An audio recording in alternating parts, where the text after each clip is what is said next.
bang. All right, Keishu. Maybe some of the timing, the instant block immediately just gets shut down. Yo, the movement from Keishu right now. The misfinder back into the 6K, moving forward. Really playing with Red Ditto's expectations. Oh, BRC straight to the throat. Okay, trying to get cute with it. And didn't get the overhead he was looking for until the dust, of course. And now just like that, in the reset, the first game, Keishu back in the lead. Hit when the dust killed him. Asbestos, bro. He's done. Okay. Keishu, where'd he go? I don't know, but he's back in the building with the one on the board. Skull locked down in this corner yet again. Keishu, though, he's been comfortable with his back against the wall. Not going to be anymore. Doesn't want to surrender the positive bonus to Ditto. Slow approach from the air. I told you the Brisenga's going to come out now, trying to entice Red Ditto to go for a defensive throw. We saw that at the end when Keishu did the little hezzy button. It felt like Red Ditto committed to the throw in that instance as well. So, doing a good job trying to read these moments. Oh, my queen. I'll take it to the club. With those toes, 100%. Oh, mine's the noggin though. I saw the bar there, by the way. The club is everything, the card suit. Yeah, I got you. That's why I said it directly to you. You already know. Yeah. Back throw in the corner as well with the RC. Took away the burst with the wild assault. Keishu, a mastermind. Intelligent. Oh, that's a crazy trade, but we keep swinging. We squabbling out here. What you do, son, my man, and Red Ditto. We're getting the positive bonus and the hard knockdown. What's Keishu gonna do? Trying to empty to gain some space back, but of course you're already in the corner. All that space that you wanted, nullified. We're gonna keep the positive vibes. Stay in the building. I can't see Anya get hit in your head. That was pure nerd. My goodness. So back dash, forward dash, though, again, that's really a couple of successes from Keishu in this set as this back movement into an advancement where it's forward dash to 6K. Mr. Finder. Oh, frame kill. We don't drop. That was a frame kill. Man, this is the final round of this game. Red Ditto's got no burst, and he's been caught with the misfinder perfect. Keishu, what the move? 2-0 right now in our reset. The momentum shift is mad. Yeah, man. From 3-0 to a potential 3-0 back. Yeah. What we saying here, man? Bring him to the side. Red Ditto, this is the time to wake up, right? He's a cornered animal now. He can no longer afford to drop any games. And as we see the truest potential of any player. Oh, just delaying the buttons. I don't know how we want that first overhead misfinder, but nonetheless, Keishu's range game right now. Immaculate. Again, as soon as you get close, stuffing you with a 2K. I honestly just think it takes Keishu like 2 or 3 games, and then he's like, oh, I know exactly where I need to stand at every moment. And he probably needs some time to figure out how he's going to get there, like you said about the all or nothing nature of Johnny. Oh my, bro, are you serious? Chased it down, ended up getting the throw off to the scramble. Keishu is on EVO. With movement like that, I don't know, man. We might not get many more matches. Let's see if Red Ditto can claw it back, but we're running into 6Ps nowadays. Oh my goodness, and the misfinder overhead brings him down, the hard knockdown misfinder as well. Run a 2S right into the queen. Let me treat you right. Oh, the break of the gun, and there's the dust. I think there's going to be asbestos ring, and I think we've got a new EVO champion. Keishu, what you do? Win EVO 2025. That's right, baby. That's what he's doing. Running off the stage, jumping up and down. Oh my goodness, Keishu has done it. Coming off of the 4th place at Combo Breaker, coming off of the 1st place at CEO. He's brought his skills to EVO and has claimed an EVO US championship. Insanity. Man, incredible stuff right there. To weather the storm of the 3-0 reset for Red Ditto, to not get in your own head about it on the grand final stage. Incredible composure, immaculate adjustments. Dude, that is what champions are made of. Hook and God. I know your dog is in shambles, bro. That's all I gotta say about that one. My mind would be in shambles. if I was Keishu after going 3-0 like that. I would be like, what am I doing? You know, that like kind of imposter syndrome moments, like I just got freed up. Yeah, right. I just really freed up. Yeah, like if you got 3-0 reset, right? Yeah, like that's one of the most impressive parts about this to me. It's like, how do you not crumble to that 3-0 dominating fashion by Red Ditto, grand final stage, like to not have those moments of second guessing or hesitation afterwards? That is a stalwart fortitude when it comes to the mental. Yeah, and shout out to Red Ditto, obviously having, like we said, gotten knocked into losers early on in his top 8, and then battling through that to get to that point, resetting the bracket. But maybe it was just a case of not enough steam, because to get there was hard enough. Yeah, exactly right. He actually fell to 3-0 to a boy in that winter semis, right? And yeah, it might have been those extra couple of matches, having to go through Potemkin twice. Like, it's a lot of mental stamina that gets drained, right? And then it's like, all right, you did such a great job in that first reset bracket. It felt like he ran out of gas a little bit. Yeah, it's kind of the situation we're talking about. Yeah, you blocked the mix, but then you didn't take your turn back because you got counter hit. Exactly. And I think that's like, you did the reset, and then after that, he was like, I guess I should just win now because I should be rewarded for this 3-0. Yeah, Keishu, no? Oh, man. But Keishu never going quietly into the night. In fact, bursting through the door and claiming an EVO US championship for himself. Man, what an incredible performance. And we said he's been one of the consistent places ever since switching to Johnny, you highlighted, right? We've seen top 8 after top 8 after top 8, having 2 back-to-back major victories now in CEO and EVO. This dude, I mean, he's a force to be reckoned with even before this, but now you better make sure you put respect on his name. Can't deny it. He's going to be one of those players as well. He's building that repertoire of, like, placements, saying, yeah, this game is chaotic, mad damage, but I'm consistently doing this. Why can't you do it? Yeah.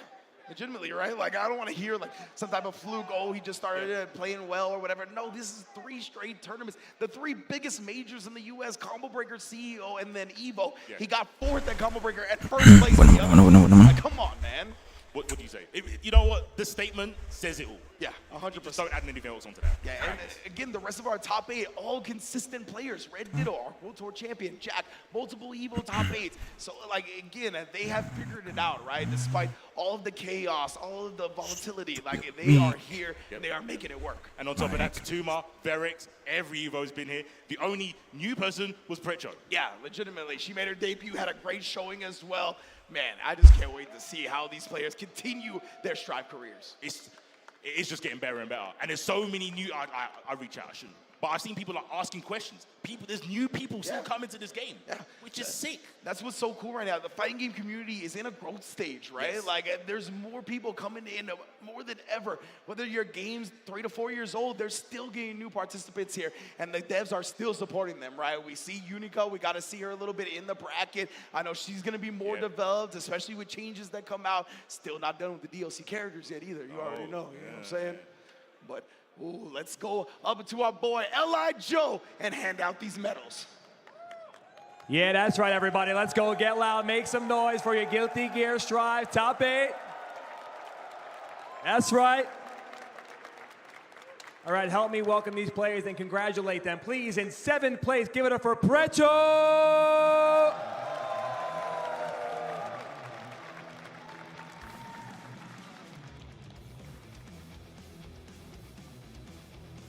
And also in 7th place, get loud for Veterans.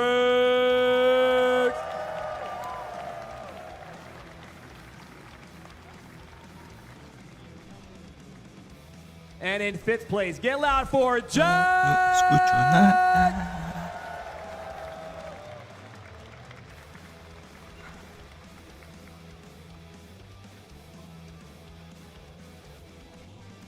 Also tied for 5th place, the legend in the game, Daruino.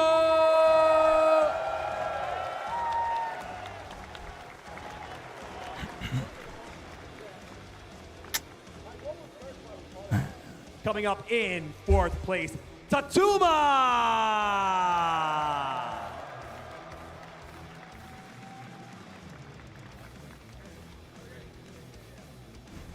And now in 3rd place, make some noise for our boy.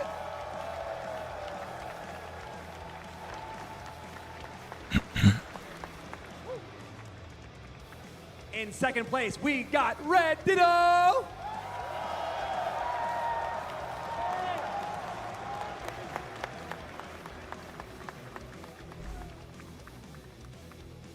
And now, yeah, in first place,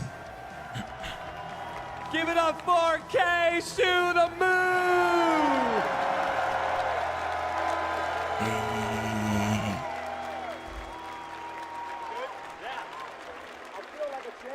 And as you know as well, yeah, come on!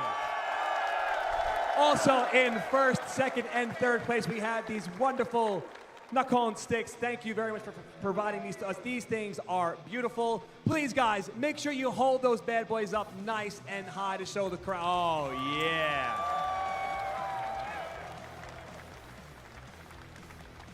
All right, now, please, EVO 2025, one more time for your entire Guilty Gear Strive Top 8.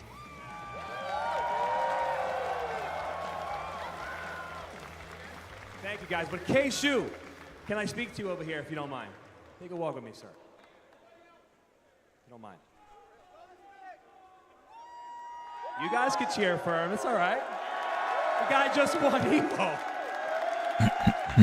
All right, 2 questions for you. First of all, what is your training like? Like, what were you doing months before EVO? Did you have a game plan? Would you have like a daily schedule, weekly schedule? What was your training regimen like for Strive for EVO?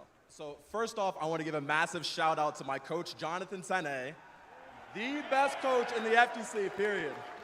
What a goat, man. But also, it's just a lot of finding your matches that you're bad in, making sure that you're a fully round-out player, right? And so that when you go into a tournament, you're not wondering what type of path you're going to get. So you're ready for anybody. And so, like before this, I wasn't comfortable in the Eno, hit up my coach, hit up all the other Johnny players, and I was like, I got to figure this out before bracket. So it paid off here. I played. Looks like you did a good job. It looks like you did a pretty good job. All right. Next question. Were you nervous at all about the reset? Honestly, I feel like once you're down 2-0 in the first set, everything from there on out is just data, right? It's just like, all right, when I get to the next set, I need to hit the ground running. So I'm going to try everything that I need to, get all my questions out, and so that reset, I'm ready to win the game or win the set. Perfect, perfect. Well, Chris Lee, I might need a little bit of help here. I might need Chris Lee's help. I also might need the help of the entire crowd to help us all graduate your EVO 2025 Guilty Gear Strive champion, K-Shu the Move. Hold that up high. He is your champion. Congratulations.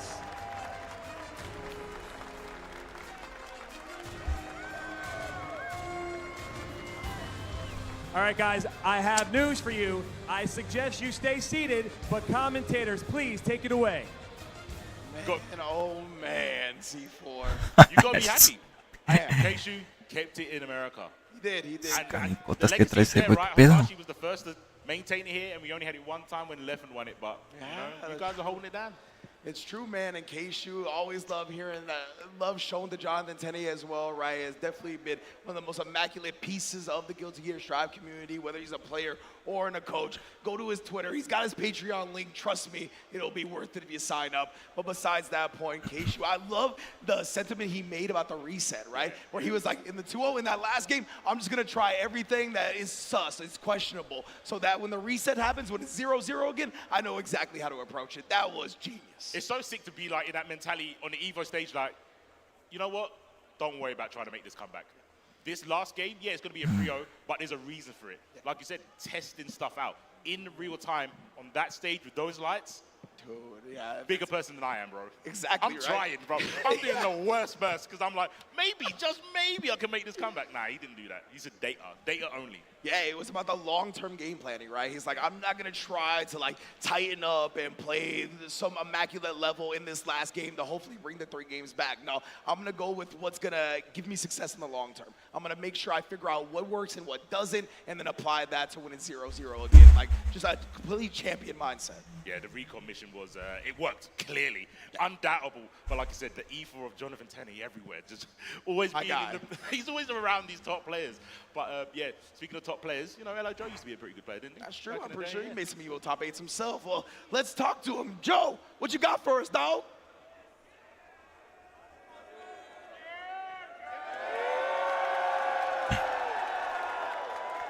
All right, I'm glad all you guys stayed in the arena because if we can make enough noise, somebody might come out and maybe, give us a little more information about Guilty Gear Strive. Sí.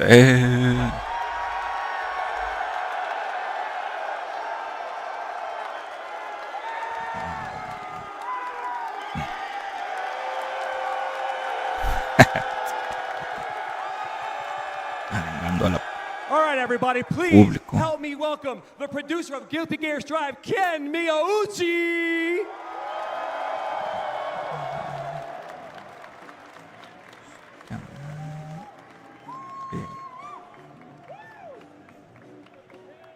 mejor.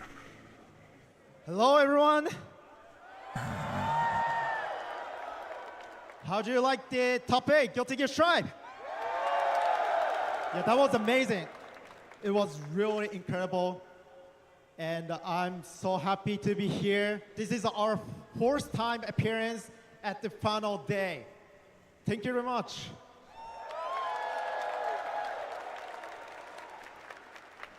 Well, before moving into my announcement, I would like to say thank you to everyone else supporting the game and the communities. We are here because of all of your support. So thank you.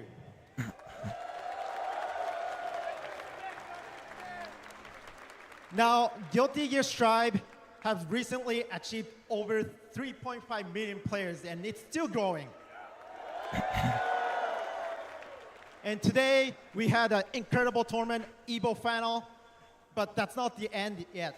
We still have Arc War Tour coming out, and our finals in 2026 is gonna be held in Korea.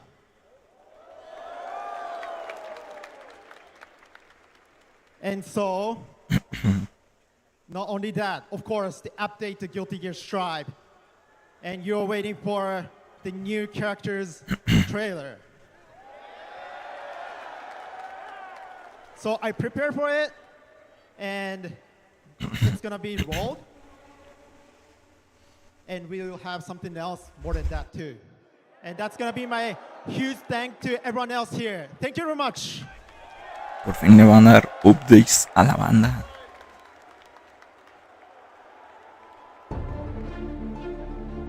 Mankind knew that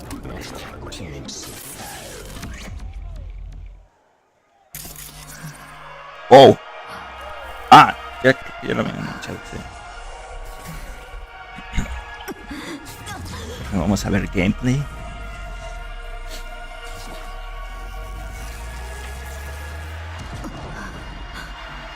¡Oh! Verga, qué cabrón se ve.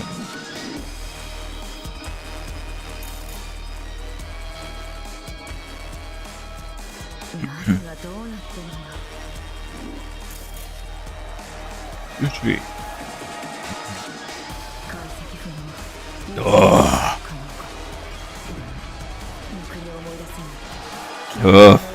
Trae la ermita.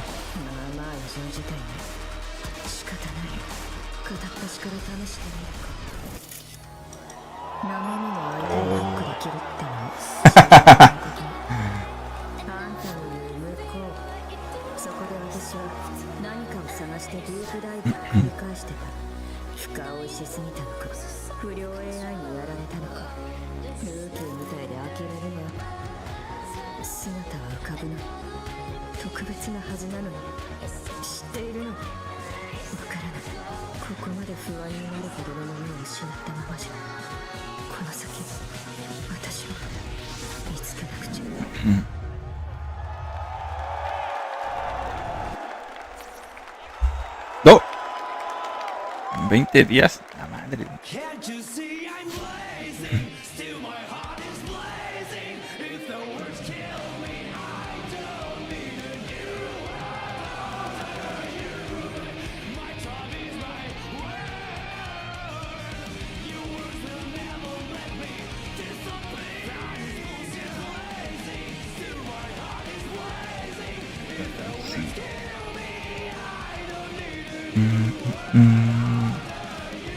Ah, ya mostraron teaser de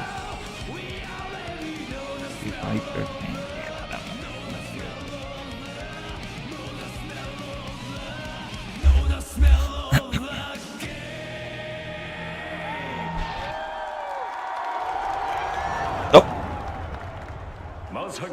じゃねえよな。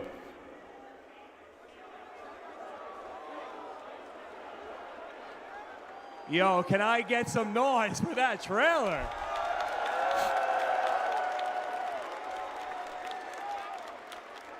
right, beautiful. Thank you guys so much for sticking around. Please do not go anywhere because up next we got City of the Wolves and there's going to be plenty of more cool announcements like you just saw. So stay locked and we'll see you soon. Bueno, pausa. Look, who's hungry? We're going to Chipotle. I need people on the bus now. Chipotle on the way. Let's get it. Deal. If you can guess how many beads I have, I'll commentate your Chipotle order. I'm guessing around 1,000. Now that's meaty. Of course you go with queso. That way your burrito will match your play style. You can tell he's been labbing that burrito technique. Now that's top tier. If you guys love Chipotle, make some noise!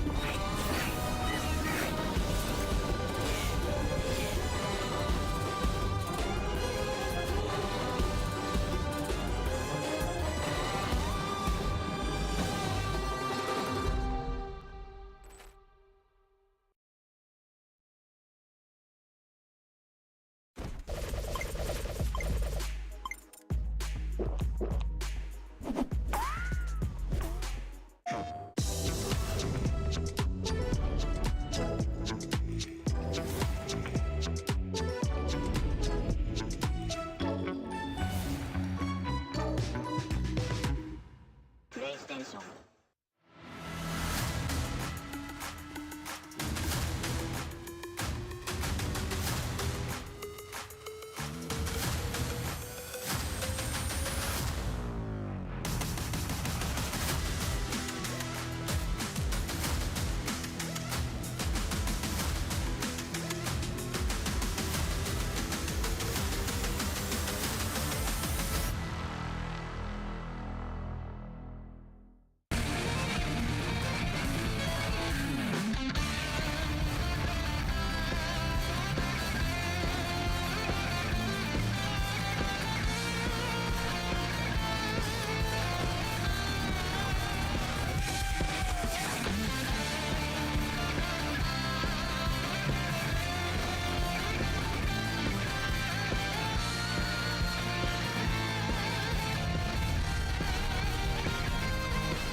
SNK is one of the most influential companies in fighting games, with over 40 years of history in the genre, spanning titles such as Fatal Fury, Samurai Showdown, and The King of Fighters. On our recent trip to their headquarters in Osaka during EVO Japan, we were lucky enough to see some of this history firsthand with a personal tour of their in-house museum, featuring all sorts of SNK-related memorabilia and artifacts. ハロー SNK のショールームへようこそ。今日はですね SNK 大阪の本社ビルの中にある SNK のショールームの中から非常に貴重なアイテムの数々を紹介させていただきます。かつて SNK が発売していた家庭用のハードウェアの機械になります。これはですね1990年に発売したネオジオ、それからこれが94年に発売したネオジオ CD の本体になります。今もう発売はしてないんですけども、今でもまだ熱狂的なファンの方が集めたり収集したりっていう形で人気の商品となってます。こちらはですね、実際ネオジオに差し込んで遊ぶためのカセットになります。とても人気のあるラインナップが今展示されてまして、非常に貴重なものになります。手に入らないようなものになります。はい、こちらご覧ください。これはですね SNK のポスターですとかいろんなアートワークに使われているイラストの原画になります。当時、新喜郎さんというイラストレーターの方が実際手で描かれたものになります。実際1998年より以前というのはデジタルではなくて当時本当にイラストレーターさんが手書きでこのような形で描いていました。なのですごく貴重なもので今は本当になかなか目にすることができないと思うんですけど、これをですねポスターサイズですとか大きな B1 サイズに引き伸ばして使っていたその元になるようなものになります。これなんかすごく人気のイラストでですねキングオブファイターズ98のポスターのイラストなんですけど実際はこれぐらい大きなサイズなんですけどこれぐらいのサイズで描かれていたっていうようなものになります。こちらですね覇王丸サムライスピリッツの覇王丸が実際使っているフグ毒という、刀の模造刀になります。覇王丸が使っているものを実際商品としてファンの人に届けたいということで日本の伝統工芸のですね京都の東山堂っていう刀職人の方にお願いをしてでそこで協力いただいて作った模造刀になります。はい、とても高価な値段で販売されてたんですけどたくさんの方が買っていただきました。最後こちら紹介させていただきます。これは現在進行中のプロジェクトになります。スタジオ24っていう日本のフィギュアメーカーですね。そこの稲坂さんっていう造形師の方が画廊伝説スペシャルのキャラクターを順番にこう一体一体作って回ってるんですけども、その中で今このラインナップが発売されてます。とても精巧に作られていてでこの後まだ出ていないダックキングですとかアンディとかジョーとか今後続々と発売予定となってます。はい、これもすごく人気の商品です。はい、どうでしたでしょうか。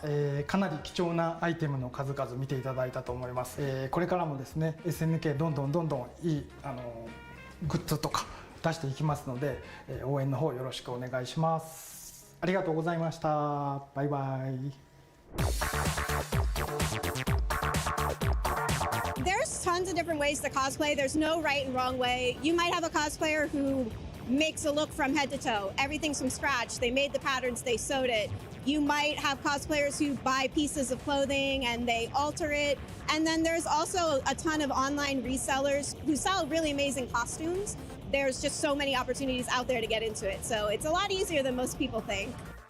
So actually this is my first EVO. So I wanted to make it special by cosplaying as the character that I love. And this is actually the first fighting game I got into, Street Fighter 6.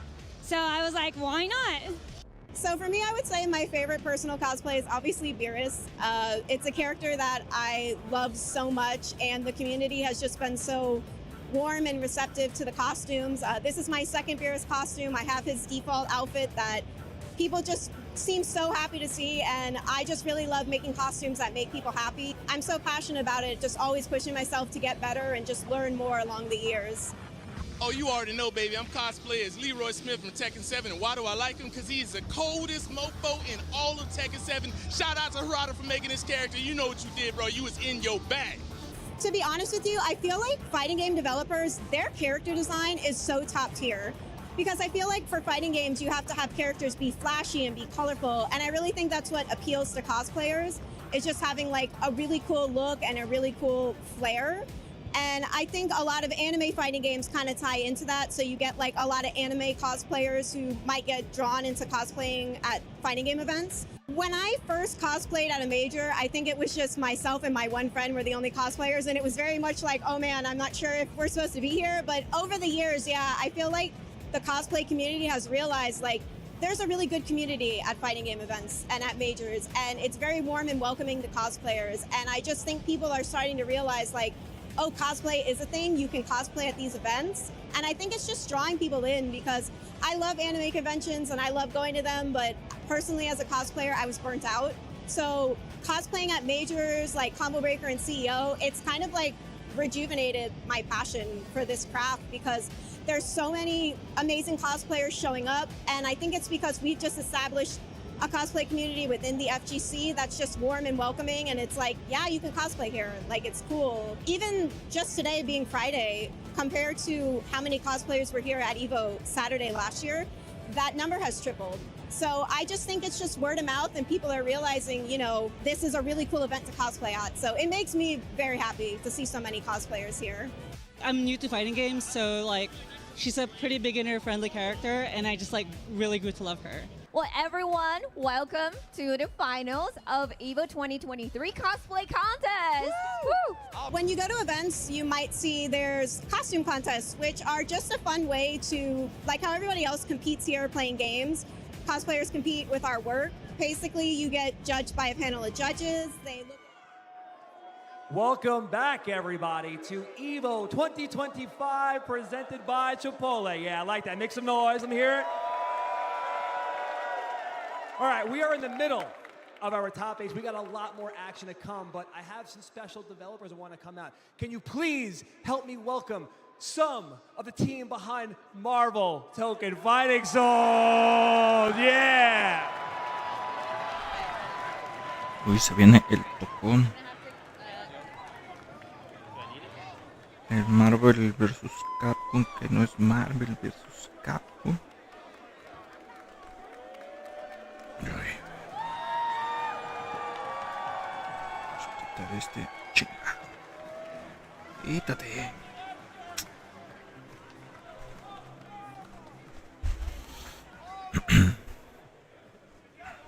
Hello, EVO. Hola. So firstly, just a big congratulations to all the competitors here at this year's EVO. On behalf of the entire Marvel Token Fighting Souls team, we just want to express our deepmost gratitude for everyone's amazing reaction to the title's announcement. So thank you.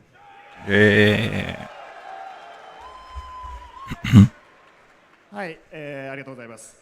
今回デモを持ってきたんですけども、正直、この我々アークシステムアークスが作る新しいマーベルファイティングが皆さんに、受け入れてもらえるかどうか不安でした。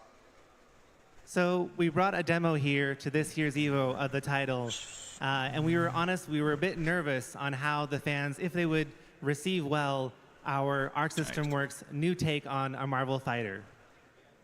ですが、アークのブースの方に本当に多くの皆さんが、デモをプレイにしに来てくれて、そして、楽しかったよ、発売、完成を楽しみにしているよと温かい声をいただきました。本当にありがとうございます。So we had such an awesome turnout at the Arc System Works booth with people playing the game and saying how much fun they had playing it and looking forward to seeing the final version come to fruition. So just a big thank you.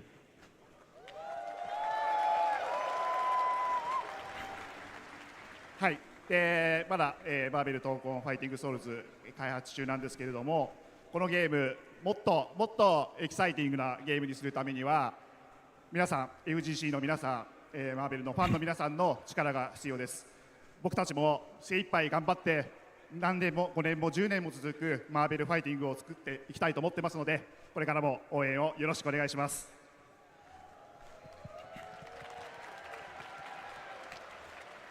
So Marvel Token Fighting Souls is still very much in development, but we need everyone's help.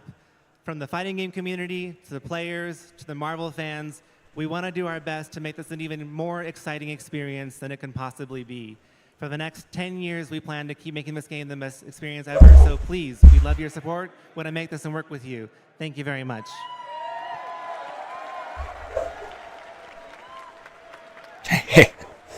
Thank you, Yamanaka-san. And at Marvel Games, we just want you to know that we love the fighting game community. So it's an absolute thank you. So it's an absolute honor to be here on the EVO main stage alongside our friends at PlayStation Studios, Arc System Works, and among the fans at EVO.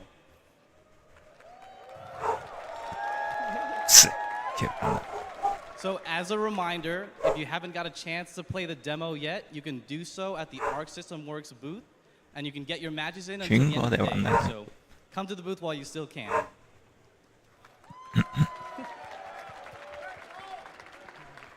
However, that's not the only thing we came on stage to talk to you about. We've got something special for the fans here at EVO. And for the fans watching at home.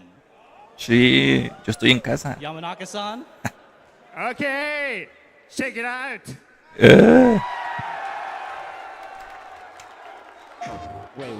No personaje. Everybody calm down.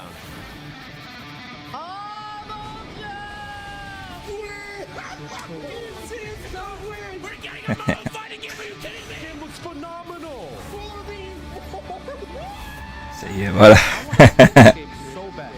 Se llevaron las reacciones de la banda.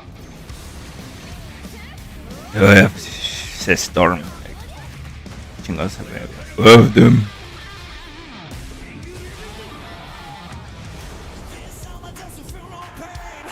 No, va a haber beta.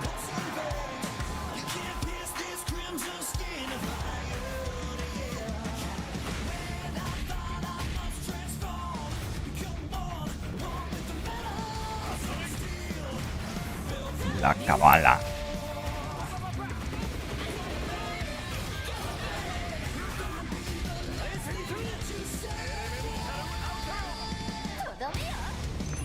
A la madre. Se hace enorme.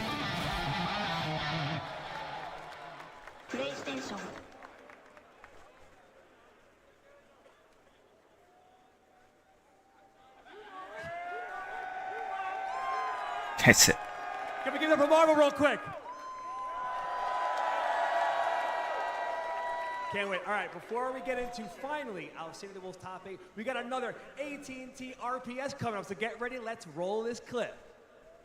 It's the EVO 2025 Rock, Paper, Scissors Battle. This year sees the return of the Wazzler, and this time he's brought a little help. Comerciales. Yikes! Tasty Steve! And the other guy.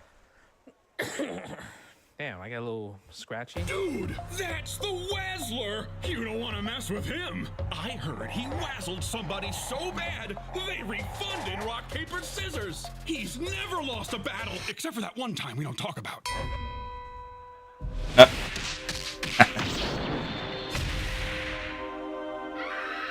Oh, come on, man. Get that off the screen. Who wants to see that? Not me. Esa madre va a ser un meme eterno.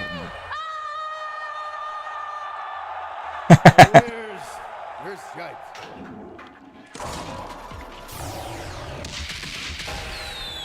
Round 3, fight! Pobre Justin.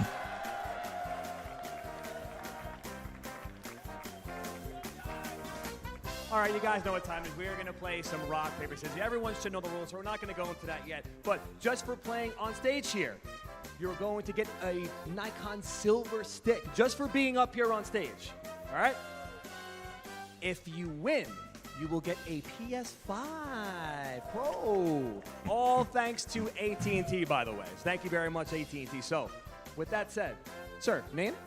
My name is Chris. Chris, what's going on, Chris? Can we get up for Chris, please, real quick? Come on, Chris.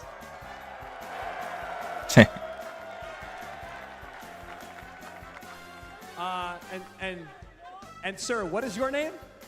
My name's IFC Jeepus. Okay, so I know we're all familiar with the rules, right? We're going to do 1, 2, 3, shoot. Crowd, do you understand? You're with me. 1, 2, 3, shoot, okay? This is one game. No 2 out of 3. Obviously, the ties, we'll do it again, okay? I need your help out there, so we're going to do 1, 2, 3, shoot. If you guys want to square up, do your thing. Think about it a little bit. Think about it. Look, yep, there we go. It's only the best Marvel 2 player in the world. No big deal. You can outguess him. You can outguess him. You want me to hold you? You got it? You good? You sure? One more thing? All right. Let's line up. No serán Crowd, hermanos. I need your help. Are you guys ready? Wait, you guys ready? Ready? 1, 2, 3, shoot! Champion prevails. All right, guys, hold on. Let's please. Let's please still make some noise for Chris, please. Chris, don't worry. Again, yep. Remember, he still gets the Nacon prize. He gets the stick.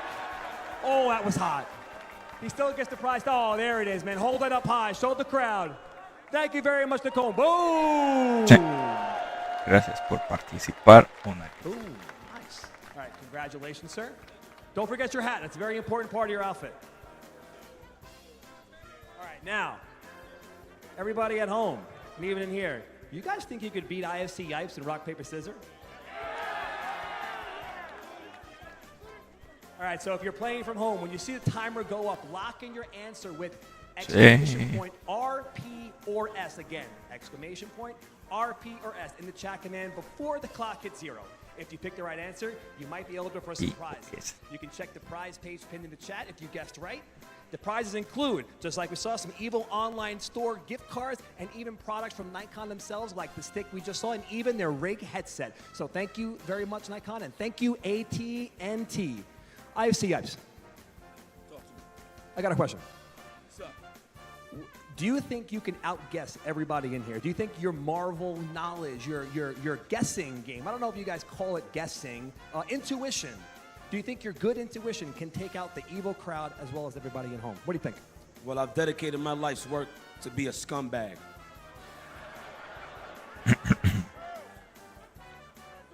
So yes, I'm gonna whoop all of your asses.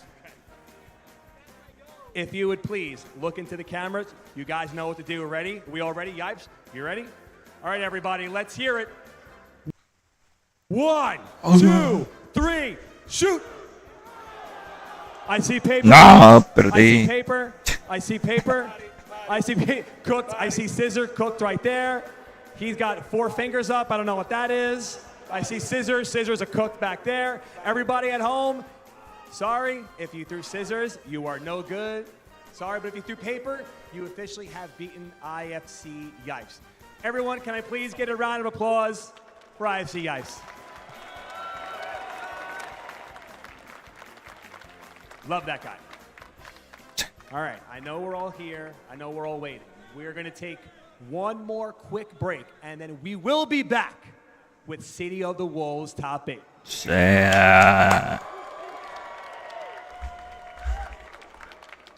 This is the best Chipotle order. I would like a bowl. Triple wrap. Mild, medium, hot. Then dip it in here. Sour cream inside the vinaigrette. 2 tortillas. If you know, you know. Lettuce, cheese, waffle. Yes. Oh, that is good.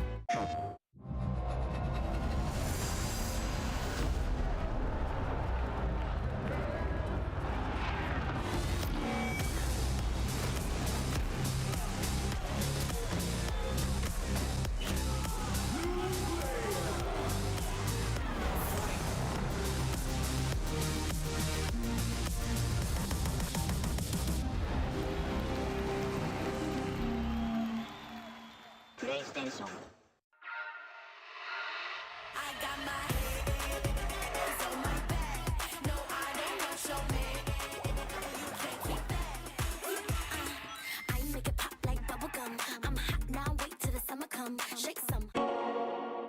Those who have lost their lives will never return. Nothing can bring them back. So where we going, old man? A hotbed for demons, the entertainment district. We've killed off anyone who's ever crossed us. Anyone who's ever slighted us. We're going to slash through your gullets. Just like we did to all who came before you.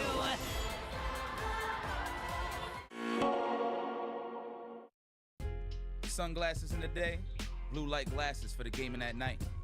Zenny's got affordable eyewear for everyone. Vibe and style while protecting your eyes. EVO sunglasses, available now.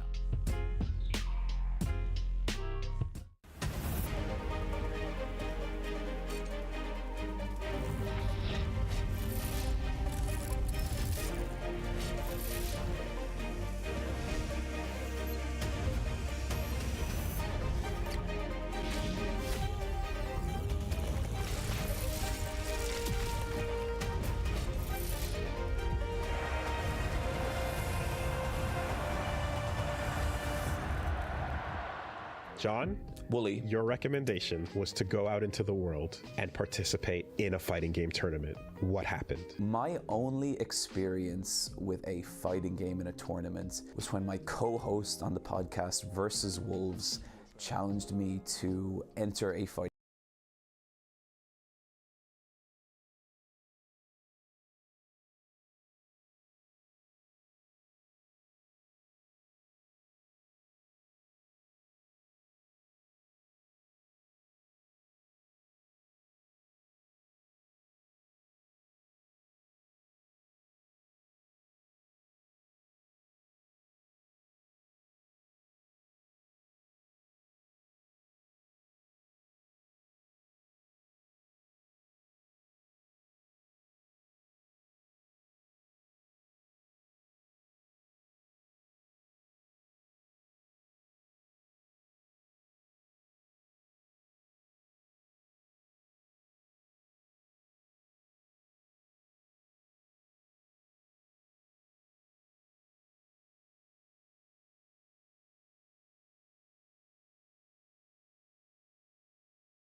Be looking at frame data. I think all you need is to love this shit and to love those characters.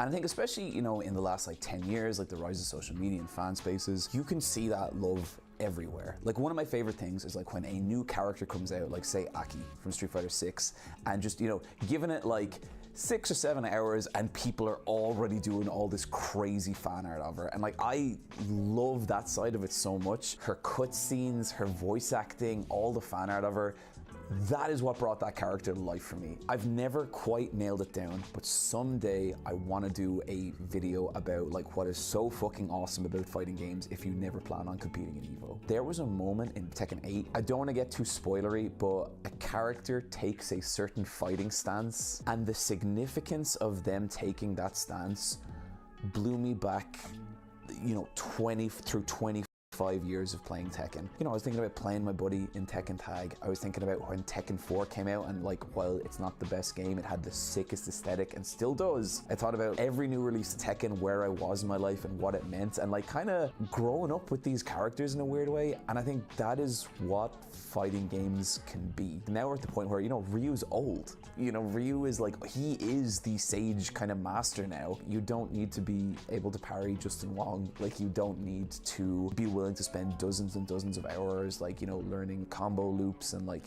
vortex traps and all that stuff.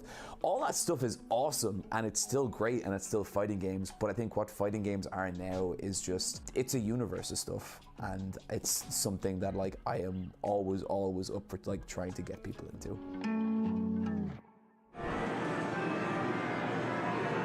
まあ自分が住んでたところがすごい田舎だったので、いわゆるヤンキー不良がすごい多くて、で時代もすごい昔なので、時代的にもこう不良がいっぱいゲームセンターにいるので、こう行っちゃダメな場所っていう風には言われてたんですけど、自分はやっぱりゲームをしたくて行ってたので、こう怖がりながら行ってたんですけど、やっぱりすごい不良は多くて、で昔のゲームって結構こうなんですかね、A パと言いますか、こう相手をこうワンタッチでそのまま倒しきるみたいなのがすごいあったゲームなので、それでこう不良たちを倒すと調子乗んなよみたいな感じでこう絡まれて、椅子が飛んできたり灰皿飛んできたりはありましたね。はい。In 1996. 先ほど言った小学5年生の時に初めてゲームセンターに行ったんですけど、その時にキングオブファイターズですね、96が一番最初で、すごいなんかかっこいい子供の頃の自分からするとすごいこう魅力的なキャラクターで、3キャラクター選んで遊べるっていうので、なんかすごい魅力的に感じて、はい、そこでこうどっぷりハマった感じですかね。KF96 が一番最初です。一番最初はその町のゲームセンターで、その時キングオブファイターズ98ですかねで初めて大会出て、当時からゲームセンターではもう一番強かったんで、優勝するだろうと思ってで出場したんですけど、10人ぐらいかな、10人ぐらいのトーナメントだったんですけど、決勝戦で負けてしまうっていう、なんかそれは自分にとってすごいショッキングな出来事ですごい鮮明に覚えてますね。それが一番最初の大会ですかね。やっぱり今のエボリューションもそうだと思うんですけど、やっぱり今までの大会ってストリートファイターだったらストリートファイター、鉄拳だったら鉄拳っていう、もうその一つのタイトルのこう全国大会っていうのはあったんですけど、やっぱりこう複合でこういっぱいのタイトルの中でこうやるっていうのはもう日本だと闘撃が多分初めてだと思うんで、なんかそれがやっぱりすごい魅力的で、こう自分がプレイしてないタイトルでもこう興味を持ったりとか、自分でこのプレイやってみたいなとか、闘撃はやっぱり自分にとってはもう青春ですね。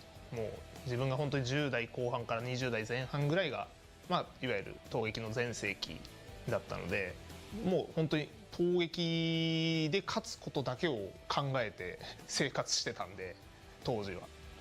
それだけやっぱり自分にとっても特別ですし、やっぱり日本の格闘ゲームシーンにおいてやっぱり闘撃があったから、こう今のプロシーンも格闘ゲームという分野がこう続いてる、こう本当に大事なイベント大会だったと思います。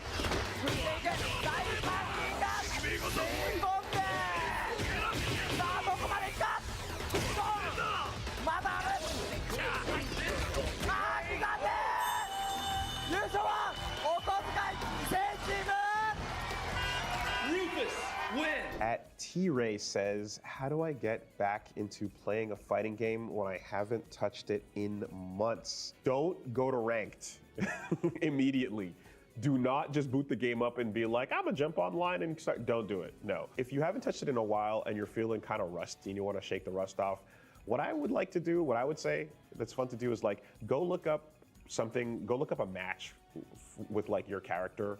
Go look up like maybe some combos or some tech or something like that that's going on, and then like take that into training mode, practice a bit, see if you can like learn that new combo, and then go into casual matches and see if you can like pull something like that off. I'd say labbing a little bit to feel out the characters, like what it used to be and stuff, getting some of that timing back, and then playing it in a low stakes match online is probably like the best way to get reacquainted. Ladies and gentlemen, welcome back to EVO 2025.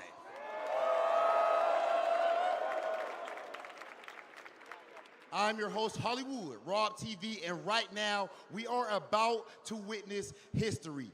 Fatal Fury, City of the Wolves, only 8 players remain. I know you guys are ready to see our top 8 players, but what do you think about perhaps bringing on somebody from the SNK community? What do you guys think about a little announcement? Nah, I don't sound like you want it. I said, do we want an announcement from SNK? I'm convinced now. With that being the case, let me go ahead and welcome to the stage the SNK community leader, Gibby Zaya.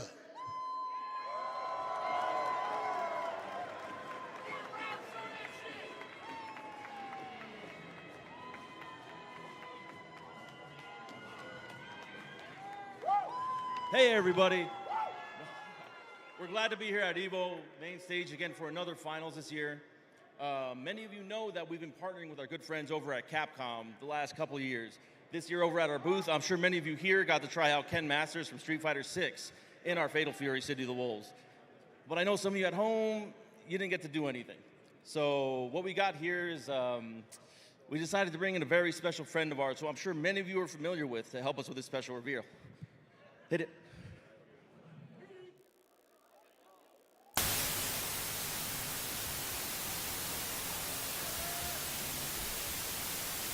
El audio no sirve. No se escucha.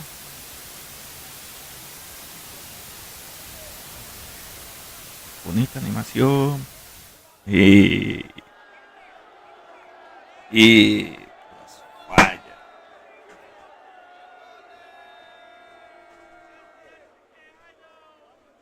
Puras fallas.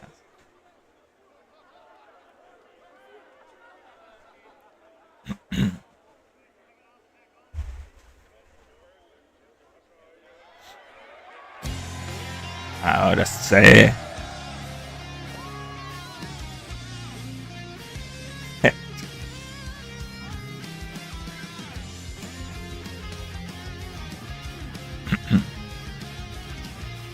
Ugh.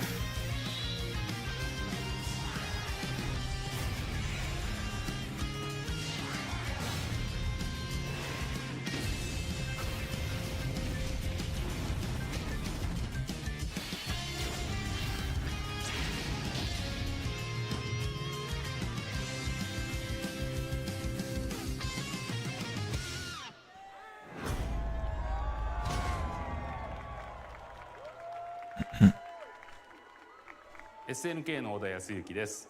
画廊伝小田説シティオブザウルブズをプレイしていただきありがとうございます。本日は皆さんにストリートファイターとのコラボキャラクター剣の配信日をお伝えしたいと思います。気になる配信日はこちらです。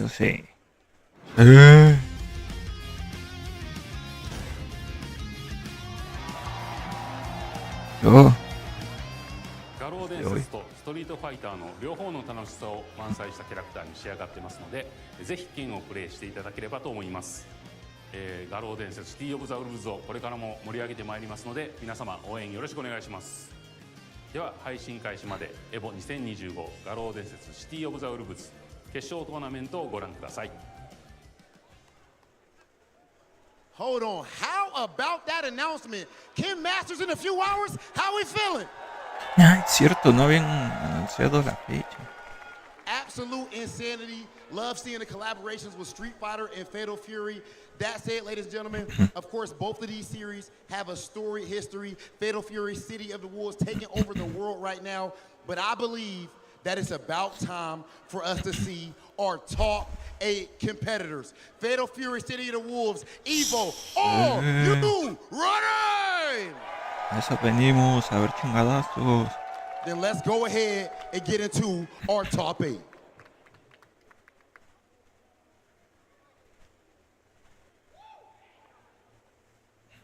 Coming up the ladder, running up the axle, just say that you want it. I really want it.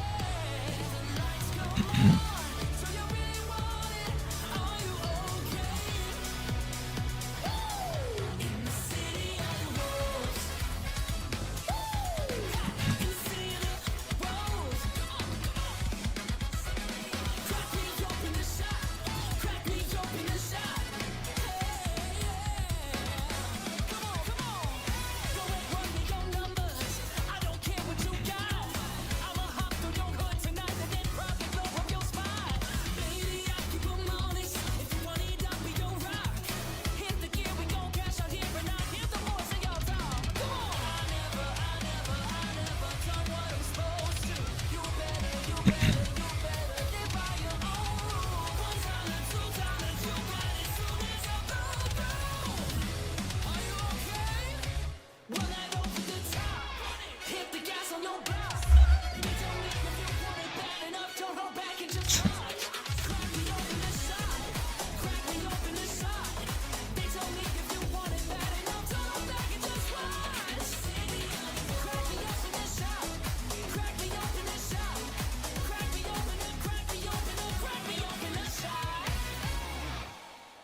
Ladies and gentlemen, for the first time, we have Fatal Fury.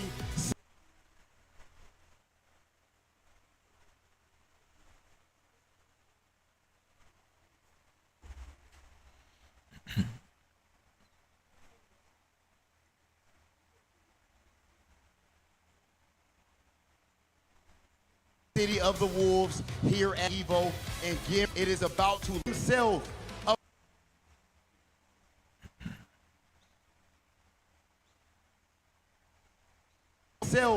Of course, always doing it with a smile on his face, but his opponents cannot say the same. Koji, K-O-G!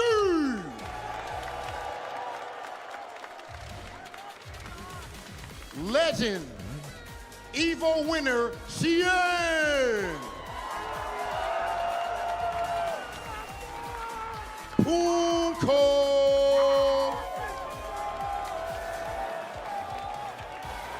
The crowd said, take your shirt off. Kubo.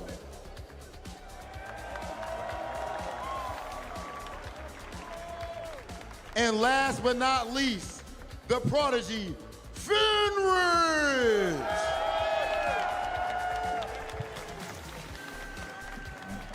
Ladies and gentlemen, this is our 8 competitors, but there can only be one Fatal Fury EVO 2025 champion. Ladies and gentlemen, EVO 2025, are you ready? Then it is time. Let's get started with this top 8. We're gonna send things over to our commentator.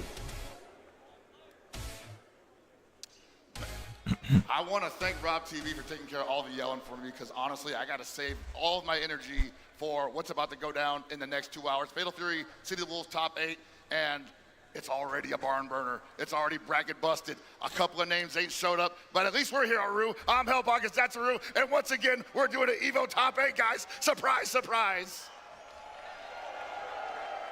How you feeling, bro? I'm feeling pretty good, bro. Like, it's such a treat to be up here, you know, commentating with you here in the EVO main stage. Thank you all for attending. You know, it's a little bit early in the day. You guys, I'm sure you guys had a late night last night, but y'all made it here I to did watch not. some I don't know incredible. what you're talking about. I was a good boy. Oh, yeah, you're okay. Okay, I definitely saw you in the casino. Well, just yeah, I was saying. sleeping. I'm in a hotel, bro. Come on. Okay. Okay, but Fair no, enough. it was definitely Y tiene dramatic problemas con las evening, apuestas. previously, because the top 24 yeah. was, as it tends to be in situations, Qué mal an ejemplo. absolute tornado of great play, upsets, domination, and a bloodbath, really. Yeah, it really was. I mean, you take a look here. We got the top 8 bracket for you guys. We got Logia versus ET coming up in the winner's side. We've got Goichi versus Koji KOG. On the loser's side, we've got Shen versus Punko, Kubo versus Fenridge to round it out. These are, I mean, you look at these names. These are all incredible fighting game players throughout multiple different disciplines. Every single one of these guys has a storied history in the genre. Oh, yeah. And honestly, man, some people would say this is an SNK game. Where's the SNK legacy players? They're currently on the winner's side facing each other in round 1. Yeah. Also, you gotta remember that Shin and Punko have an SNK legacy to their name. And Kubo and Fenridge have been performing well in at least the EVO brand of Fatal Fury City of the Wolves tournaments, with Kubo getting 5th at EVO Japan and Fenridge getting 2nd. Goichi didn't even make top 8 there, but has never looked back because he's absolutely been stomping everybody ever since. Yeah, definitely. All of these guys have a claim to fame in this game right now. All right, so if you guys take a look at the screen, you guys can see we've got the top 8 predictions presented by PlayStation. Oh, que la chingada. No.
Look who he had to go through. He had to go through Kizzy K, Regal Sam. Had to go through Mike Ross. My goodness, what a and it went 2-1. It went 2-1. The guy is incredible. Bisu was up there too. For those of you that are, Grand Blue enthusiasts, like these are all incredible names. A very stacked bracket here, as you can see in this victory path, as presented by White Claw Zero Proof. And we got ET, who has always been, at least in the top 3 scenario here at EVO, and he had to go through names like Paco, Flaquito, Sinaru, Gindi. Oh man, the NorCal brother went down heavy. Noisy Child, Busta Cap, Fonzie, and most recently, Punko, and an absolute barn burner of a set. It was incredible, yeah. I'm sure Punko must have been thinking about that one long and hard all night. Man, I saw him in a suite last night, running through another couple of sets with people, and definitely like he wanted that one back, and he's coming in angry. Absolutely. But right now, it's about the first match of top 8. See the Wolves, are y'all ready? Lagia versus ET. This is going to be so good. Lagia, of course, a highly technical defensive player, plays incredibly well with defense. ET, on the other hand, kind of like a guess monster. This guy makes you guess. He makes you guess incorrectly more often than not. He plays a little wild. Yeah, ET's main goal is just to make you uncomfortable as much as possible, and he's willing to make himself uncomfortable to accomplish that, at least for a couple seconds.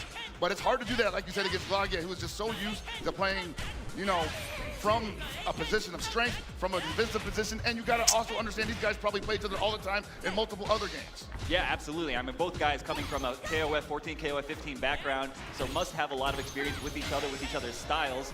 But this is a different game, Cow Pockets. It is indeed, and then right now it looks like ET might be getting the better. Ooh, as I say that, but the early drop, it is the first game of the evening. These things are likely to happen, unfortunately. Yeah, another unfortunate drop for Lagia. Could have taken it. Nice, finds the command grab, and that's going to be round 1 to Lagia in this first game of EVO Top 8. I always respect Lagia for being able to hold on to the game plan even after some of the spaghetti falls on the floor, and you see right there, that's a prime example of that. Nice rev guards, but gets thrown. I mean, we're seeing ET go for quite a lot of throws. Nice run under, that was so incredible. And most certainly, and also you gotta remember that both of these characters have air throws, but ET's the only one that's gonna be leaving himself hanging and vulnerable to it with these double jumps. So we've gotta be careful that Lagia doesn't start calling him out. Ooh, that was almost punished. The counter hit on timing. That was so unfortunate for Lagia. He's gonna take a lot of damage. He could lose altogether. I think that's a round right there, Aru, yeah.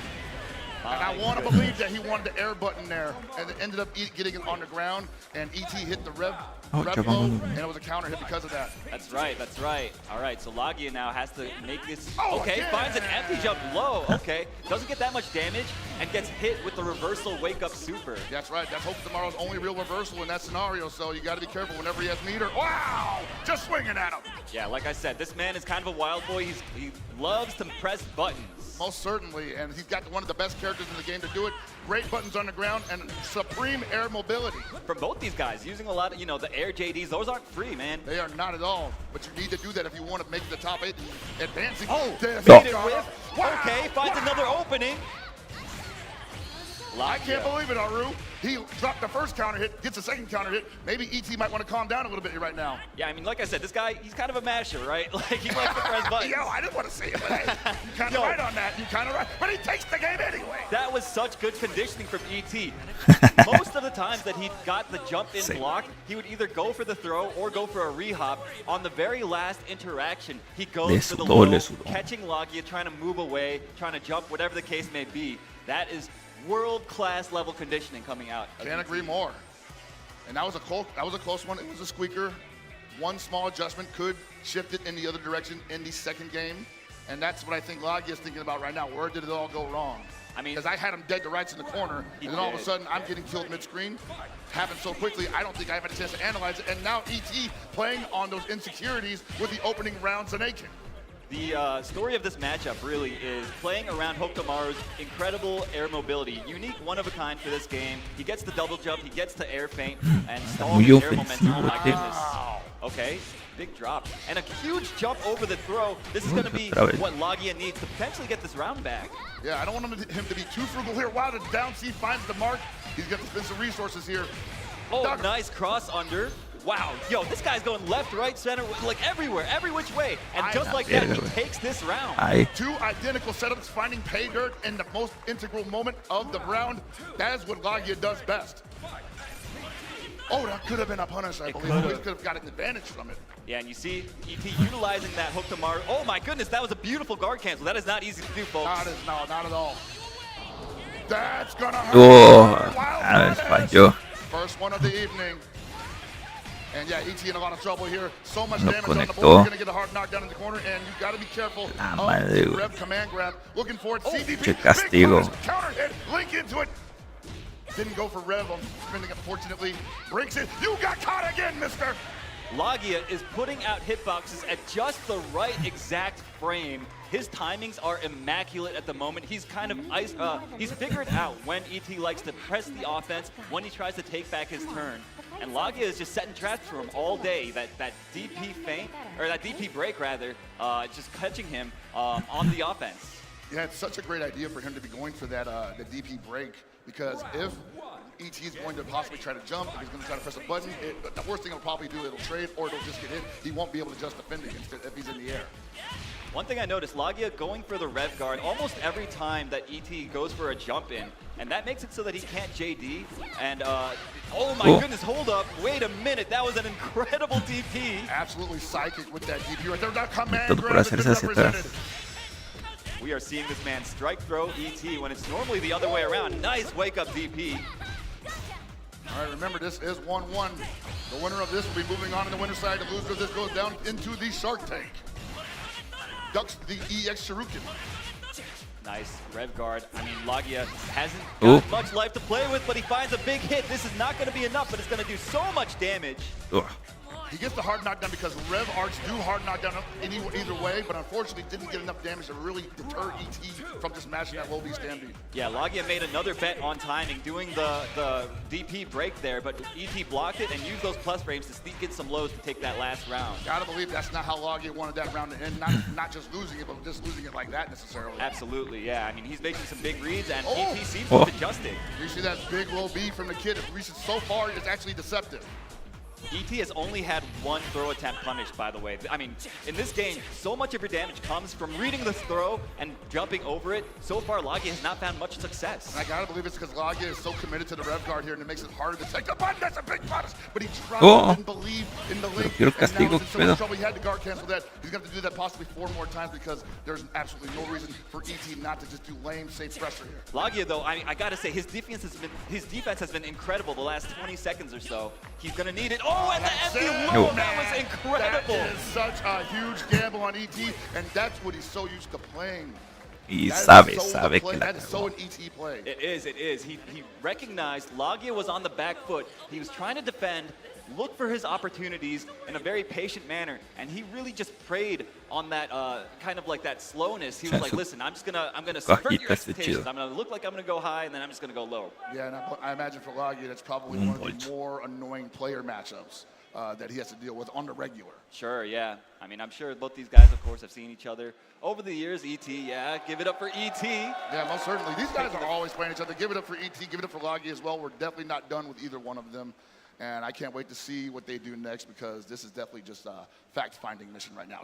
Gathering data, as it were. Yeah, you know, obviously, they were both in winner's side, so Logia does have another chance to rally in the loser side, but it's not going to be easy. I mean, these guys, take a look at the bracket. Look at all these names that are in the loser side of the bracket. I would not want to face any of them. You got Shin, you got Punko, who is absolutely on a tear all weekend. You got Kubo and Finrich, who has been just showing up the tournaments to stomp on people's guts because he's already qualified for like everything right now. Yep, yeah, he's just coming to get that experience, play the best of the best in tournament settings, and get that trophy, really well. Get that trophy, obviously. Of course, the EVO trophy, highly coveted, the highest honor in our community, right? So most certainly, man. Like, it is definitely a war of attrition, though, because I've had a couple of conversations with a couple of the people who didn't quite make top 8 but were close, and they've been telling me that this year has been unlike any other because of this game and because of how little time they had to get as good as they did, but they still managed to do it. But still, you gotta gas somewhere, you know? You're all human, and these guys just happen to be better this weekend. That's right, yeah. I mean, it's really, it comes down to the smallest of things, your condition during the weekend, on even just a given particular day, your tournament path. All these different factors can influence, who we're seeing in this top 8. Speaking of, we're gonna take a look at the victory path here, presented by White Claw Zero Proof of Goichi voted by y'all as the tournament favorite, 51% of you, beating... No, otra vez.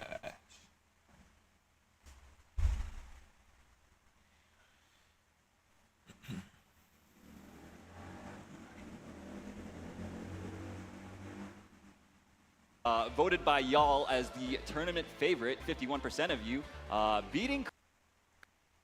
voted by y'all as the tournament favorite, 51% of you, beating... No. Se jodió.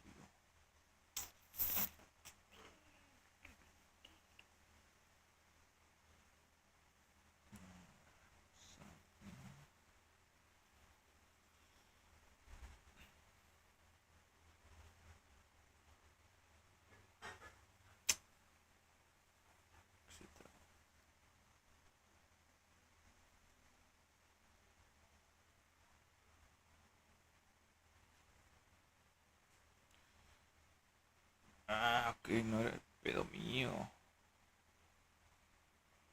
Si fue pedo de ellos. Goes, man, it's top 8. There's all pomp and circumstance, and like while we want blood, we have to be patient. Patience is the name of the game, especially in this game. I mean, yeah. Let's just talk about like the game rewards defense in a way that I think a lot of other games currently out don't necessarily.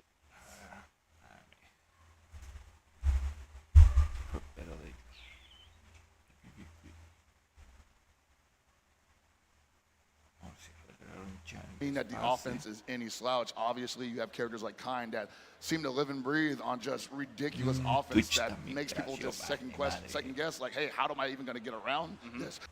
Billy Kind, obviously, another one of those characters that just forces you to play maximum City of the Wolves defensively. And speaking of those two characters, we have got Goichi and Koji KOG up on the stage. They're setting up. I think they're done with the button check. We've got Kind versus Billy. This is going to be an incredible matchup, I'm sure. Both these guys have been grinding so hard. They both want this so much. Kind, obviously, an offensive powerhouse. He sets up these orbs on the screen whenever he gets knockdowns. And basically puts you into extended pressure. It's really difficult to know when it's your turn. And this should be a pretty significant match because this, I believe, is something that we could have seen at CEO 2025, but we did not because Goichi took that one off. All right, finds the auto combo starter, gets the hard knockdown, sets up the orb. What have we got? Goes for the overhead, and it's still his turn. Nice jump over the throw from Koji KOG. And that's something that you're going to see probably pretty early on. Usually the throw is represented pretty often by the Kinds as part of the mix routine. Oh, nice dash under. That was beautifully done. Catching the jump, landing recovery, and Koji KOG, it's his turn. He's in the driver's seat. What in the world? That was such incredible movement. I think at that point he thought maybe I can get a jump B, but he might have been too low to the ground for it to activate, so he just ended up getting a landing punch instead. Wow, what are you swinging at? Staying in the corner. Nice anti-air, though, from Koji KOG. That is not easy to react to, y'all. Not at all. And you see Goichi getting pushed out of the corner, and this is not where he wants to be as Kind because Billy can definitely just play this range. Take a couple of hits from that extended hurt. Wow! Shiny challenge! The Panzer! That was OD. Goichi, he just sends it on that, gets the counter hit launcher on timing, basically. Notice that KOG wanted to press a button there. I mean, he probably thought like, well, whatever, even if he blocks it, it's a neutral skip. I get to rev excel into the Lanze anyway. The throw bait, huge throw bait, paying dividends here for Koji KOG. Gets the knockdown, no, drops the combo. Huge punish. I don't know what he wanted there, but he's paying for it now. He's not Carajo, se hizo hacer, quién sabe. No! The Rondo explodes at the perfect moment, and now Goichi in complete control of the second round. La madre, güey. Castigote. Oh my God! Getting the huge damage. My goodness, this character is out of control. Koji can't believe that happened. He's like, whoa, where'd my health go? I can't believe it either. I thought we had, more match to commentate, but here we are. Okay, they're just going right back into it. Goichi looks mad focused, bro. Scaling is a funny thing, my friend. Yes, sir. Oh!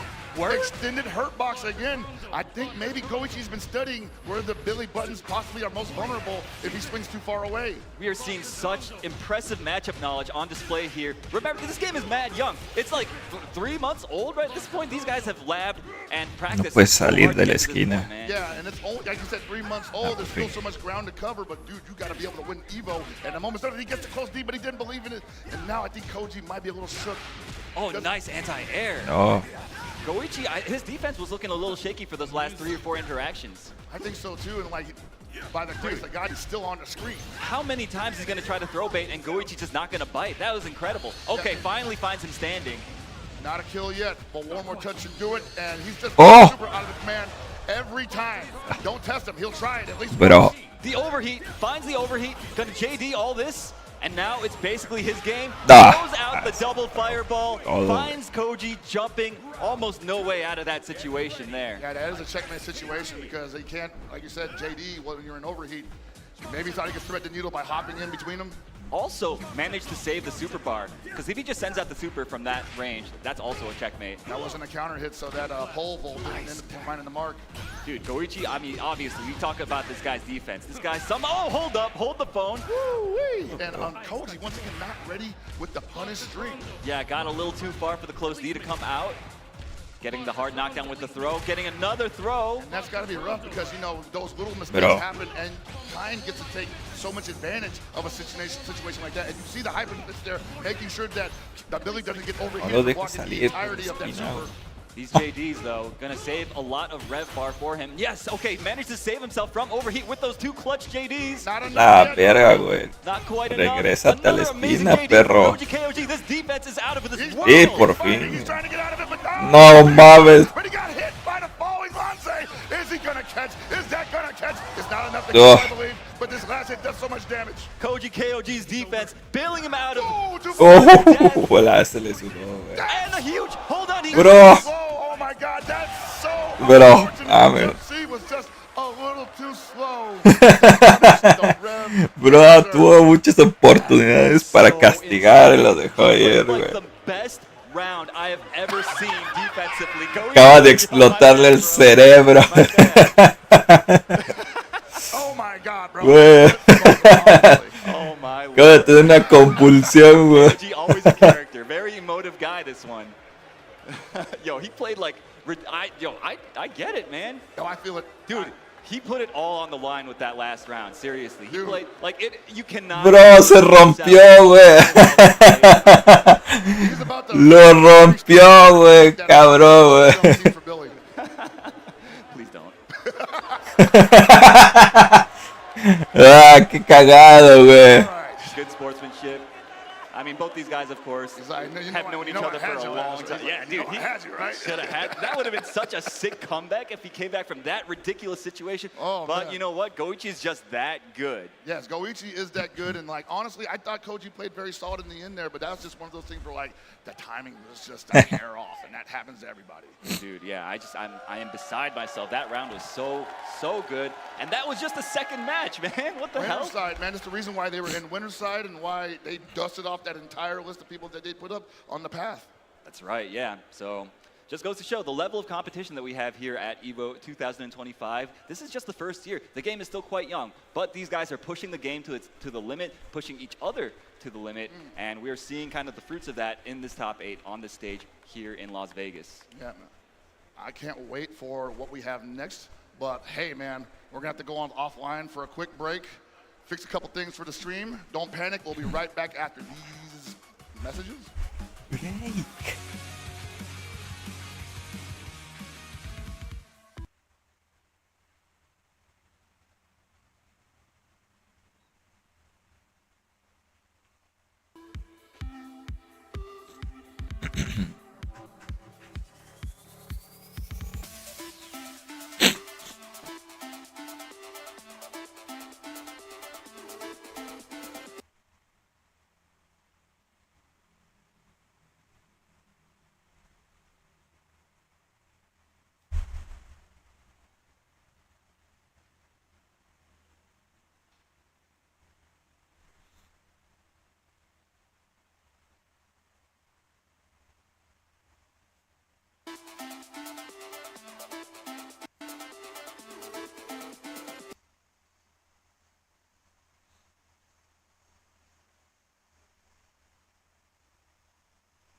Look, who's hungry? We're going to Chipotle. I need people on the bus now. Chipotle on the way. Let's get it. Deal. If you can guess how many beads I have, I'll commentate your Chipotle order. I'm guessing around 1,000. Now that's meaty.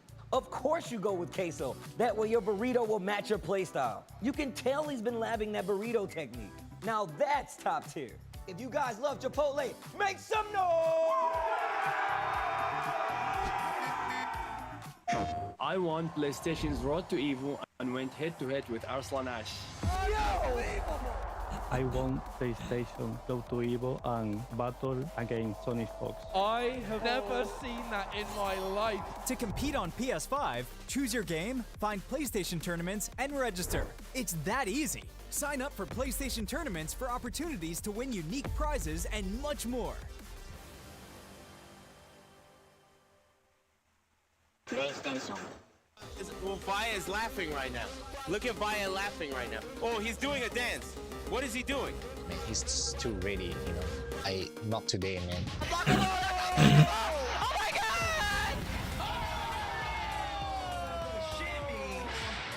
に参加して、でその時また賞金額が上がって、いや気持ちは調子良かったですね。So it's much more than just playing. It's being a part of this community.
Hey everybody, we're back with more Fatal Fury City of the Wolves action here at EVO 2025, and I hope you're all feeling a lot better than Koji is right now. Oh my lord. That was a crazy set to take us into that short little break to fix these technical difficulties. I am hearing that they are fixed now, so thank you all for bearing with us during that short downtime. That was, like I said, an insane, insane match. Yeah, no, something that only seems to happen to somebody like Koji, because I feel like all his finishes are by a hair like that. They really are, yeah. I mean, that just goes to show the level that these guys are playing at, the level of competition. These guys are pushing each other. Goichi, of course, moving on in the winner's side with a 2-0 victory over Koji KOG. KOG going to be waiting for the winner of the match between Shen and Punko, a battle of Gatos. You know what? I'm just glad Gato's in top 8. I'm pretty sure the viewing audience, both behind us and at home, wanted to see a Gato all weekend in top 8. Now they got two of them fighting each other. Oh, baby. That's right, yeah. We're guaranteed one of them to move on, but that also conversely means that we're guaranteed one of them to fall. Yeah. Which is a bit sad, but, you know, that's just how tournaments go. Hey, man, fan favorites can't stay fan favorites forever. Someone's got to go down heavy. And you look at the path that Shin had to go through, taking these guys down heavy, from Shadow X to Chris G to Nemo. Goichi almost had a spot on him. Masao, Zap, Vader PE, Maestro, Matt, Taka, and Horseradish. Poor guy. Yeah, had to open a weekend up like that. I know, it's tough when your first match is Shen. So shout-outs, of course, to White Claw Zero Proof for providing us with the victory path. As you can see, we've got Weibo Gaming's Punko. You see his path. Obviously, many fewer names on his path. That means he didn't lose quite as early as Shen did. So he had a bit of an easier path, if you can call it that. I mean, you look at these names: Kindevu, E.T., Xiao Hai, Koopa. Xiao Hai. Can we talk about that a bit? Yeah, I feel like that definitely deserves some attention. Xiao Hai not being in top 8 is partially due to Punko putting him in losers. Yeah, I mean, it's half Punko's fault that he's not in here. You know, sorry to all the Xiao Hai fans out there, but you guys have a chance to see him again later tnight. Most certainly. In a different game, a different video game. But that's a story for later. Right now, we're going right into Punko versus Shen. Gato versus Gato. Losers round one. Loser of this goes home. And it's pretty much going to be, I feel, a meaty setup fest. And we've been seeing Punko absolutely immaculate with these guard cancels the entire weekend. I wonder if Shen can match that energy. Yeah, so of course both these players playing the same character, but you'll notice Shen, he likes to go for the command grab quite frequently, more so than compared to Punko. Whereas Punko, he is the DP master. This man reversals in the craziest places, sometimes to his detriment, but most of the time to his benefit. I'll say that a lot of other top players in CLCW have actually been inspired by Punko, at least when it comes to defensive positions from Wake Up. There's a great DP from Punko right there to save himself from the overheat. Yeah, man, a lot of people have just been swinging wild on, wow, he took down C at the worst possible time. And ended up eating a wild punish jump B. Yeah, Punko putting on the aggression, finding the right time to re-hop. He's gonna try to play this neutral now. Both these guys just want to be real close in each other's faces, so who's gonna be the one that presses the buttons better? Who's gonna be the one that mixes it up better? Nice, finds the counter hit, doesn't get the combo afterwards though, but you know what? Shen is still on the back foot almost the entire game so far. Yeah, you feel like that Shen's never really been in control of this at all, and Punko's basically just been knocked down only to be given the opportunity to Wake Up DP him. And now he just hasn't been touched at all. Wow, big overhead in the corner, and I think that's gonna be the round. It sure is. Punko with the perfect to take the first game over Shen, winning the first match of this Gato mirror. You were talking about how Shen likes to use the command grab to open up opponents, because that is one of, I mean, if not the best option that Gato would have to utilize that when an opponent is blocking everything expertly. But he didn't even get a chance to represent it. No, not at all. He's almost, Gato's a character that's got almost a full suite of mix-ups. He's got strike throw, he's got high-low, and obviously you're gonna see both these players represent both those options. Whenever they get a chance like this, Punko, okay, playing that neutral. Shen has a big opportunity here, putting on the pressure right now. And that's where he likes to go for the command grab when he's finally corners his opponent and he can't walk back any further, but he was unable to hold the position because of that well-placed guard cancel. That's right. Yo, that was an incredible movement. Great use of the rev guard to block both sides. Nice. Yo, the DPs from Punko are just out of control. What? I was like, he was thinking about it, and Sean had already backdashed, and he was thinking like, whatever, man. Dude, Punko's guard cancels are so good. He uses the guard cancel stop in a way that I've not seen any other Gato really, truly successfully replicate to the level that Punko has. And that's risky, but it is probably the safest guard cancel he has because it is a top two, and it puts him in a block position naturally. All right, Shen finds a huge hit. I mean, this feels like kind of the first hit of consequence that he's actually gotten. I would say so, most significant, and blocks the overhead but doesn't have a response for it. Oh my gosh, and just run up mid, catches Shen, trying to do something. Punko now in the driver's seat, but Shen now in SPG range. Gotta be careful he doesn't have a way to challenge that SPG. Okay. Catches the counter hit on timing. That was actually so clutch for him. I think he wanted a guard cancel there, and that's why he threw it out. He's actually managing to slow this down a little bit more and making Punko not play the game he wants to play anymore. The game plan is not going to deviate from Punko, and that's always how he plays it. But I think Shen recognizing that, saying, okay, let's pump the brakes a little bit. Shen successfully baiting the reversal. Nice guard cancel reversal from Punko. Dude, Punko's guard cancels have been out of control this set, man. And I think that's one of the X factors that he has in his favor. Not a lot of people are utilizing guard cancel that way. A big drop on the slide, unfortunate for Punko. Big damage opportunity gone to waste. Shen now has another chance, but another guard cancel from Punko. Stepping on his J's. Nice air to air. Dude, Punko looking in full control at the moment, man. And like you said, it's not easy to do that, but not only is it not easy to do that, but that guard cancel technically isn't even a safe option because there's no invulnerability on it. Dude, that anti-air after the stomp, Punko's just in Shen's mind, had an opportunity, but yeah, and there it goes. Punko making quick work of Shen, sending him back home, back to Singapore, but that was an incredible, incredible showing from both players, a great run. You know, Shen, of course, should be proud of what he's done, but Punko going to be moving on in the loser's side of this top 8. Yeah, and you can tell he's feeling it right now. Both of those guys have been all over the world in the last 3 months. And I know a lot of the guys in this top 8 have been all over the world in the last 3 months, sometimes twice a month, just to qualify for Esports World Cup or SWC. And now they're here at EVO, putting it all on the line for everybody here in attendance and everybody at home watching this. And for themselves too, right? Mostly for themselves. These guys, they all want this so badly. All these guys, you look at this top 8, these are some old men, bro. Yes. These guys, they've been at this for a long time. They're like, yo, let me come back. Maybe I got time for one more rodeo. You know what I mean? Hey, man. So these guys, they all want one more before they maybe ride off into the sunset, potentially. Who knows? We definitely need that meme with Punko and it saying, I got one more in me. Yeah, exactly. That's how I feel when I look at these guys. Of course, these are all players that I've been watching since like the early 2000s eras. You know, these guys have been legends for so long, and it's so nice to see these guys in this top 8 stage, playing this game, putting it all on the line for us. Really flexing that legacy muscle, too. Yeah, right? man. A lot of those old strategies still very viable and effective here in 2025 in a brand new game. And I think that's just the beauty of CLTW. It really wants to highlight that kind of skill level. Yeah, but of course, that also, I don't want to like undersell how like good it is if you're a younger player trying to get into this. No, not at all. You can just do stuff too. You can go crazy with your aggression, like how all you Zoomers like to play. You just grind ranked all day, whatever. And like that's obviously a very rewarding way to play this game as well. Yeah, most certainly. But I think we got some highlights for the viewing audience right now, presented by PlayStation Tournaments, man. The first Gato Mirror, Fatal Fury's first inaugural appearance here at EVO 2025 Top 8, and it's the 2 champions who I said before have been all over the world trying to just qualify. They're running into each other left and right, and it is almost fitting that it came down to this in top 8.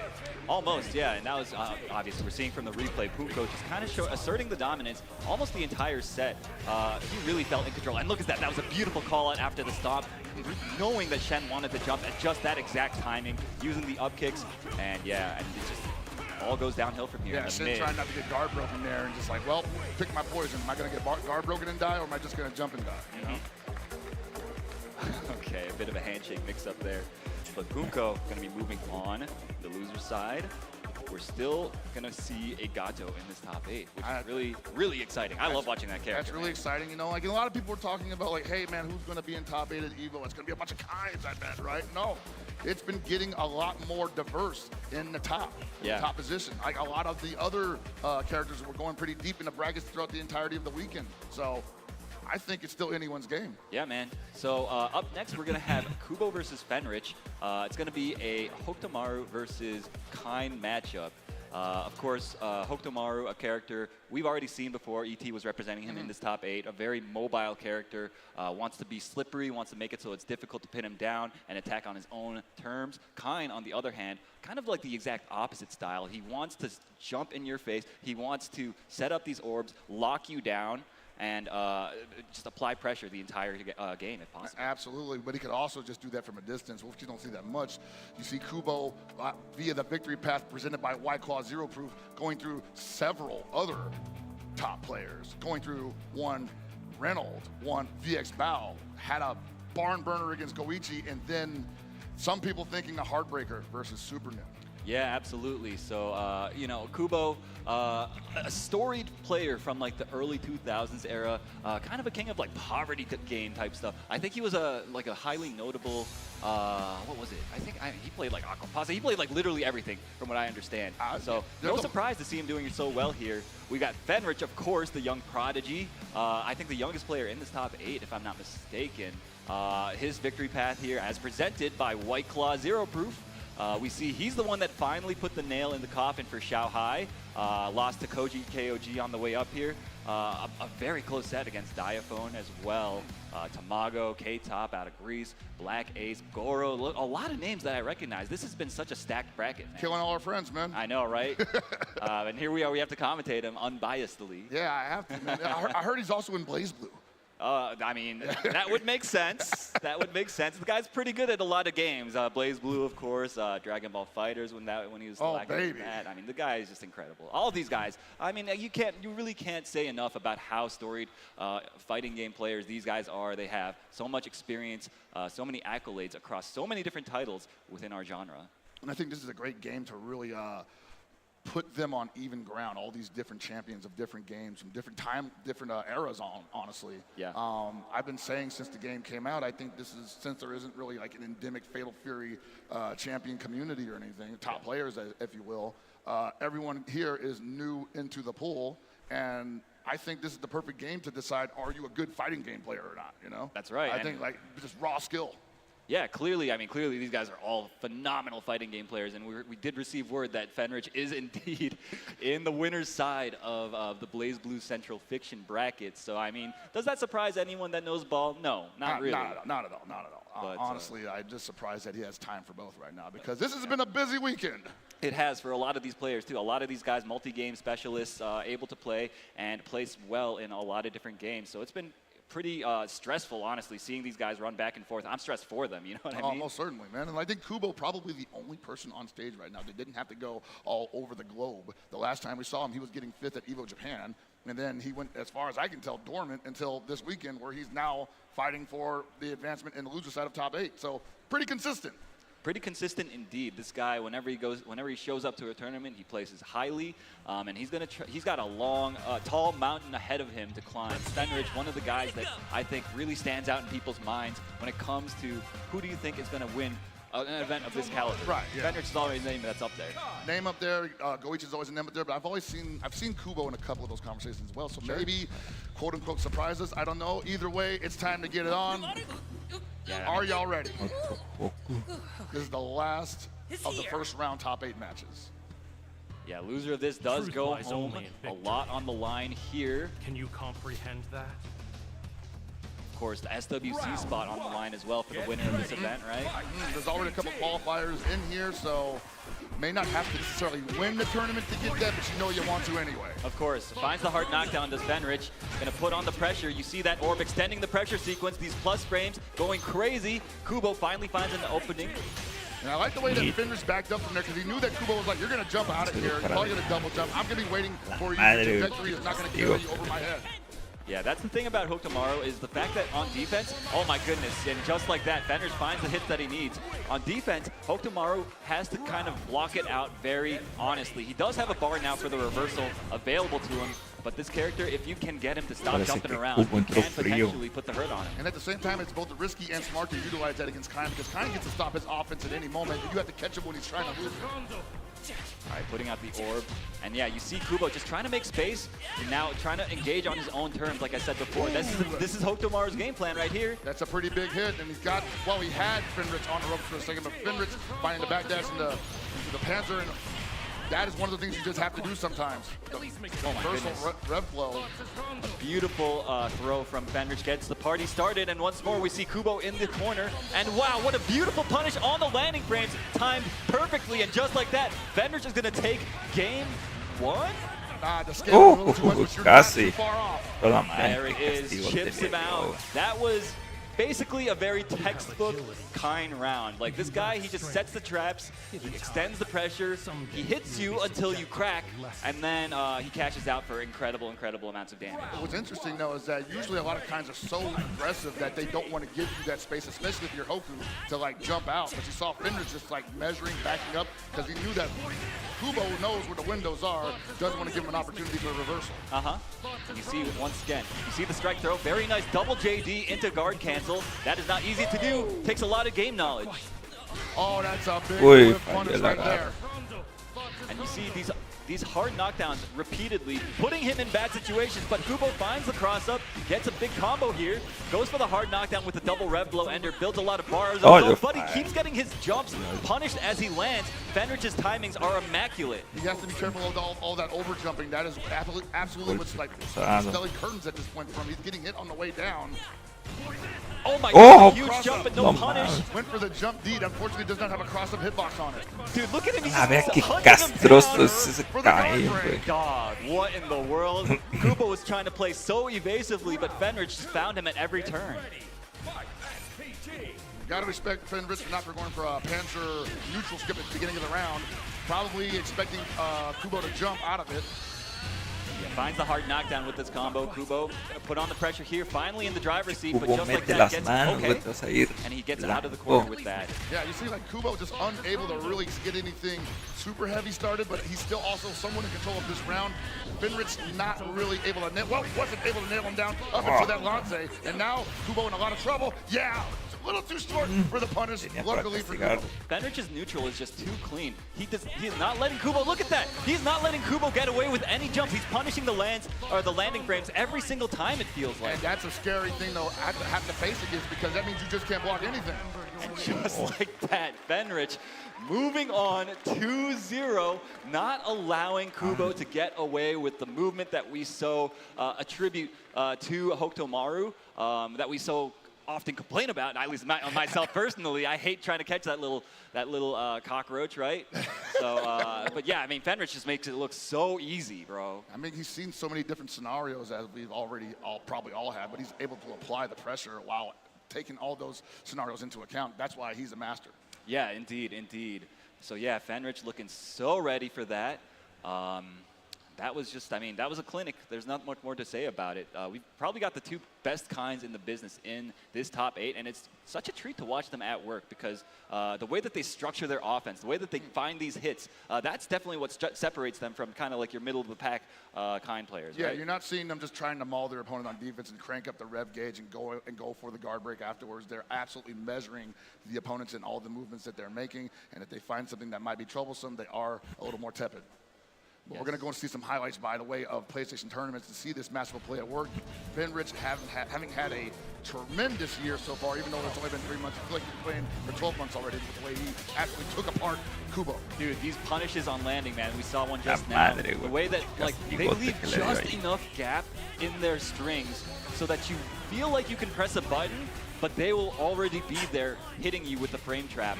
Oh my gosh, and the empty jump low, sneaking it in to seal the deal there. Fenrich basically just in complete control that entire set. Man. Yeah. The guy is a master. Kubo tried his best to regain control, and he had some highlights there as well, but it just wasn't enough to really put the brakes on Kine at all. And so that's unfortunate. But we got another break to go to. We'll be back after these messages with more yes. Fatal Fury action. Yeah, come back. We'll be back with some more messages, or after these messages from Chipotle. Don't go anywhere. We have some more Fatal Fury action coming your way. During Chipotle, but before we go, we do have something to tell the audience. When you see that burrito meter, we need you to spam the EVO X Chipotle Twitch emotes to fill up the burrito meter, and somebody might get a prize. Somebody. Could be you. New Chipotle Honey Chicken brings a hint of pure honey and seared smoked peppers with fresh chicken hot off the grill. For Chipotle heat with a touch of sweet and a perfectly balanced sauce. Chipotle Honey Chicken takes heat and sweet to a whole new level.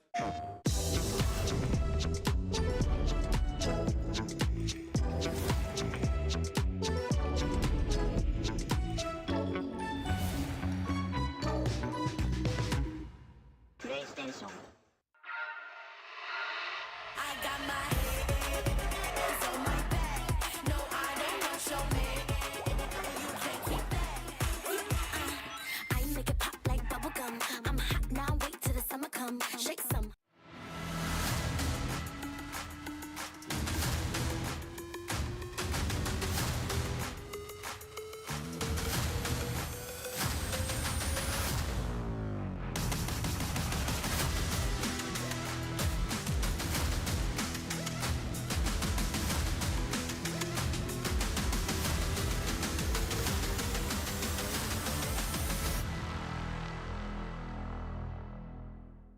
We knew pretty early on that the game was fun to play.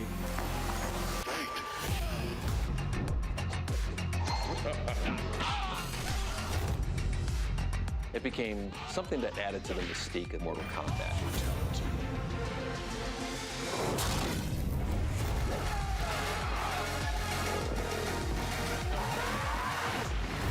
Flawless victory.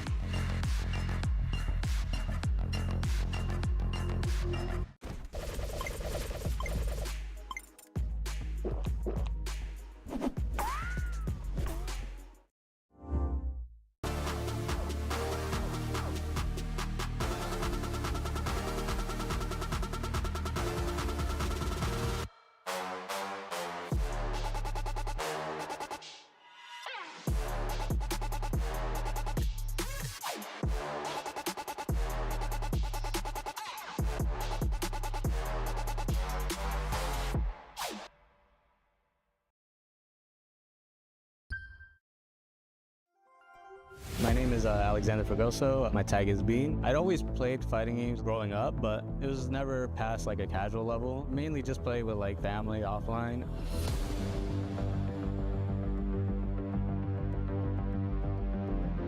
There was an online tournament that was hosted, and I decided to join just wanted to see how well I do, and I ended up doing pretty good. The first time I competed in a competitive setting, I ended up getting fourths, and I think after that moment, I started playing more confident. My main in Guilty Gear Strive is a character called Chip Zana. He's like a ninja, so he's really fast. I just generally like playing fast characters in fighting games.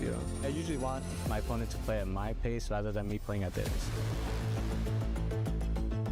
My name's Abdullah. My gamer tag is Blackcase. I've been aware of EVO ever since I've started playing fighting games competitively, which was around 2011. I started playing Mortal Kombat casually, and then went on to like Street Fighter, and eventually settled on Marvel vs. Capcom 3. I love the competition aspect and being able to like play against a human opponent, and there's like a bunch of mind games along with that. I really love that aspect. So in Fatal Fury, I play Kain, which is a zoner set play character. I usually gravitate towards like set play characters. My favorite moment playing Fatal Fury was probably the finals of the Road to EVO tournament versus KD. From that, I got to fly to EVO, and I'm right here. I don't really think about who my next opponent is going to be. I'm just mainly thinking about what I need to do in the match in order to get that one. What I want to walk away with is people getting to know who I am. Like, oh, this guy, he's a really good player. I try not to put too much ego into the things that I do. I think it's better to try and stay a bit humble. I hope you're on the lookout for me and you're ready when I come to play you. Good luck to everyone. And welcome back to our EVO Top 8 broadcast for Fatal Fury City of the Wolves. You guys can see on your screens right now, we've got footage of the show floor at the moment. All these people playing casuals in the venue at the moment. There is so much going on, as you can see in the Zenny wire cam. Welcome back. Yeah, We're here in the arena. Shout out to Zenny, man. They definitely got me these nice free glasses, man. I'm going to be wearing these. They're prescription. They fit perfectly, and I can see very clearly now. They look very good on you, my bro. Thank you so much. So we're going to take a quick peek at this bracket once more. We are done with all of the round 1 matches. So as you can see in the winners finals position, we have ET versus Goichi. That is going to be a 1st to 3, as it is a finals match. Losers quarterfinals, we've got Koji KOG versus Punko, and Lagia versus Fenrich coming up. Yeah, man, all those hard-fought battles, but somebody had to advance and someone had to go down. And I think we're left with what's going to be some pretty historic Fatal Fury City of the Wolves. And it's been a full year. I keep saying year, but it's only been 3 months again. But it's been a full schedule of great City of the Wolves matches culminating to this moment. And we're really just halfway through it, Yeah, honestly, it's easy to forget how recently this game came out because of the way these guys have been grinding. They've been traveling so many places. We've been watching such high-level play. It feels like we've gotten so many tournaments since the game released that we've been able to watch. It's been quite a treat as a fan of SNK games in general and Fatal Fury, right? Yeah, and I want to say that possibly the coolest thing about it is that every major tournament has had a different vibe to it. I mean, we had the Hotaru era, and then we had the Kain era, then we had the Oh My God Billy era. Remember the Marco era? The Marco era, guys, remember that? Right after Combo Breaker, right after Goichi qualifies for everything, winning that with the Marco, everybody online was playing Marco. That was very annoying. That was, that was definitely not my favorite time of the year, but at the same time, I've been very impressed with how much this game has not necessarily changed, but evolved. As far as people's opinions about characters and how to approach the game. Yeah. And we've got SWC going down October 31st in Atlanta, Georgia, where we get another chance to possibly see it evolve once more. It is certainly possible. I am looking forward to it. I'm really curious to get my hands on Ken, right, and see if he shakes things up a bit. I'm really jealous of you guys at home right now because I would be, chomping at the bit to try him out myself. Oh yeah, no, I think what's it, 5 p.m. Yeah, something like that. We're probably still going to be in the arena. Yeah, probably. Maybe not if these players have anything to say about it. Punko, of course, wants to make short work of Koji right off the bat. The guard cancel stop. Dude, the way this guy's been using guard cancel stop, please keep note of this. It is honestly so inspiring. Yeah, that's something that only he can do. It forces the launch, but he's got to be careful with that. I was going to say it forces the launch scenario, which is pretty important for Gato's offense, and also great for just interrupting the opponent's, damage strings. But I got to say, Koji, we saw him earlier. He's got to be having that one back. He wants another shot at Goichi, even if win or lose. He just wants to be back in the situation, and now Punko has to circumvent that monster. Yeah, man, finds a big wild punish on the errant up hold, getting a big combo, gets the hard knockdown as well with the Rev Ender. What you're seeing right now is something that Punko has to do because he cannot outrange the Billy by any stretch of the imagination.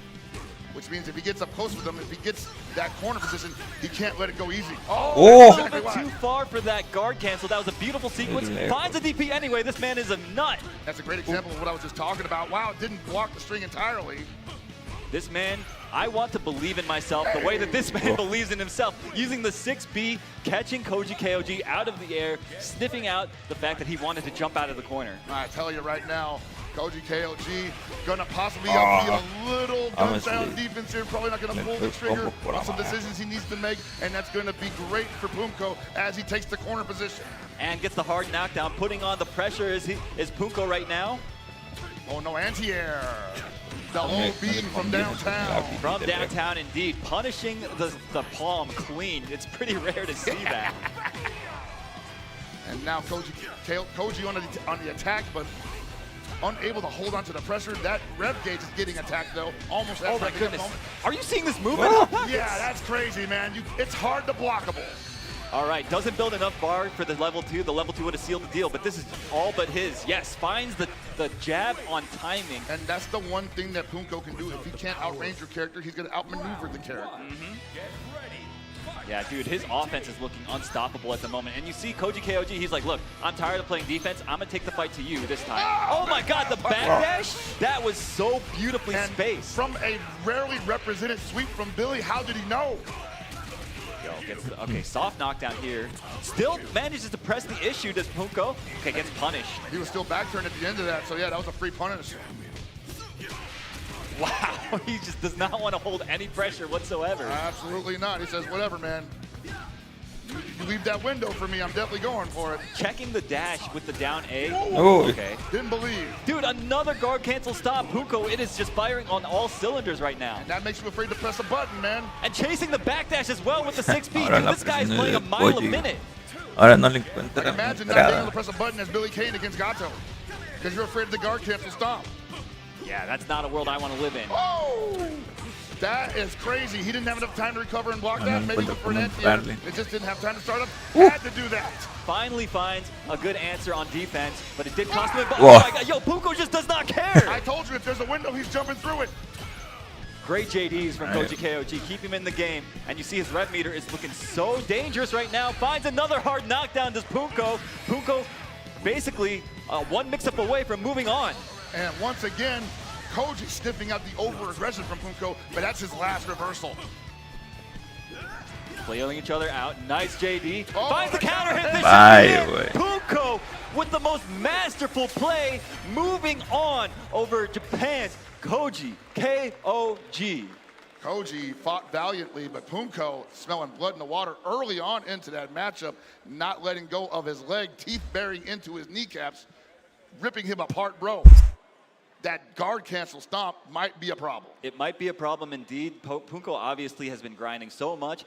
He's looking so practiced. I love the way that he played that matchup. He was like, listen, I'm just going to suffocate you as much as I can. I'm going to force you to use those bars of yours to go for reversals rather than to do combos and stuff. I'm gonna make you feel scared the entire time, and that's exactly what happened. You know what that reminds me of? What's that? Some good old-fashioned Mark of the Wolves. Oh yeah, definitely. You know, you JD the sequence until you know when the end of the sequence is, and then you guard cancel with a party starter.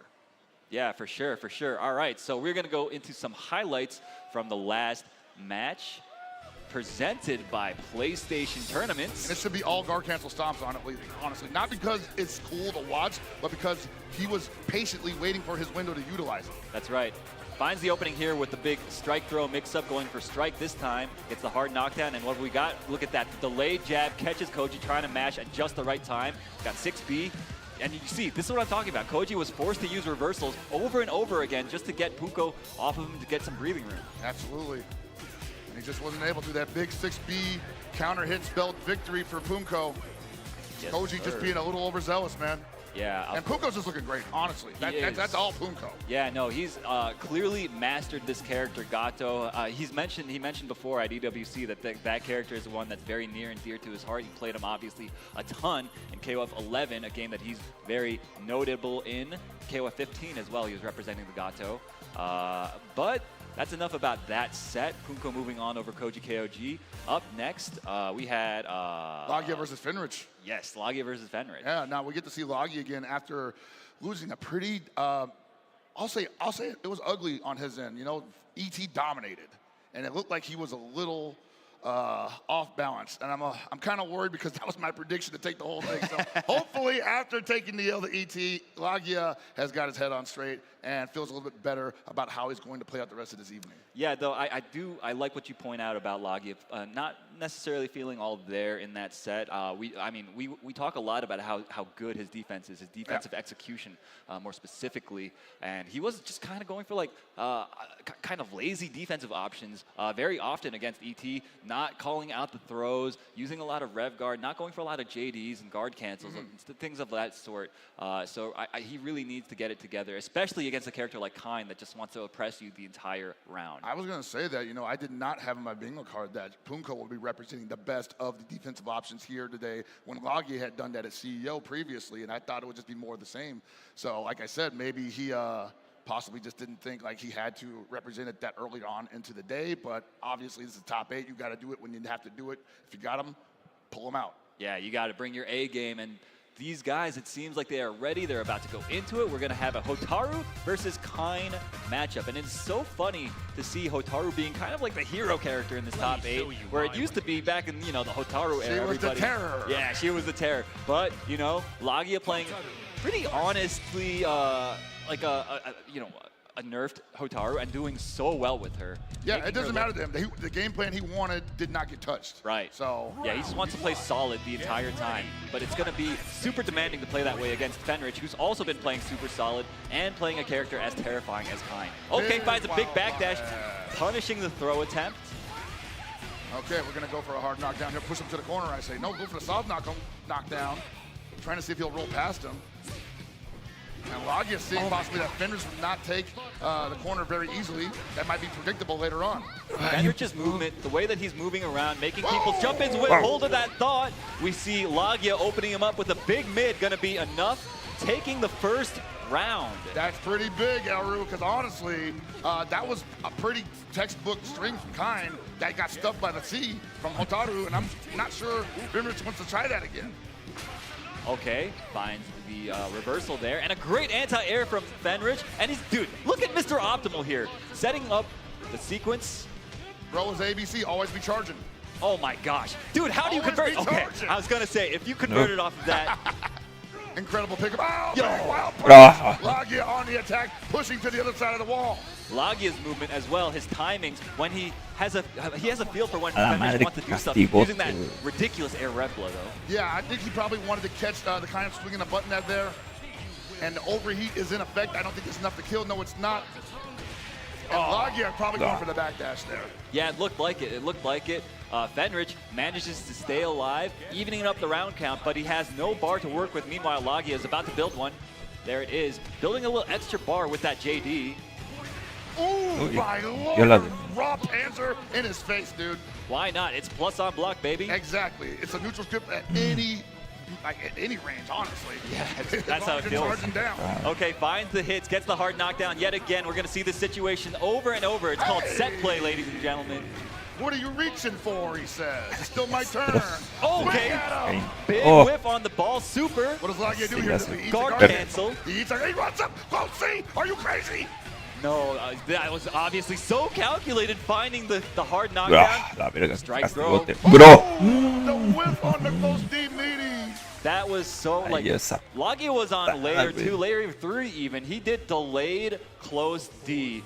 Meanwhile, Fenrich just instantly backdashes, expecting a throw or something of the like, and gets paid out for that big defensive read. You know, that is a guess situation, or rather a read, as you said. You know, honestly, as long as the Kind's not in the corner, he always has an option other than Lanze.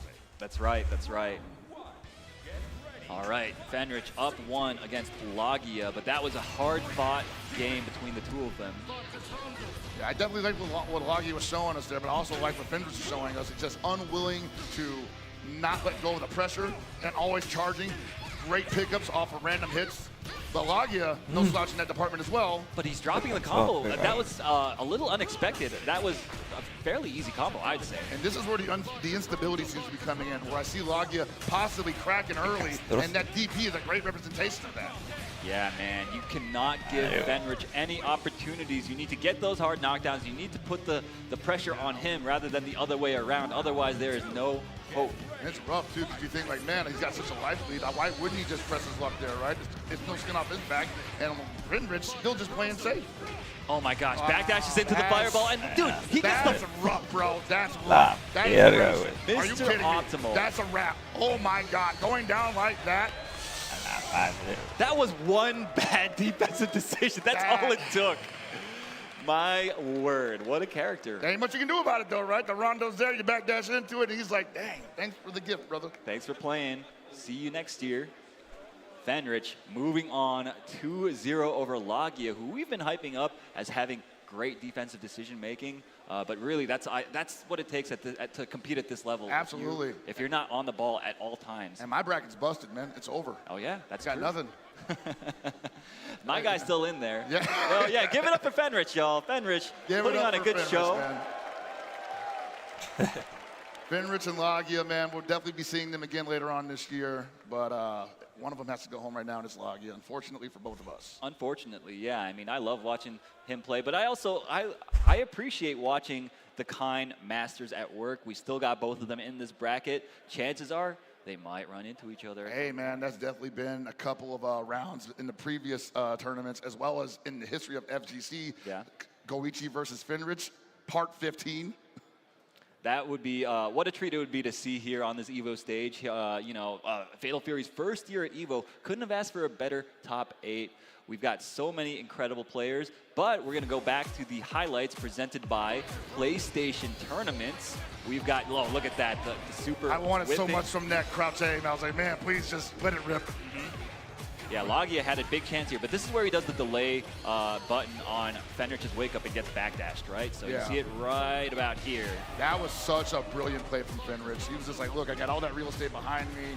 The worst you can do is like go for a fireball, I guess. Why would you do that, right? And yeah, this is just Fenrich doing a combo. This guy, I mean, this guy, he's pretty good at combos, man. If you watch him in any other fighting game, he kills in situations that you would never expect. You see it time and time again in Blaze Blue. You see it time and time again in Dragon Ball Fighters, and we're seeing it here as well. I think that's an interesting piece of footage, too, because I wonder if some people wonder, like, well, he sets Rondo up, and people just stay there and they block it, or they just try to get away from it as soon as possible because maybe they don't know how dangerous it is. Well, that's a good example of why you should probably not be hit by that in that scenario. You know? Yeah, just don't get hit, man. Just don't get hit. 50% of your life plus, I don't know, man. I don't know. Yeah, it's you're definitely put in a very highly disadvantageous situation. Kind obviously highly unique in that regard in this game, able to set up those pressure extending orbs, combo extenders. They're so versatile. But with that thought, we are going to go to a very quick break. We're going to have the Chipotle ads coming up. During the Chipotle ads, when the arena goes into a chant, make sure you're spamming the custom EVO X Chipotle Twitch emotes to fill up the burrito meter. Because when that meter fills up, the viewers, that's you guys at home, are going to unlock bonus Chipotle text to win giveaways for free food after the break. So make sure y'all are going crazy in that chat. If it doesn't fill up this break though, don't worry, you'll have more chances in future breaks to fill up that meter, but might as well get it done now. So we'll be right back. Don't go anywhere. Look, who's hungry? We're going to Chipotle. I need people on the bus now. Chipotle on the way, let's get it. Deal. If you can guess how many beads I have, I'll commentate your Chipotle order. I'm guessing around 1,000. Now that's meaty. Of course you go with queso. That way your burrito will match your playstyle. You can tell he's been labbing that burrito technique. Now that's top tier. If you guys love Chipotle, make some noise! Well, Vaya is laughing right now. Look at Vaya laughing right now. Oh, he's doing a dance. What is he doing? Man, he's too ready, not today, man. Oh my God!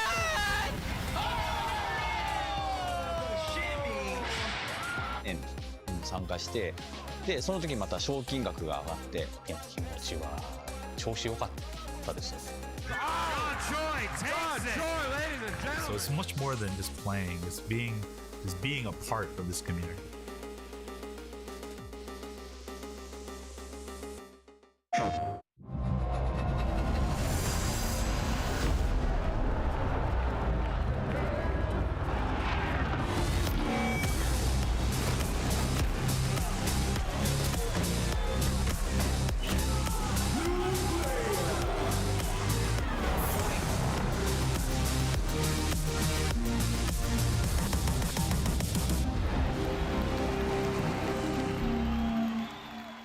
PlayStation. All right, Jay, you ready for this block? You already know. I feel like we've been killing it lately, and everyone's been loving it, but we gotta let the people know where we're gonna be at. Let's just do the meme real fast. You know, my heart meme, get the engagements and everything like that. Yipes. So, you understand me. It's not about the engagement. I'm just always thirsty for a drink, especially for this White Claw Zero Proof. Yeah, but that was corny as hell. But I'll drink to that. Cheers. Cheers. Yeah, I'm thirsty.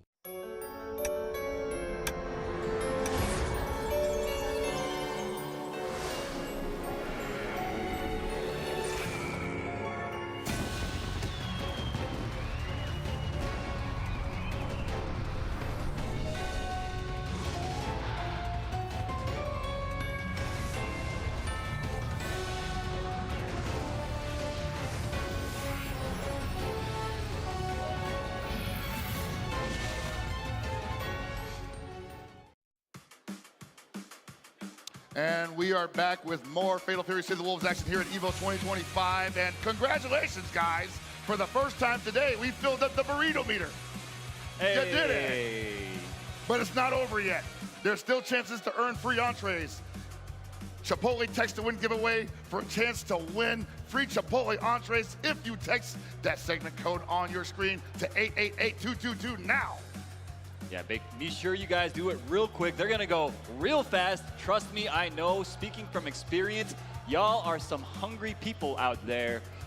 So make sure you get that free Chipotle while it's available. But if you don't get it this time around, don't worry about it so much. We will have more opportunities in the future with some more of these Chipotle burrito meters to fill up. You guys, you've done it once before. You can do it again, I'm sure. Honestly, it's probably the first time at EVO in a long time that I haven't got a Chipotle burrito card, so I was really looking forward to that. Yeah. Been missing the burrito bus all day, all weekend, every day. Been having to eat just other stuff other than burritos, so I'm happy for everybody else who made that happen for them. Yeah, man. Yeah. You guys truly deserve these burritos for going so crazy in the chat. But enough about that. We've got some Fatal Fury City of the Wolves to play. We're going to take a quick peek at that bracket once more. So we have got ET versus Goichi still in that winner's finals position. Once more, that's going to be a 1-3 match. And in the loser semifinals, we're going to have Punko versus Fenrich. Kine versus Gato. Only 4 left, my friend. Only 4 left. Wow, we are moving right along. You know, I like that. Yeah? We come from a background where a game can take darn near 30 minutes. You know, I'm kind of digging these really quick bursts of extreme violence that are awesome to watch and probably not so awesome to play against, especially if you're on the receiving end of it. But for us and the people at home, I'm sure it's great. So yes, 4 left, and it could be gone in the blink of an eye. It could indeed, and especially with the Gato Kine matchup, 2 highly explosive, aggressive characters, right? But up next, we're actually going to have Falcon's own ET versus DFM Punk Workshop's Goichi. Shout out to that cheering section, huh? Yeah, shout out to Falcons cheering section. Let me hear that. Yeah. We got some Falcons fans out here as well, it seems. But Don't sleep on Detonation Focus Me / Punk Workshops. Goichi, we got any Goichi fans in the house? And Goichi, someone who is, as you always bring up, and as I always bring up, a man with a storied past of just collecting W's from all corners of the FGC. And he's already collected probably what's the most currently coveted prize, the EWC Championship. And now he's looking pretty good to possibly get the EVO trophy for the first year of Fatal Fury City of the Wolves here at EVO. And October 31st. We got SWC. Yeah. What a also run do that it would again, be. yeah, man. Yeah, I mean, Goichi, like you said, looking poised to potentially take the tournament. The way he's playing, he's just so optimal. I love the way, when I watch Goichi play on offense, he's structuring his offense immaculately. He's timing everything perfectly, leaving just enough gaps for you to hang yourself. He's also just like converting off of every hit. And on defense as well, he is just a tough nut to crack. This guy, always just kind of like finding the right timings to go for whatever defensive option he chooses to go for. So it's really the ball's in ET's court. ET, of course, a very highly offensive player, reads-based player. So if any one of these players left, I think he's the one that might have a good chance at sending this guy into the loser's bracket. Do you think ET's offense then would destabilize Goichi's defense in that regard? It could. He's done that to a lot of really strong players in the past. So yeah, no, he just has that. He puts you under a spell where like he's just on offense and you're like, what's happening? You think this man's crazy? Like this dude's nuts. Exactly. Like why would you do that? Exactly. But I mean, Goichi, this guy, he's blocked some crazy stuff in his time. Yeah, I'm sure you know, right? Definitely aware of that, yes. Yeah. So I don't know. It's going to take a lot for ET to kind of overwhelm this guy, Goichi. But, you know, stranger things have happened. Both these guys, highly successful fighting game players. So it really comes down to the interaction by interaction decision making. And all we see right there, the Red Bull section in the house right there, a bunch of SNK cosplayers. And I think I see King Jobber. That is Jobber. That's and Rome himself. Shout outs to y'all. What's up, folks? The Red Bull hype meter is almost filled up. Keep that thing burning, guys. Yeah, so shout outs, of course, to one of our lovely sponsors, Red Bull, for helping make this event happen, bringing all this high-intensity fighting game action to you guys at home. Would not be possible without their partnership. We love our sponsors out here, folks. Absolutely, man. Can't be out here without them, man. All right, looks like these players might be ready to go. Yes, I'm hearing word in my ear that is the case. Yes, you see the sportsmanship between these guys. They have probably run into each other like 8, 9 times by now. And they're practically roommates at this point, man. Spent the last 3 months together. Basically. So yeah, it's been a crazy tournament season for this game. And we're here basically at like the capstone event of it. Or at least one of them, right? Most certainly. And we're seeing the Billy on the ET side. Okay. Bro, he just gets jumped over instantly, though. Yeah, so ET, classically known as a Billy player in the KOF spectrum of SNK fighting games. Hadn't seen him pick him up in the early days of COTW. Whipped it out at EWC and wasn't that successful with it, but still managed to find some pay dirt. And now we're seeing it again in EVO 2025 Top 8. Ooh, the huge read from Goichi. This is what I'm talking about. He just, on defense, he is always so good at maximizing the situation. He's like, yo, I think you're going to do this. This is the option that makes you hurt the most, if I'm correct. Now ET just second guessing how he's going to approach this, eating a flame. Yes, indeed. Oh, my goodness. No charge, ready. though. Yeah. Rare oh my gosh. Yo, both these guys just kind of mistiming their throws right now. Maybe the nerves are starting to get to them. Winners finals, of course, first to 3 set. Nice, good containment from ET, though. Yeah, entirely possible that, you know, one wrong move could possibly throw Goichi off balance, and that might be it. He's going to be out of SPG. He took a lot of risks there. He staggered his pressure in such a way that he was vulnerable to mashes, but Goichi, of course, playing so patiently. What in the dude? Look at these JDs, bro. Yeah, he's recognizing that Goichi is prepared to JD all of that. And so the remedy to that is staggered pressure. The timing.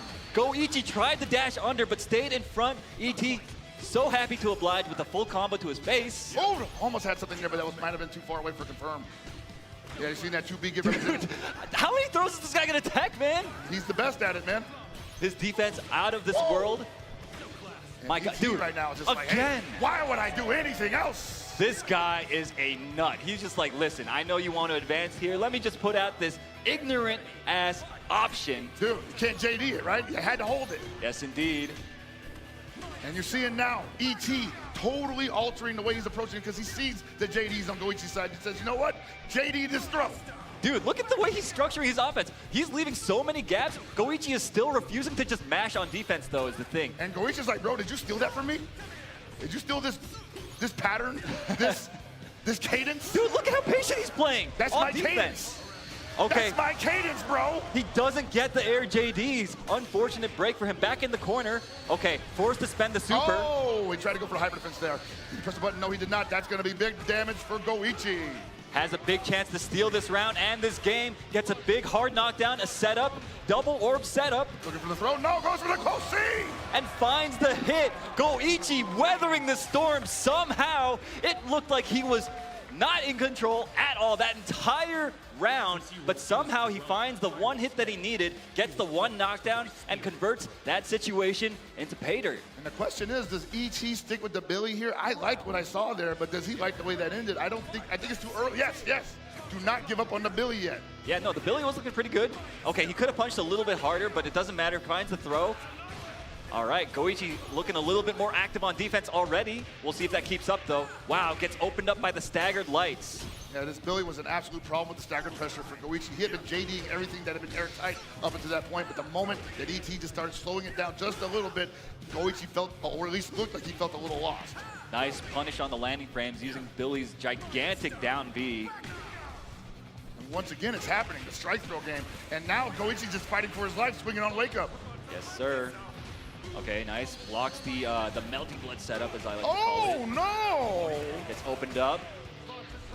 One more opportunity. Nice backdash. Gets thrown. Still one more chance. Billy has the bar, and he doesn't utilize it on the dash up A. No, sir. He chooses to mash instead. Not the worst option to go for there, but Goichi was so ready.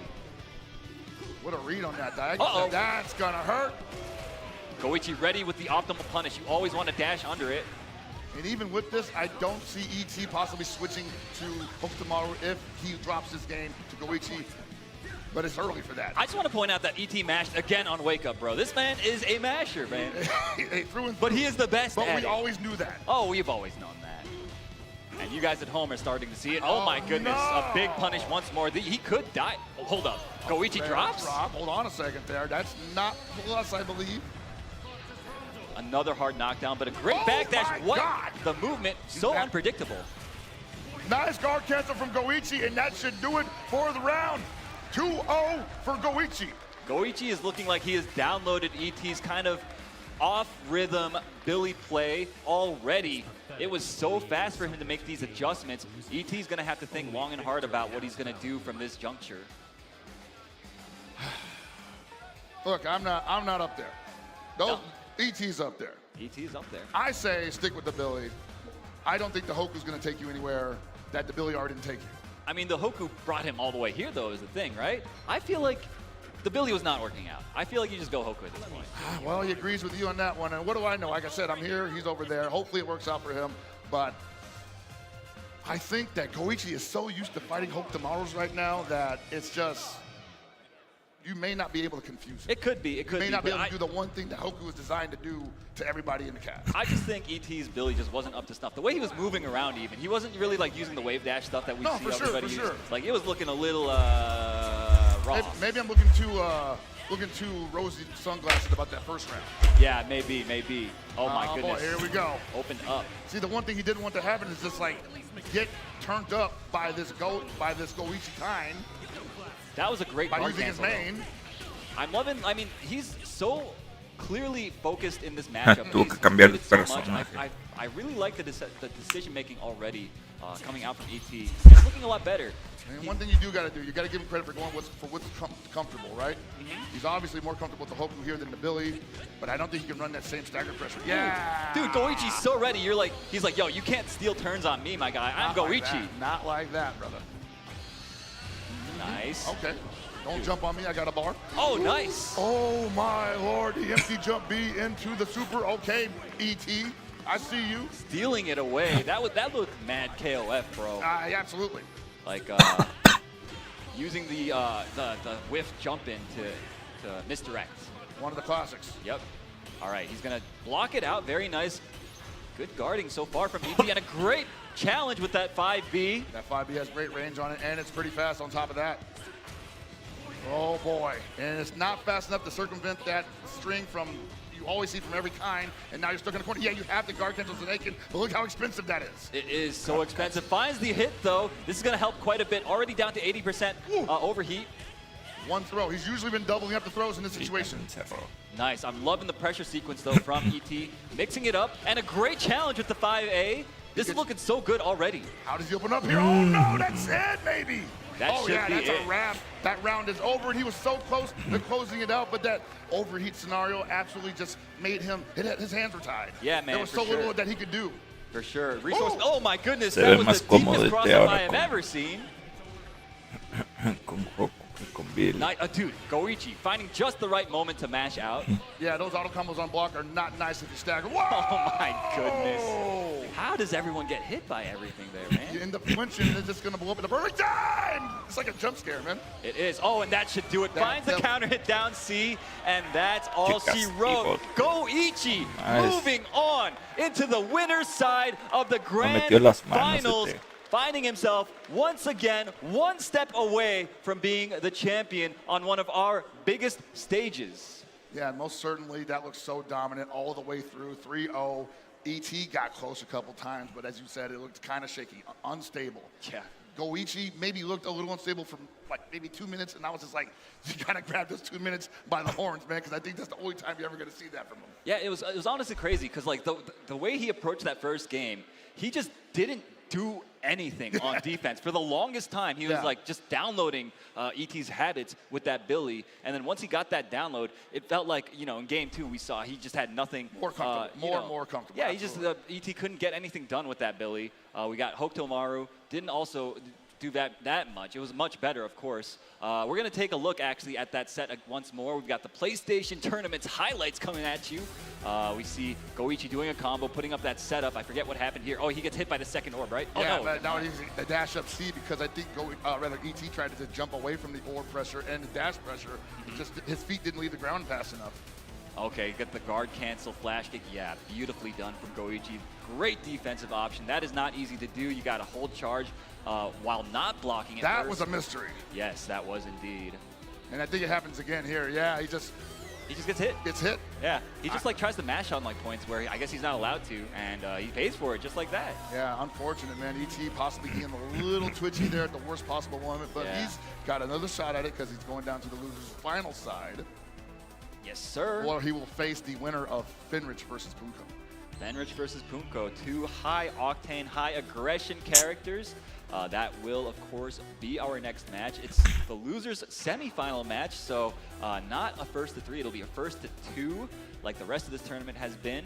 And this is going to be, there's so much on the line here. Getting that podium placing, it means so much to these guys. You get that nice, shiny Nacon stick, right? Shout outs to our sponsor, Nacon. You guys see it on the screen right there.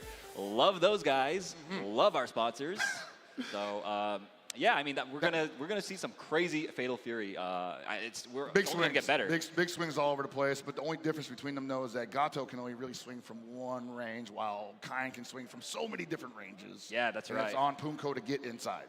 Yeah. I mean, Gato, of course, people describe him as being a little bit stubby. A little stubby, and it's, you know, it can mount up, you know, especially against characters who are designed to play at multiple ranges like that. Exactly, yeah. And Kain, of course, always has the threat of just randomly doing the rev horizontal charging move. I forget what it's called. It's basically a thrust kick. It is, basically. I mean, he also has that, too, in his rev blow.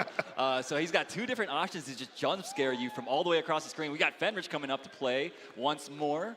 Two legends of the fighting game community about to go at it to see who has the honor of advancing into the losers finals. Generational battle, man, on deck.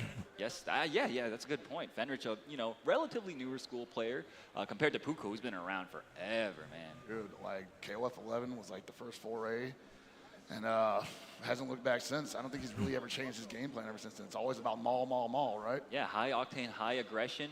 Fenrich, of course, more of like, he's got like that nerdy aggression where it's like super studied, you know? He's got like, yo, I know that if I do this, your only options here are this, and if you do this, I do this. You know, all that type of, he's got it all labbed out. That's the scariest stuff, though. It is honestly, scary, yeah. especially in the hands of a person that's playing Kain, because that is a character that is designed to put you in those situations repeatedly. And we're seeing time and time again in this top 8, people just get opened up by that layered offense that Kain is able to present.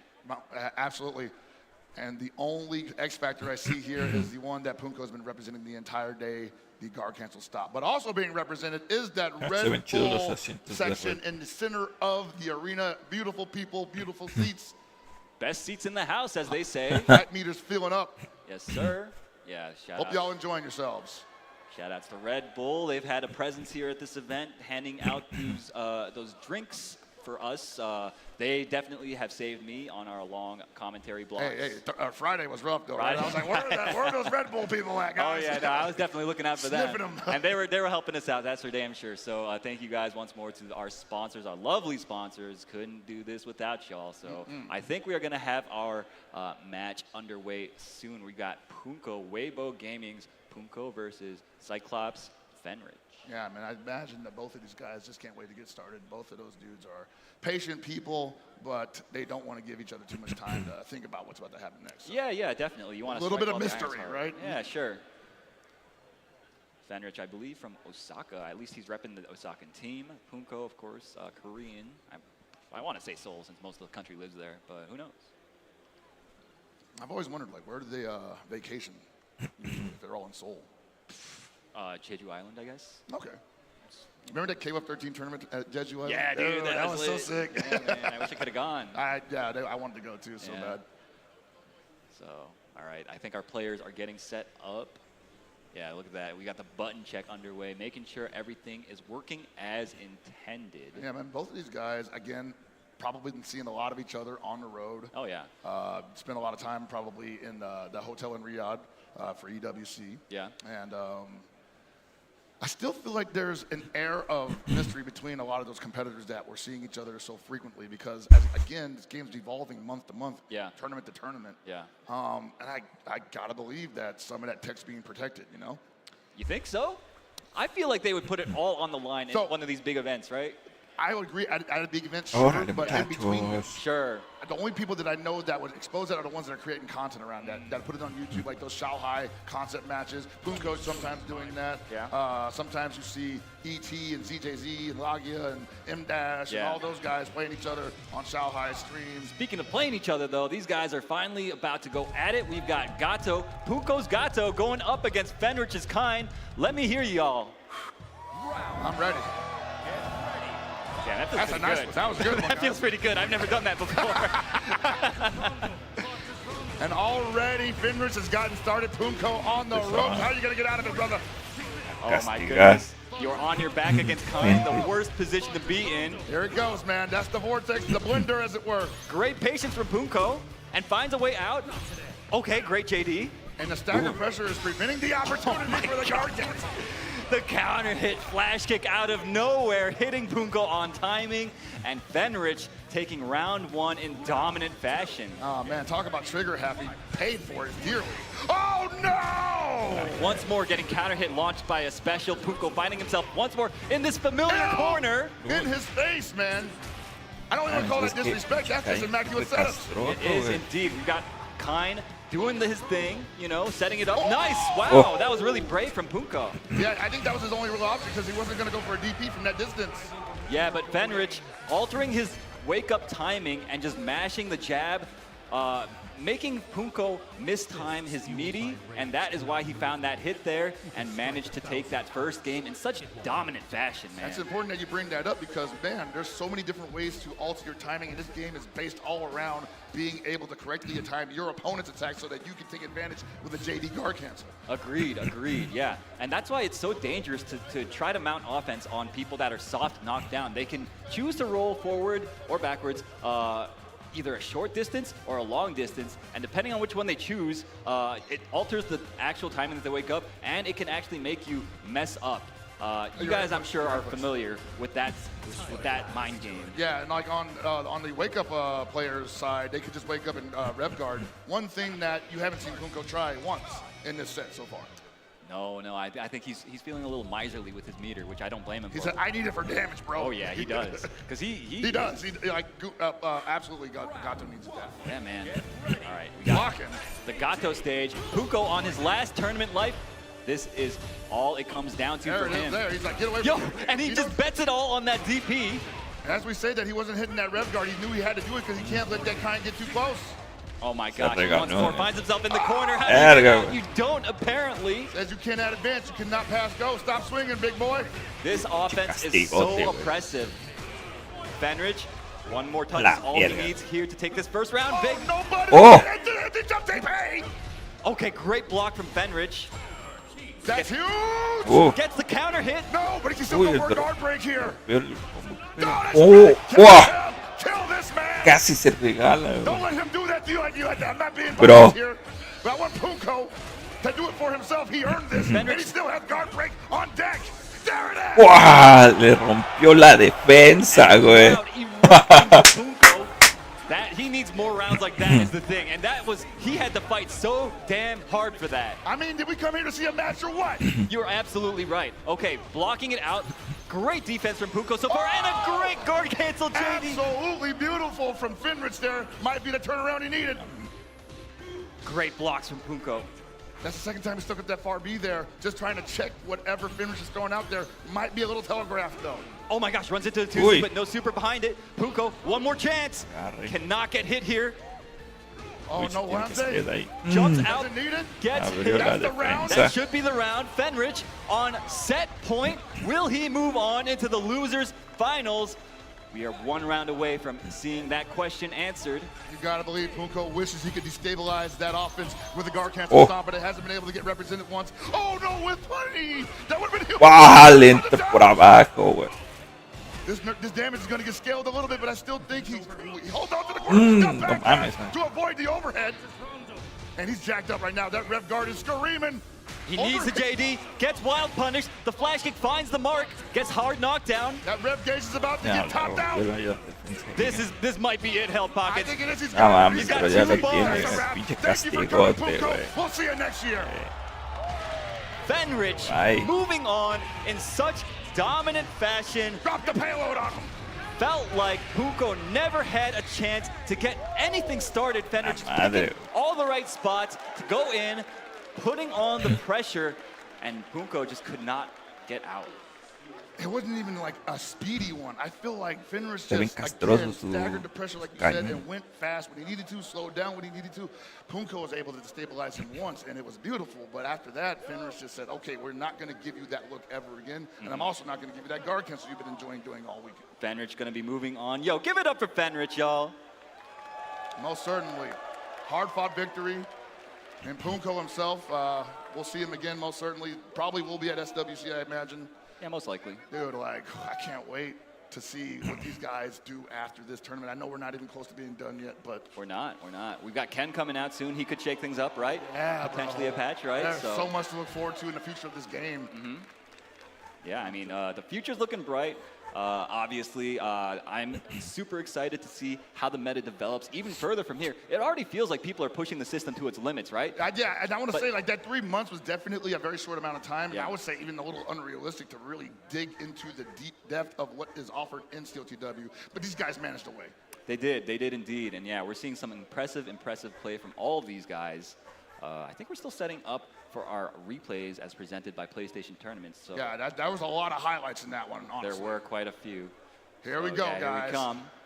Presented by PlayStation Tournaments. Here is the highlight of the previous match, the replays. You saw Punko getting busy there early on, but Fenrich just shutting it down, man. Punko just really could not get any aggression going at all, it felt like. I mean, except for this one round where he managed to find the guard break here, gets the hard knockdown, right? Yeah, puts on the pressure. Fenrich doesn't choose the reversal. And that was pretty much a checkmate situation there because Fenrich felt like, well, if I'm going to lose a round, I'm not going to possibly spend any resources here. Go ahead and just take my life. I'm going to reset in the next round. You're barely going to touch me.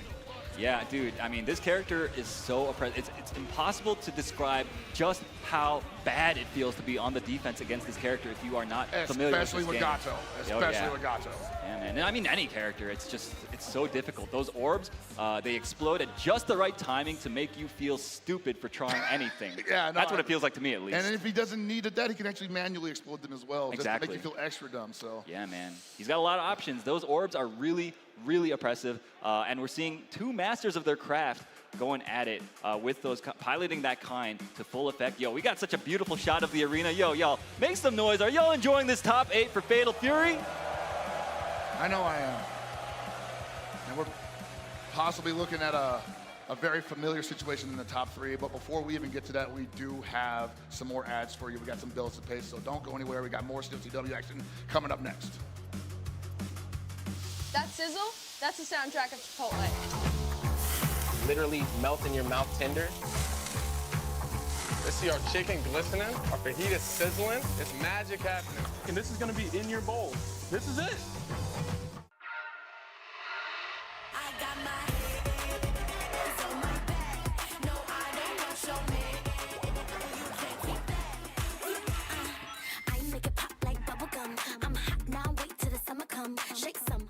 I won PlayStation's Road to EVO and went head-to-head with Arslan Ash. I won PlayStation Go to EVO and battled against Sonic Fox. I have never seen that in my life. To compete on PS5, choose your game, find PlayStation tournaments, and register. It's that easy. Sign up for PlayStation tournaments for opportunities to win unique prizes and much more. PlayStation. Whether it's sunglasses outside, blue light glasses inside, or night driving lenses in the dark, Zenni has affordable eyewear for everyone. Get 10% off at Zenni.com.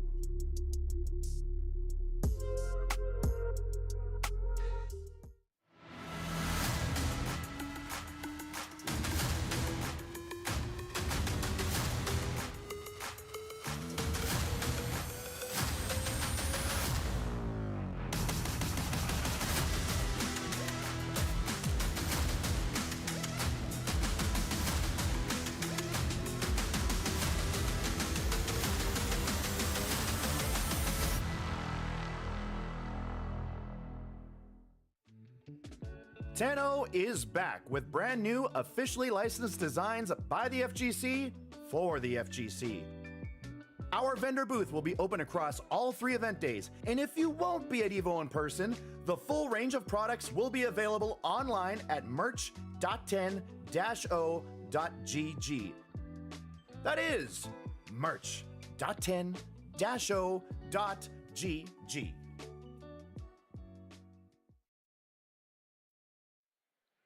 And we're back for the final leg of Fatal Fury City of the Wolves top 8 here at EVO 2025.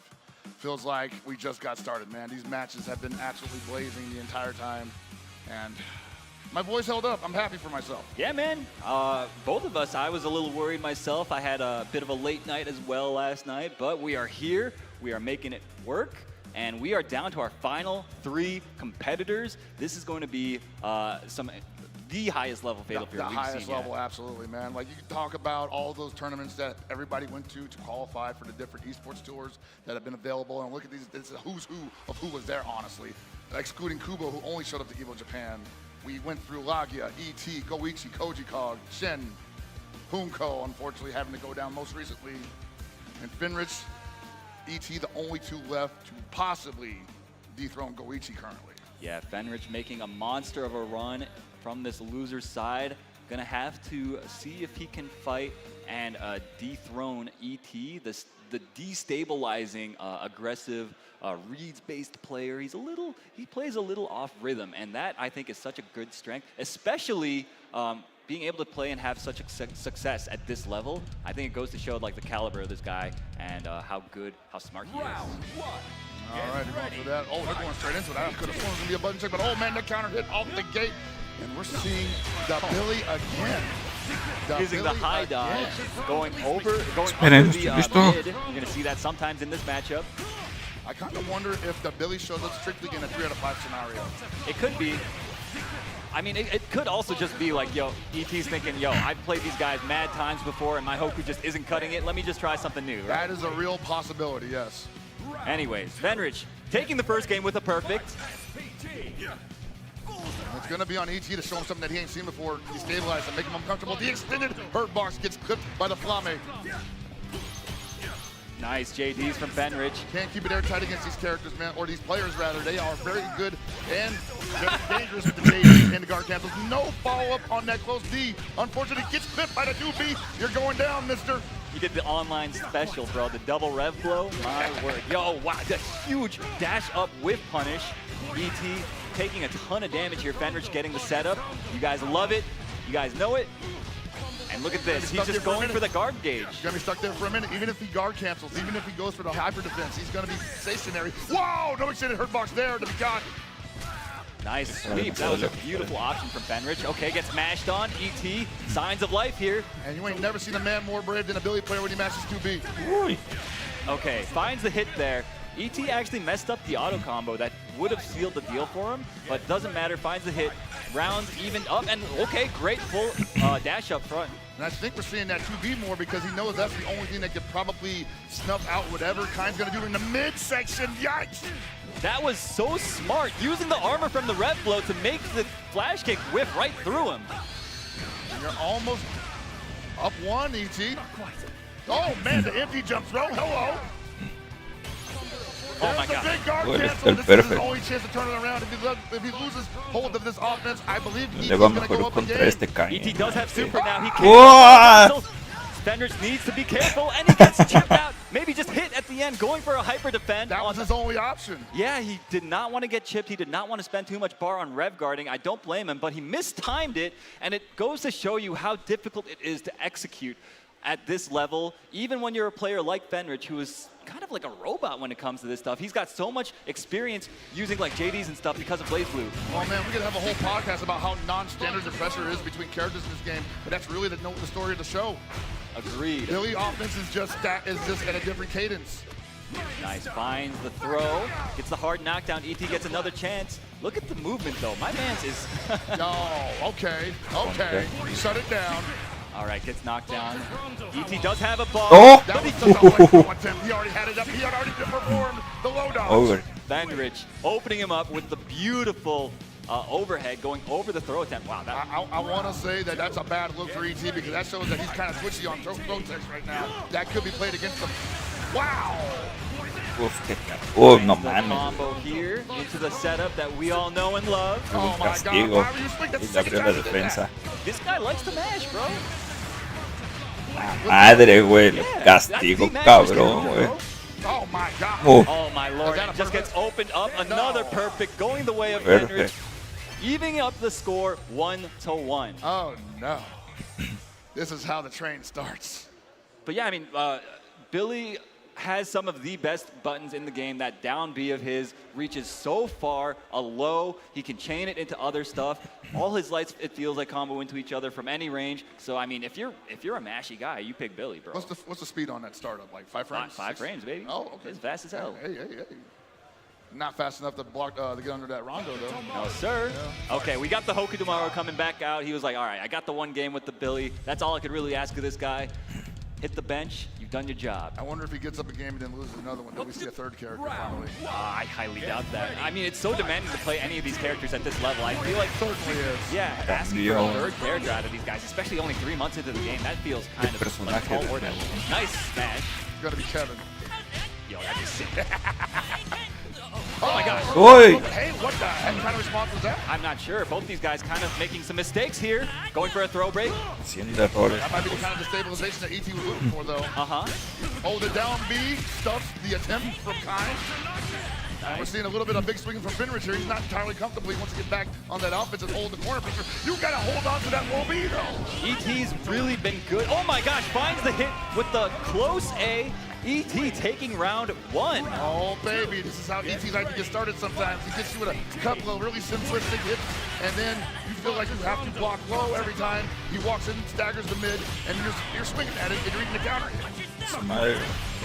Oh my lord! Are you serious? This is what we're talking about, y'all. The ET is kind of a madman. Yeah, vintage ET right now. That ain't Hoku tomorrow. That's a chin. That's Caleb 13 chin in his hands right now. Yo, nice double guard cancel. Okay, once more on the ground. You guys know what it is. Oh, he gets opened up by the pressure sequence. Fenrir's gonna take this round just like that. 1-1 rounds. ET though has the meter advantage. Bro, esta tenía que ser la final. Absolutely, and I think Fenrir might be a little worried though because he's like, man, this guy will catch me with a couple of rev flows when I don't need it the most. And I don't want to be too aggressive because I'm going to need responses. Nice, stays in front, gets the throw. This is kind of the hallmark of ET's game plan, is this situation right here. He just jumps at you, makes you guess, but a bad sloppy jump gets punished on landing. Like you said, Fenrich getting on the offense. Falló el agarre. And that rev gauge was almost at 70%. Is he going to attack it? Uy, país. Fenrich is just taking the hits. A sliver of life going for that chip is ET. Sí. Fenrich running out of bar for the rev guards. His only out at that juncture was to get a just defend or a hyper defend to negate the chip damage. He didn't have it in him. And ET 2-1. This would be, in my opinion, a bit of an upset if I saw ET move on over Fenrich, man. I think based on characters alone, most people would agree with you. ET though playing out of his mind. Great tech from ET. Oh my god, punishes the bad dash under attempt from Fenrich. Where do you think you're going, man? There it is again. Finds the counter hit crumple. And that was just a guard cancel rev blow. It was. Look at all that bar he built from those rev blows too. ET, look, this man is rich as hell at the moment. Oh my god, Otra vez. that is crazy. I think me regaló Fenrich crack? el That was match. not a good option. He was trying to zero frame super, but it's such a risky thing to go for against Hoku, who can just change his jump arc like that. And most certainly didn't get a counter hit there, but doesn't need it. He got the hard down mid-screen. He called that out with the rev throw from all the way out there. ET is just psychic right now. Mames, güey, ahora Fenrich no mete las manos, ¿qué pedo? What you gonna do about it? Fenrich on the back foot for once. No supo nunca cómo entrarle. Needs to get out of the situation. Oh my god, he's just doing it. He's got so much rev to work with, and he countered the super with a Mames, le dio el contra con el super, güey. That's not supposed to work that way. This guy is crazy, bro. The way he used those rev blows that round was nutty as hell, but it all worked. Yo, ET, yo, give it up for ET, yo. That was some crazy ass play. Moving on into the grand finals. Over Fenrich, yo. He had to do kick super. He had to for the invincibility, yeah. Yes, and he went with booger ball, and so the invincibility was never the right decision, but the wrong option. Exactly, yeah, and you really you have to press the right button in these games, man. It's a pretty important part of playing these games. Hey, man, ET definitely know about pressing the wrong button in grand finals, right? Yeah, for sure. That's a bit of a sore spot to bring that up here. Sure. You know? Hey, absolutely. Yeah. I'll bring it up every time, though, because we are back on the stage, and he is back in the grand finals position here at EVO 2025, man. Yeah, man. Once more, ET looking to add another title to his resume, you know, as an EVO champion. But Goichi, of course, sitting in the winner's side is not going to make it easy for him. Yeah, this is probably, I'll say, the hardest challenge he's ever had to face. And the man's put down Shanghai twice. That's true. So, I mean, you do the math, right? Right. That's quite the statement. I mean, Goichi, of course, the guy has looked unstoppable. I mean, ever since that EWC run, even before the EWC run, he was looking so clean, untouchable, really. And like the last time ET and him played earlier in this top 8, he just kind of got destroyed. Well, he was like really hoping that Billy would find some pay dirt there, but as you explained earlier on, it just wasn't working out, you know? Hadn't quite given up on it yet. As you see here in the replay brought to you by PlayStation Tournaments, the Billy was still represented on ET's side, and he found the success he was looking for. He did, yeah. I mean, found the hit there. A bit of a lucky break, I got to say. And now Fenrich making the adjustment, getting the hits here that he needed against the Billy. And yeah, once we saw the Hoku Tomorrow come back out, that's when we really saw Fenrich feeling a little off kilter. He was like, yo, this guy, what do I do about this stuff? Like, look at all this. Like, watch. This right here, that was so crazy. So I'll be real about that. I actually thought he blocked it. And I know you can't JD rev blows, but I was like, dude, did he just like block it and throw it to super and somehow get hit? But nah, that's what just, a bad trade, essentially. Yeah, man. I mean, ET was just in that mode. He was like, yo, I'm in rev, I've got meter. Let me just press these two buttons here right quick. That just goes to show you how successful he is at destabilizing some of the best minds in the FGC, where he makes Finrich, who, as you pointed out earlier, kind of a robot, used the wrong response in that scenario. Yeah. I mean, he really looked overwhelmed on the defense, which is, you know, it takes a lot to get him or any of these players to that point. But ET is the guy to do it, you know? So, and just like that, we got ET versus Goichi in the grand finals, the run back. We are about to crown our first Fatal Fury Cities of the Wolves champion. Crowd, let me hear y'all.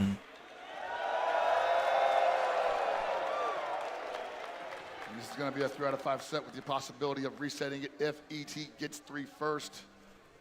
With the way Goichi's been playing, bro, I don't know, man. I don't know. Yeah, I mean, I want to believe, but Goichi is looking so strong. Plus, that guy was my pick, you know, at the beginning of the segment. Yeah, you got to let that rock, absolutely. I got to make sure he wins so I don't look so stupid. I think it would be okay if he went down to ET here. I think I definitely agree. They say, Aru, you are a smart gentleman. Not like that, no good hell pockets. Thank you. Don't disparage yourself like that. Not in front of me, bro. I love you too,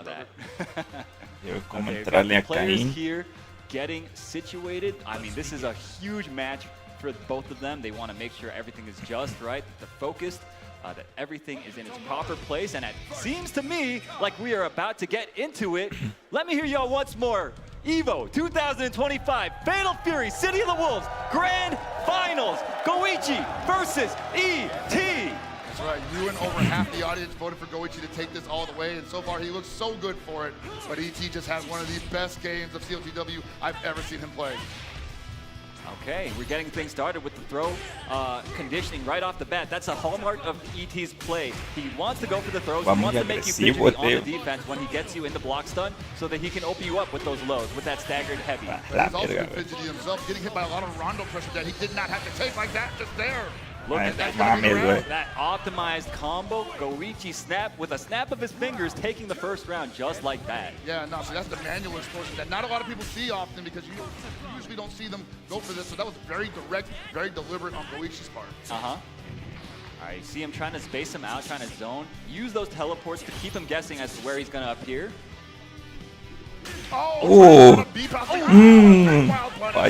Managing to get Goichi to guess wrong on defense right off the bat.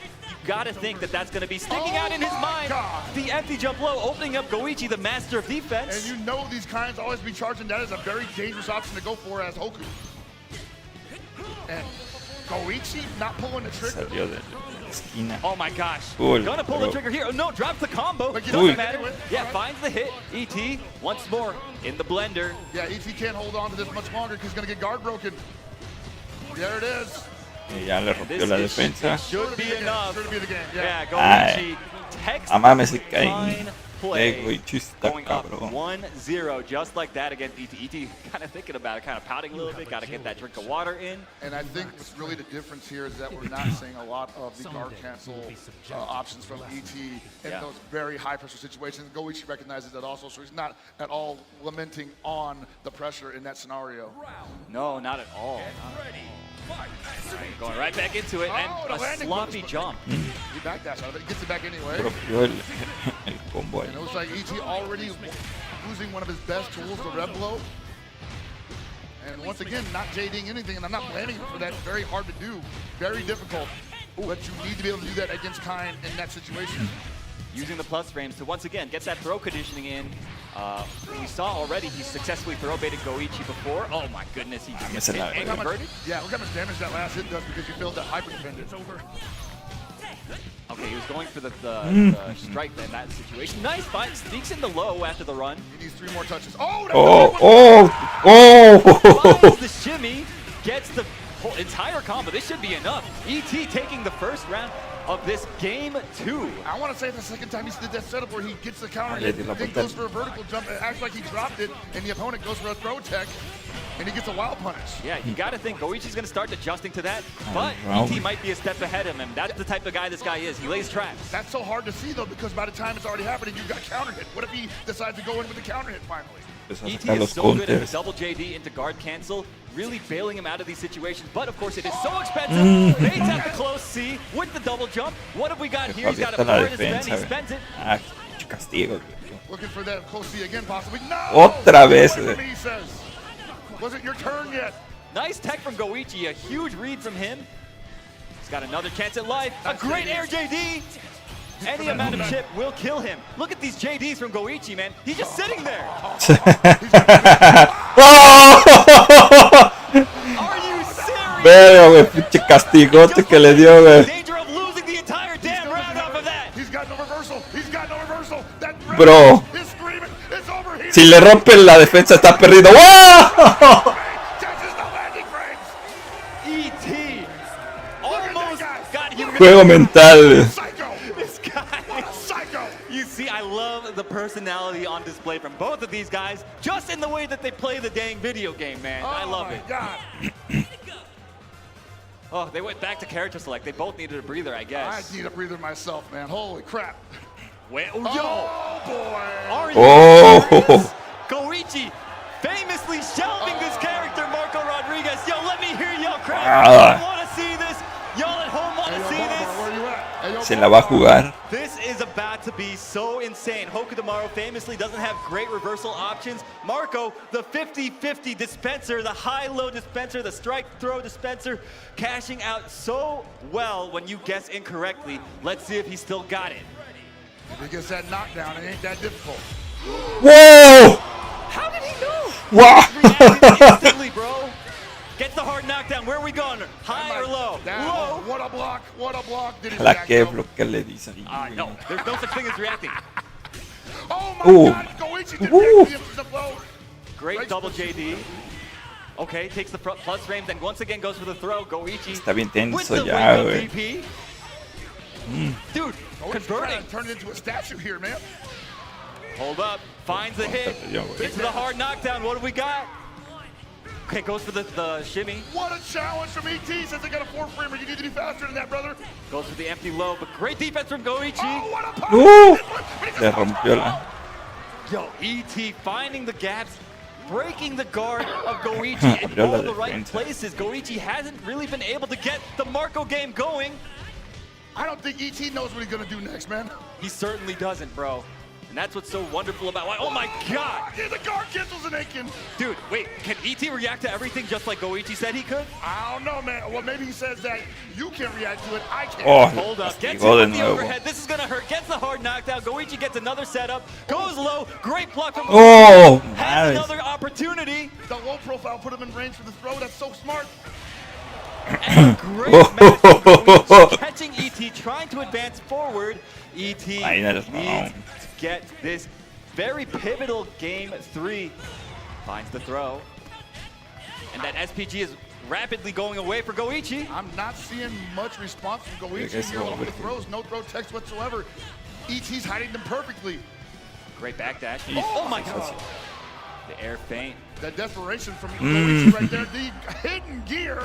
Waking up with the 4-frame button. Goichi mistiming his offense. Is his Marco looking a little rusty to you, Hell Pockets, or is that just me? I mean, that's definitely, I got these new Zinni glasses and it looks pretty rusty to me, man. Nice block on the overhead. What a great rev blow mash out of ET, and this guy is looking poised for the reset. Is he going back to Kine? That was a risky gamble. He's thinking about it. He's still got another set to give. Yo, ET, the tongue is out, bro. The goat tongue is out, bro. The tongue is out. That means he's feeling comfortable, bro. And he knows he's scamming some W's right now. All right, we've got back to the character select. I hear the music. We've got the hot Claro que va a regresar acá. Honestly, as much as I love watching the Goichi Marco, I think this is the smarter play if he's trying to win this damn thing. Where he's most effective. We got to go where he's most effective. Yeah, absolutely, absolutely. Can't blame him. But you know what? ET has done it before. He could do it again. All he needs is one more game to reset this bracket. Okay, a huge read right off the bat. Great backdash from Goichi. And a oh, wow. The response that Goichi was looking for because he's been getting countered by that for free almost the entire game. ET has been getting away with murder, mashing that rev blow, all top 8. Goichi finally making the adjustments. Finds the hit. Puts him on his back. What have we got? That's the big adjustment for Goichi right now. Manual explosion of the Rondo. Hold that pose, brother. And you saw ET was getting fidgety. He saw that rev meter revving up, almost getting overheated, and that's why he felt like he had to do something there. Oh, the jump back piece. What were you swinging at? Oh, this is huge. Exposing Goichi's fidgety defense, getting the big combo, going for the meaties. Oh. Wow, leaving a perfect frame trap there. Su castigote por 2 errores. No mames. Dude, his reads are out of control right now. Doble. ET is 1 round away from resetting this grand finals against Goichi. I gotta feel like Goichi does not want that to happen because this is looking like a steamroll right now. Big opportunity and he drops it. He misses. Ahorita todo ET's reads are just out of todo this lo world. tenso, la presión va para Hell right. Oh my God, he just gets hit by the down C. He had to slow it down somehow. But that rev gauge is almost at overheat position. Gets thrown, knocked down once again. This situation sucks. Absolutely it does, but that throw is saving Goichi's life right now. Great guard cancel, gets him out. His turn now once more. Okay, great block from Goichi. He did it. Oh, see, he tried to do it again. He tried to throw bait. You're right, and Goichi made the adjustment. No, not your turn. Oh, le rompió ahí. ET on his last life in this round. No mames. Overheated. He has 2 bars to work with. Trying to zone him out, throwing the shurikens, going for the teleports. What's he do here? He's got a couple blocks to his name. Does he do it? ¿Se lo tragó? Sí, se lo tragó. ¡Oh! Lo salvó el pixel. No mames.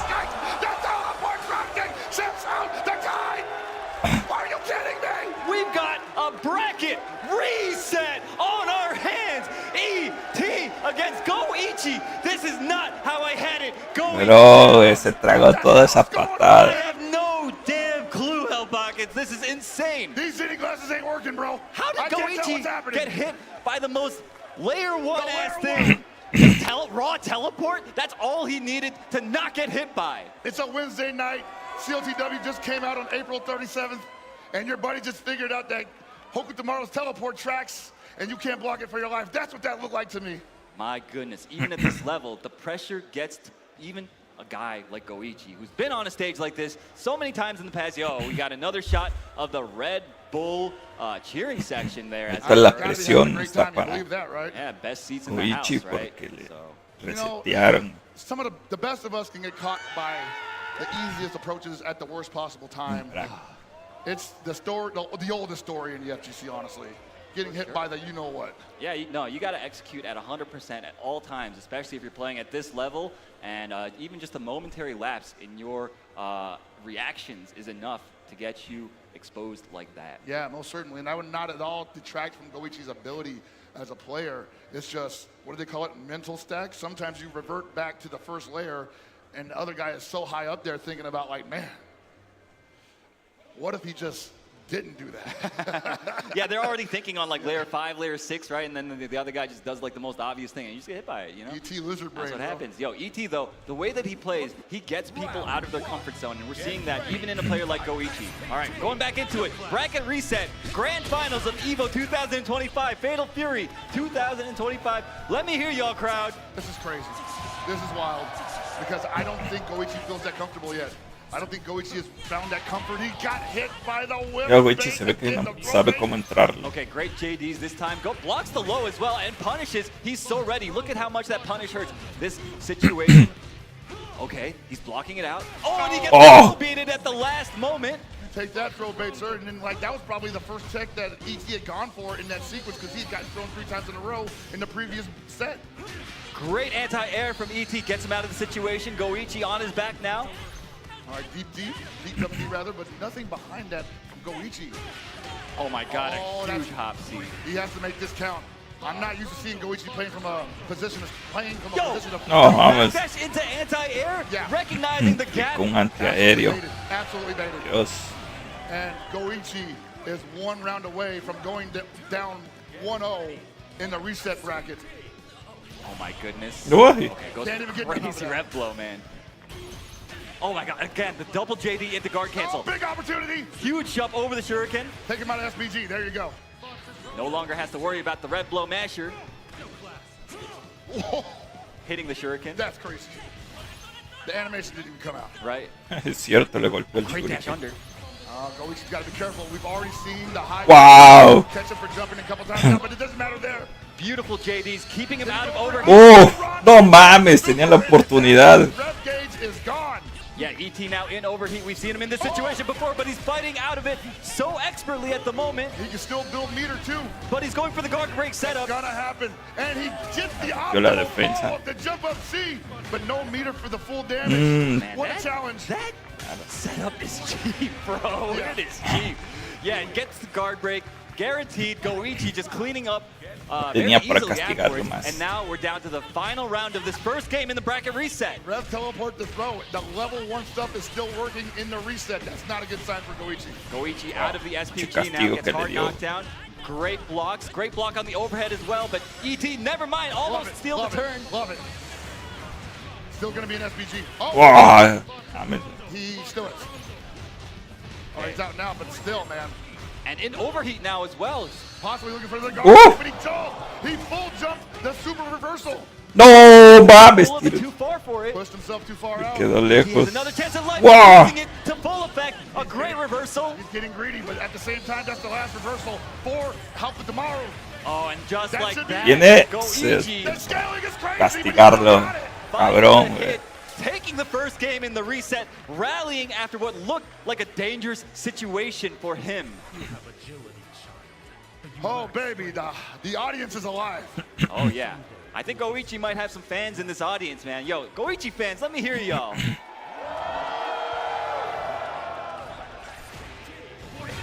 I'm sure the chat's going crazy, too, because they all voted for him. Oh, true. Yeah, 51% of y'all. Uh-huh. And Goichi turning up the thrusters. ET might be out of... La madre, le empezó a castigar cabrón. Oh my God, and this pressure. The way Goichi is just turning on the aggression right now, ET was so not ready. Normally he's so castigó, good about cabrón. finding the right moment to mash, right? But Goichi just did not give him the opportunity. It just did not present itself. Is the champion gassed? Okay, great punish, but drops the comp. Whoa. No way. Dude, no way. What was that sequence? No way. No, come on. Okay, ET, 55% red bar, gets a huge jump. Okay. Lucky break for Goichi. Still managed to get his own somehow. He's going to get overheated in this next sequence. 99%. Wow, what a way to cool down. One more available. 2 in the chain. Oh! Beautiful anti-air, setting the trap for Goichi. Con Goichi antiaéreo. jumping right into it, and now it is once again the final round in this game 2 of the bracket reset. I want to say both of these gentlemen very good at playing what you would call jazz with your character because they're converting the most random hits into optimal damage, but back and forth. Virtuosos, if you will. Yeah, both these guys for sure. Spacing each other out. Okay, sneaks in the throw. On Goichi of all people, another one. Oh my God. Brother, Oh, do it God. again. What? Wow. Master of defense, who? This guy just gets opened up by mids all day. Goichi Lo thought, hey, he castigó, probably will for the cabrón. third time. He's been doing crazy stuff like that all night. Look at the defense though. Again, blocking it out so patiently, undeterred from his No patience. sabe cómo entrarle. Gotta believe that would change everything Ahora right now. Goichi. Oh, he's Ah, mames, qué rosazo. okay. Still looking for the Lonze, most likely. Pero ahora sí no metió las manos Oh my en gosh, este that double round. jump gets him out of the situation. Bro. See, that time it worked because the timing was better. He has a And chance the to spacing steal was this. better. He has a chance to steal this Wow. in the pockets. One more knockdown. Don't get hit by this Quiso one. agarrarlo y falló. Great block. No. He didn't cancel that into Lonze. That must have been nerves, because whenever you see that, you always see the kind go into the red flash kick, get those plus frames. I don't know why he has those plus frames, but he has them, you know? But that time, Goichi didn't go for it. ET ties it up 1-1. And great recognition from ET to do it in that moment because as you know that I know that he knows that Goichi knows it's supposed to be plus after that. Yo, these rev blows, my guy. Like, what in the... How do you even play around this? I mean, everybody, the Y people se do it all entregó the ahí, time, but güey. sometimes it's just the high-pressure situation. And I want to say, usually people respect Goichi a little bit more than that. Usually the people do, yeah. But, I mean, ET, I don't think respect's in his dictionary. You ain't wrong about that. Nice, anti-air. No conversion, though. Finds a hard knockdown. Soy yo, le bajaron al volumen del juego, güey. Verga, no mames. Actually, could have killed him. Not sure what Bro, happened. no, esta vez no metió las manos para nada en este round, güey. Es que ya no sabe cómo entrar. Dude, Tell me about it. ET's movement has been so hard to track, even for a player like Goichi, man. How is this happening? I don't think this was on anybody's bingo card, and he just gets hit by that?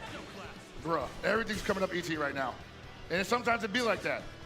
La va a cruzazulear cabrón al Not able Goichi. to get it confirmed because that was too high. And Uy, bro. over jumps the super again. This is going to be a big opportunity. He goes for the Rondo interruption. Wow. This combo was sick. That's crazy. He's making up for the last time when he dropped it when he was doing the punish. I didn't know how to call it, honestly. All right, ET out of the corner, finds the punish on the landing. Goichi's jumps, I've got to say, have been a little wild, but a lot of that is because of ET's movement. It's been so hard to call out. And he's been committing to the jump D as well, which has led to a high dodge counter that leads to pretty big damage for Hope tomorrow in that scenario. Nice guard cancel on that string. Oh my god, how did he block that? I have no clue. Another amazing block on the cross under. He's willing to take that rev gauge heat up. Dude, it's so tense. Next touch could win for either player. Great blocks from ET. He's about to get burned out. Oh my god. Le rompió la defensa. Le abrió la defensa. At any moment, but still a round apiece.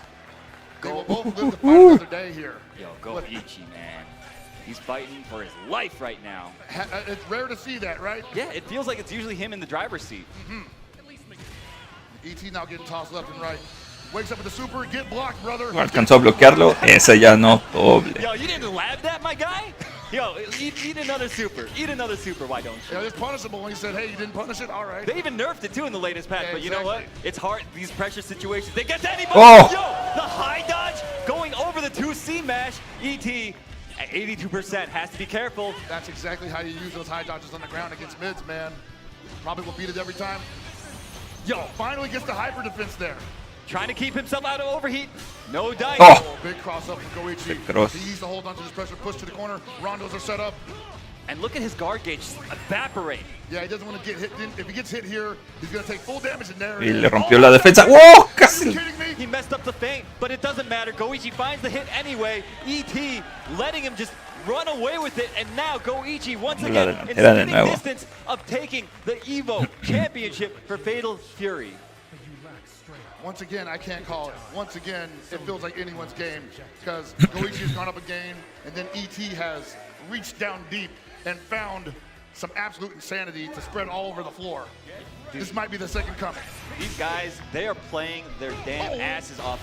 Okay, finds the crown and hit crumple. You had better keep yourself tight against ET when he is in SPG mode. A la madre que castigote le dio. You have to just keep them guessing. Oh my god! Uy, falló el agarre. With the throw base setup. Exposing Goichi on defense. La madre, güey. That bro, we're on stream. Everybody's gonna see this. Se lo papeó, cabrón. ET taking the first round with a perfect. He needs this game to stay in the running for this tournament. All right, you had to shut it down one way or the other, but still, he's in SPG. That red glow is on deck. Oh, he just got punished. Nothing behind it. Oh, word. Uy, falló el. Big drop from Goichi's side. The nerves are Falló el definitely ataque, güey. No mames, falló el agarre. crazy playstyle has got Goichi successfully off kill. Mames, he estado haciendo un chingo de errores. Impossible to calm this man ET down. Huge tech, finds the low, doesn't convert. He's doing so many actions. Si no metió las manos para nada, güey. A la verga, güey. Goichi is jumping in spots that you normally see him jumping in. Goichi's nervous. What a count! Wow. Doesn't go for a full combo though. ET has another chance at life. He needs this. Ah, claro que iba a dar el can. And ET ties it up. It is 2-2 in the grand 2-2. reset of Fatal Fury. Ahora sí es una final. My goodness, I could not have asked for it to go any better than this. Hell of a year one, Maru. Hell of a year one indeed. Crowd, let me hear y'all. Uy, empezó a atacar. Of the tournament. Goichi. Ah, la castigo, cabrón.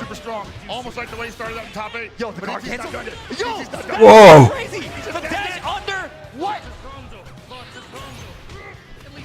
ET getting Arre. right again. One more touch is going to do it. Oh. Looking for the hyper defense most likely.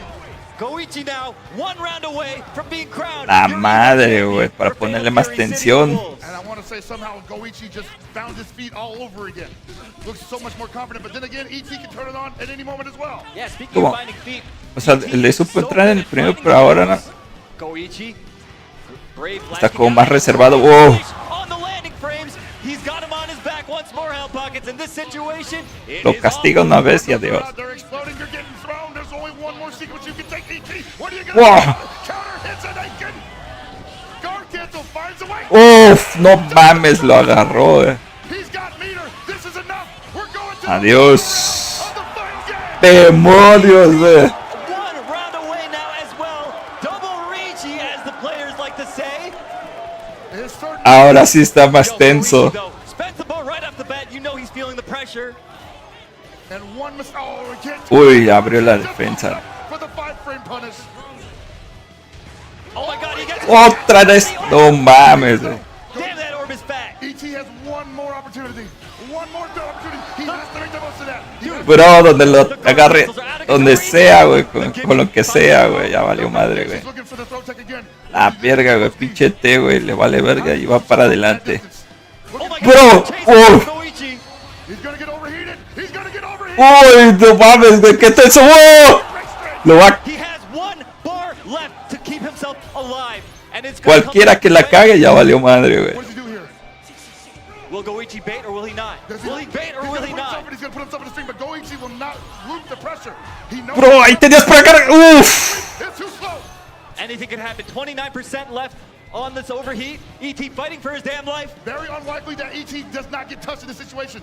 But he's about to get cooled down. ¡Oh! Lo agarró, güey. Desprevenido. Ni supo por dónde le entró, güey. Crowd erupting for Goichi. Once again, showing that he is the best Fatal Fury City of the Wolves player in the world at this moment. From EWC all the way in Riyadh, all the way to Las Vegas, one desert to another, this guy is unstoppable. Damn near untouchable, man. I have almost never seen anything like it, except in other games that he's played. He's bringing the legend of Fatal Fury. Yeah, this guy's pretty dang good at fighting games, bro. Not too bad, I say. Dude, ET was pushing him. I have not seen Goichi struggle so much.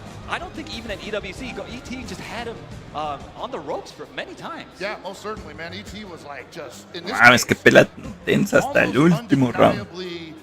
Allowed to run his game plan. Yeah, man. And I'm not sure if Goichi had played him before, so no, he hadn't seen how the man worked previously, but maybe he's just like, that's the kind of crazy I don't want to deal with 3 games out of 5. Yeah, no, definitely. And you could tell that it was taking a toll on both of the players. They were both making some mistakes. Goichi, I saw, like, he was making all these crazy jumps, getting punished over and over and over again. And that's kind of a mistake that I don't expect to see very often from these guys at playing at this level. No, that's definitely the sign of the humanity that we all experience at that kind of situation. You know, some of us take longer to crack than others, and Goichi took damn near 3 months. Yeah, tell me about it. And who would have thought it would be ET of all people to push him like this? But that was such an incredible set between those players. I'm definitely going to have to go back and rewatch it at home. Legendary stuff, absolutely. Well, we got some replays, I believe, man. Oh, so we get to rewatch it right here. Yeah, man. Counter hit after counter hit, man. Yes, sir. Like, this is definitely the turning point for a lot of people watching this game, playing this game, knowing that someone like Goichi can get got. He got it at the end, but the way ET was playing it, as unstable as it may have seemed, completely was working. Anyone can bleed, man. And that was funny how Goichi was like hyping up the crowd, like, yo, I'm about to pick this guy Marco and dance on this dude. And that didn't happen at all. That was crazy. I was like, dude, I almost say he wasted the game, but it just, I wondered if he thought like, hey, maybe he doesn't feel good about the Hoku Marco matchup. Yeah, I mean, he clearly, I think he was a little bit out of practice in the Marco, and obviously the kind was the correct pick in this set. And look at all this pressure. Dude, the ability to just go into super on block and pressure the other guy's guard gauge. And I was saying earlier that ET hadn't really been representing the guard cancel as frequently as I felt he needed to.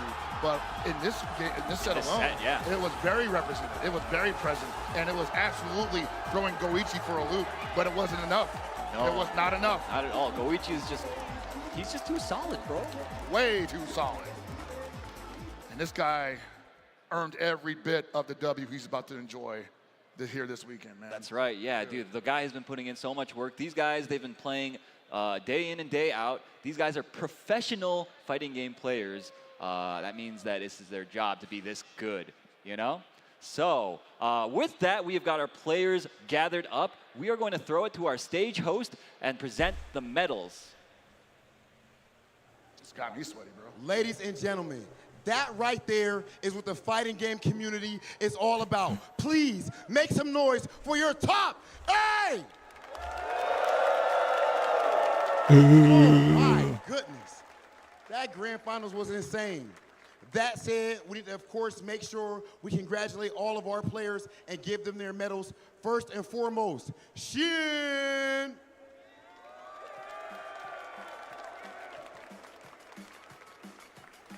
Tied for 7th place, of course, EVO champion.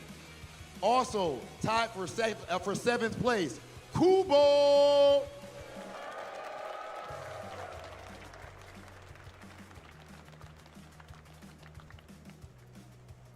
Tied for 5th place, Koji K.O.G.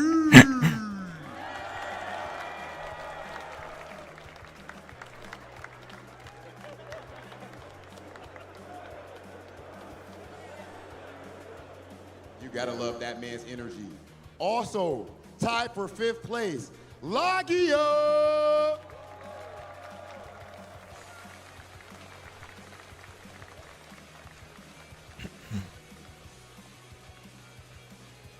And 4th place, you know him, you love him, the legend, Punko.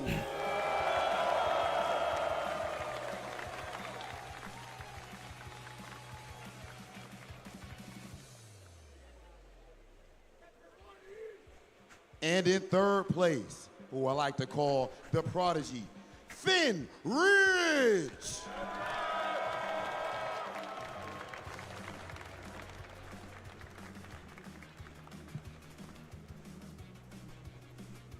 And in 2nd place, multi-time champion. Ladies and gentlemen, you saw that grand finals in the reset.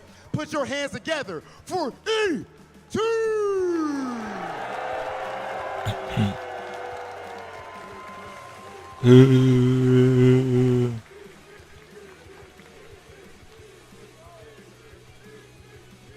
E.T. And finally, with excellence being his constant situation, back to back to back. We just seen him win EWC, and now he is here as your EVO champion. Ladies and gentlemen, the one, the only, Go Ichi!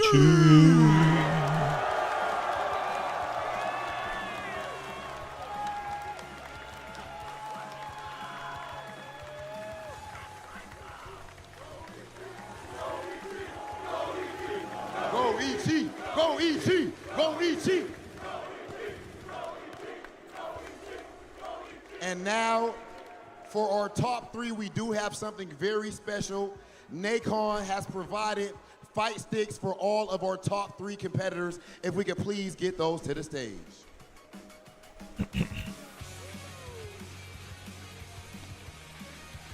Yes, sir, ladies and gentlemen. Thank you so much to Nacon, and congratulations to our top 3 competitors. Now, that said, there is also something else very special. One of these competitors, yes, give him that stick away, E.T., because we got something else for you. He said, why are you taking my stick? Because we got something else for you, brother. This man did just qualify for something extremely important, the creme de la creme. This man has officially qualified for SWC. Órale.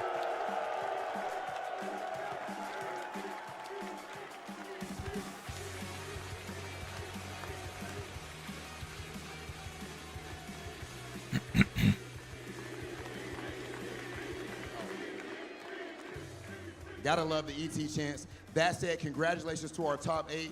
But Go Ichi, can I please get you center stage for an interview, brother? Absolutely needed. That said, Big Hollywood has not been working on his Japanese lately.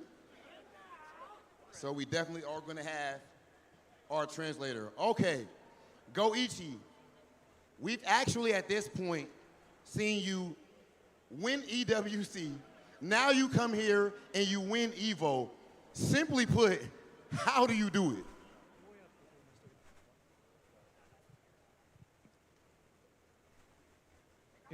it? 自分が強すぎるからです。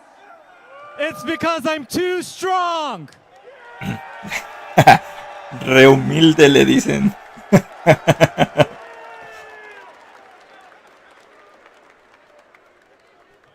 The character switch to Marco in Grand Finals was extremely shocking. We saw the entire crowd get hype about it. What was the mentality behind that character switch? Were you just trying to hype the crowd up, or was there a strategy? そうですね。やっぱりET 選手がすごい乗ってて、ただ自分も相手の手癖とかそういうのをしっかり見て最後対応できたなという感じですね。So it's really a fact that ET was really on the roll, but I was really trying to see what his strategies were. So by really being calm and trying to see his strategies, I think I was able to win through it. Okay, and one last thing, ladies and gentlemen, before we get to our end, I have to ask, do you have a message for all of these adoring fans right here at EVO Las Vegas? いつもありがとうございます。優勝したぞThank you always for your support, always. I won!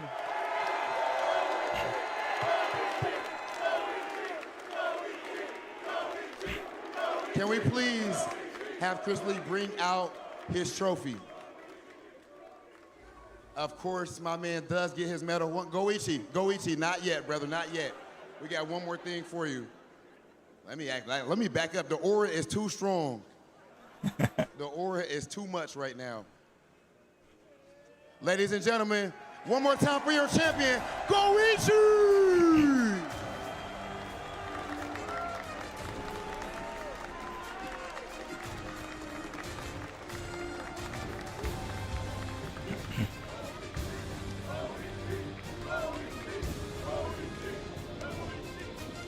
And ladies and gentlemen, that is going to be it for us here on the stage. We're going to send things to our commentators.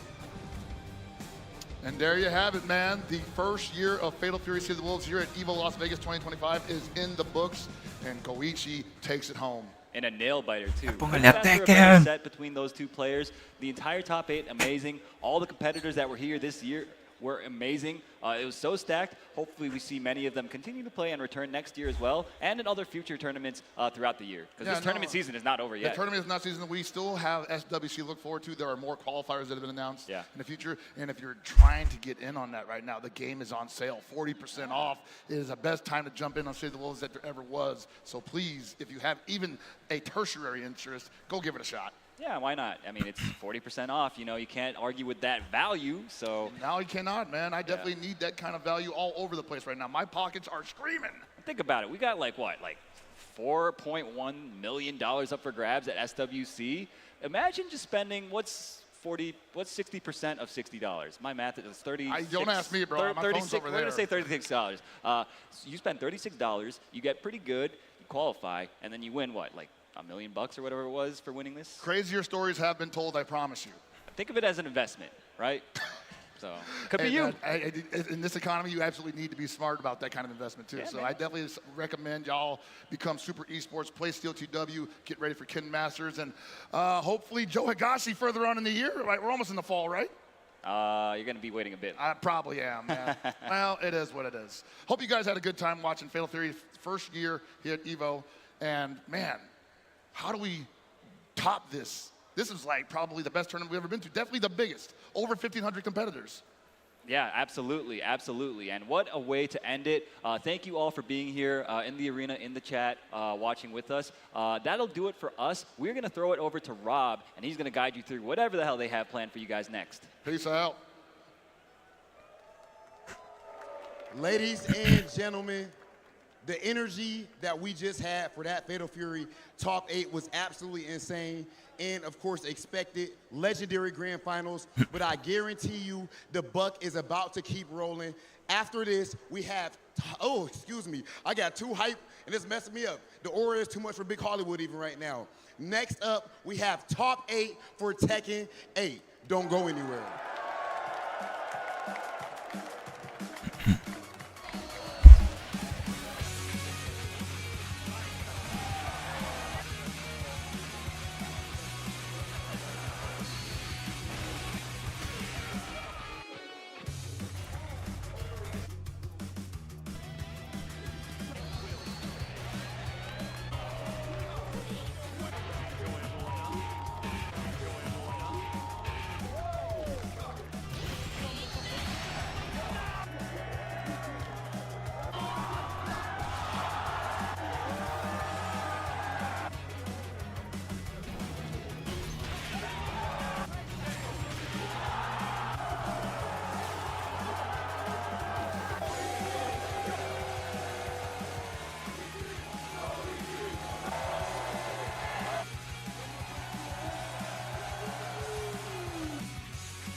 hungry. We're going to Chipotle. I need people on the bus now. Chipotle on the way. Let's get it. Deal. If you can guess how many beads I have, I'll commentate your Chipotle order. I'm guessing around 1,000. Now that's meaty. Of course you go with queso. That way your burrito will match your playstyle. You can tell he's been labbing that burrito technique. Now that's top tier. If you guys love Chipotle, make some noise!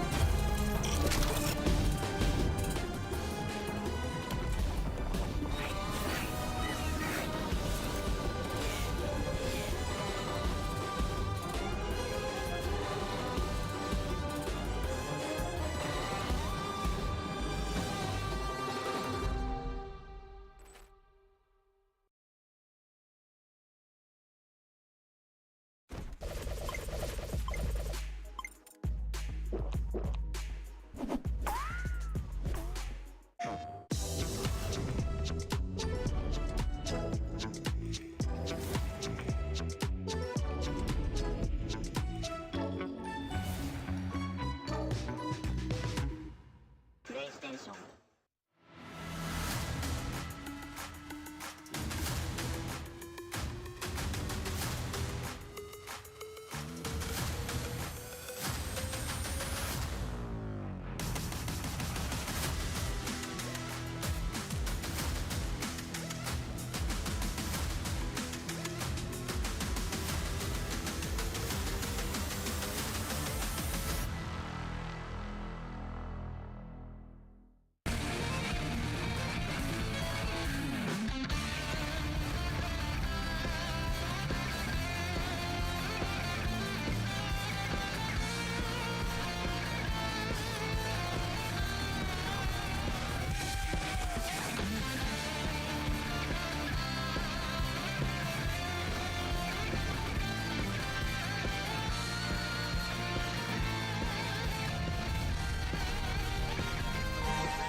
SNK is one of the most influential companies in fighting games, with over 40 years of history in the genre, spanning titles such as Fatal Fury, Samurai Showdown, and The King of Fighters.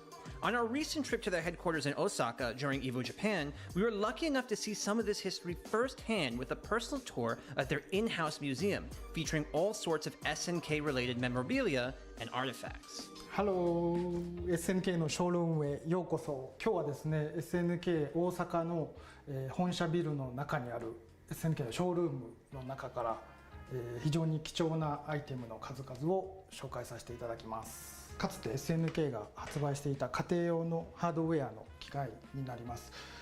これはですね1990年に発売した、ネオジオ、それからこれが94年に発売したネオジオ CD の本体になります。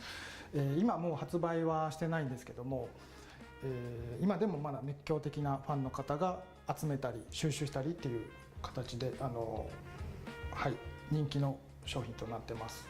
こちらはですね。Hello, hello everyone. Welcome back to EVO 2025. How we feeling so far? How we feeling? That's right, that's right. We have crowned so many champions, but we have yet to crown our Tekken 8 and Street Fighter 6 champions, so you know you're going to want to stick around for that. However, we've also had a lot of announcements. Would we like another one? Well, you get hype, and then you receive. Let's check out a video.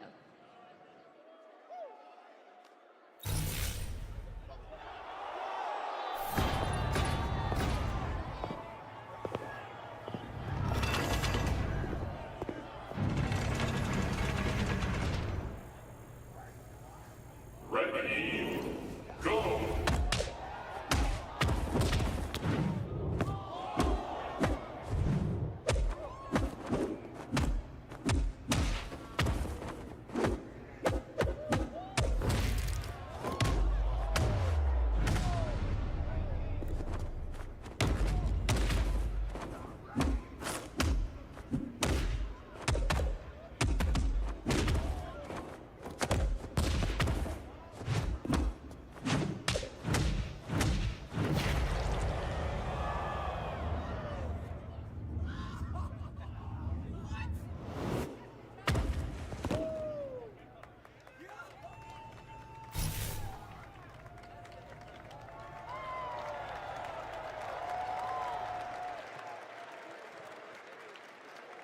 Yes, yes, yes. How are we feeling about that?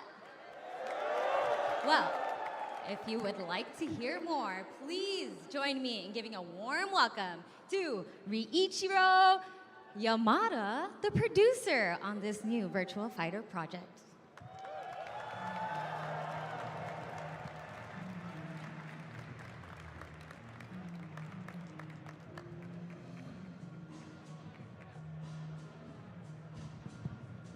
Hello. Hello, Las Vegas. This is the first look combat gameplay of new Virtual Fighter project.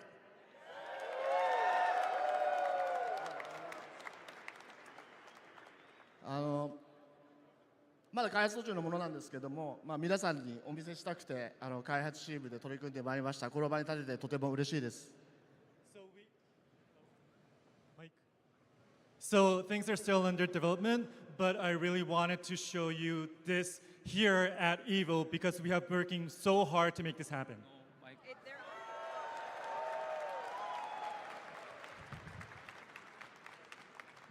バーチャファイターの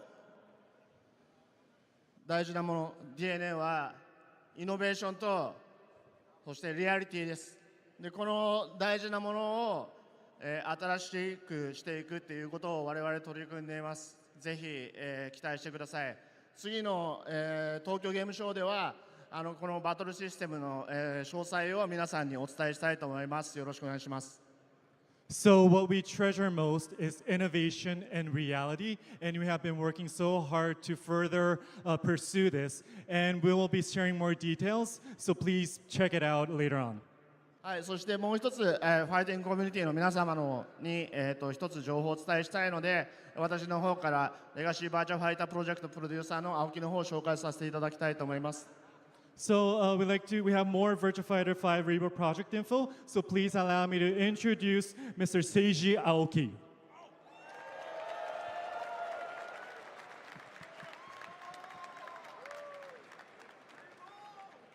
Hello.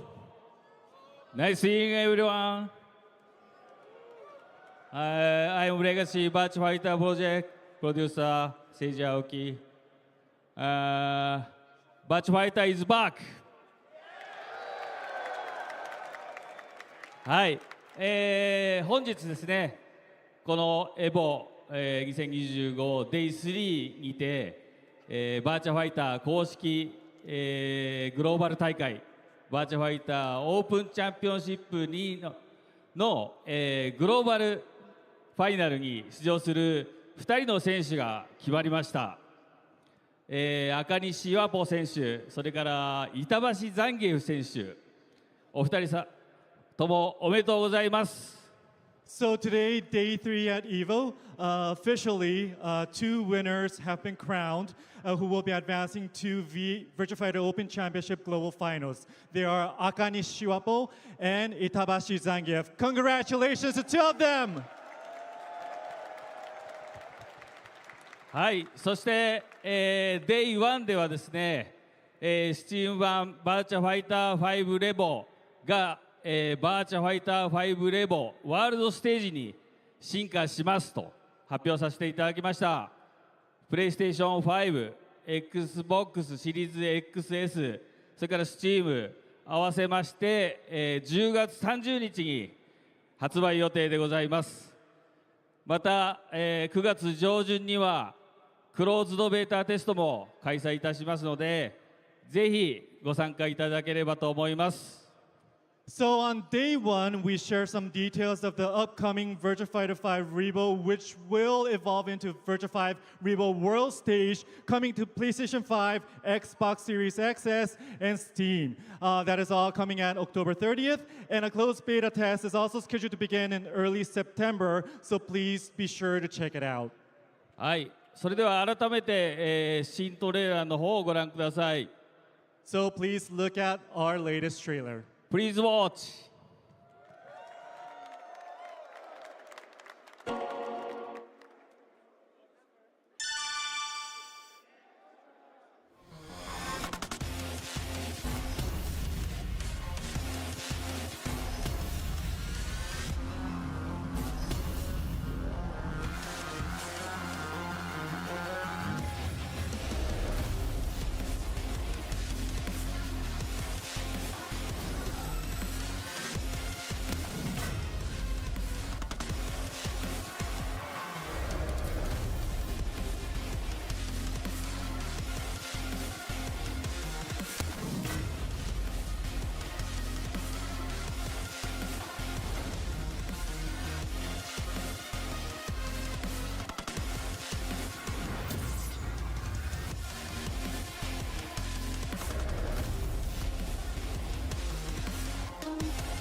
りがとうございます。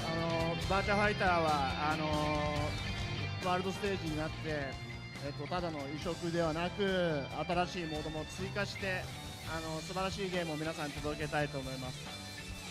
So Virtua Fighter evolving into World Stage will have a lot of functions and specifics. So we really hope you enjoy Virtua Fighter World Stage.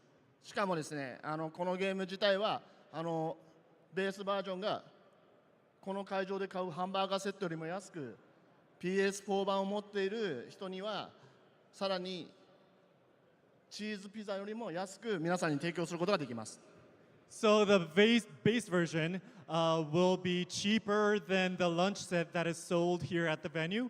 And those of you who have the PlayStation 4 version, it'll be cheaper than a slice of cheese pizza. まだバーチャファイターをプレイしてない方もぜひこのゲームをプレイして、次のニューバーチャファイターまで待っていてください。よろしくお願いします。So those of you who have not played this game yet, please do try this, and we look forward to seeing you in our competitions. Yes. Thank you very much. Thank you so much.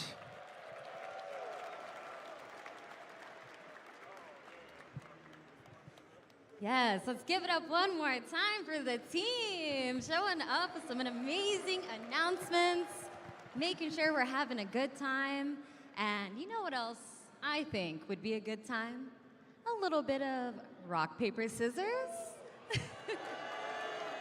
Let's check out the intro. It's the EVO 2025 Rock, Paper, Scissors Battle. This year sees the return of the Wazzler, and this time he's brought a little hell. Vicious. Yipes. Tasty Steve. And the other guy. Damn, I got a little scratchy. Dude, that's the Wazzler! You don't want to mess with him. I heard he wazzled somebody so bad, they refunded rock, paper, scissors. He's never lost a battle, except for that one time we don't talk about.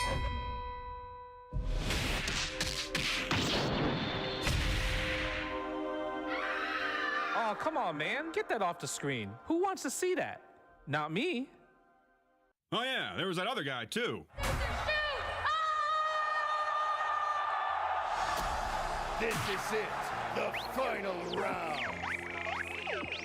Let's do a quick button check.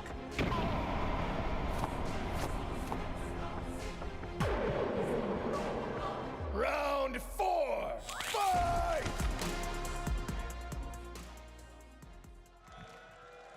That's right, everybody. It's time for the Rock, Paper, Scissors Challenge presented by AT&T. We've got Justin up to bat today, and we also have Marcel here trying to defeat the champ. And we had some friendly banter backstage before this. So far, the record is 2-1 in favor of the boys. However, Marcel said it's about to be 2-2. So we'll see, we'll see. And the rules are simple. It's gonna be 1, 2, 3, shoot. One and done, all right? All the pressure. Just for joining us though, you will get a fight stick from Nacon, the Deja fight stick, the silver one. However, to raise the stakes, if you win, you'll get a PlayStation 5 Pro. So, you know, you win something either way, but you definitely want to win. And then, of course, for the folks at home, you'll be able to play as well, but I'll give you those details in just a second. Let's go ahead and get into this match.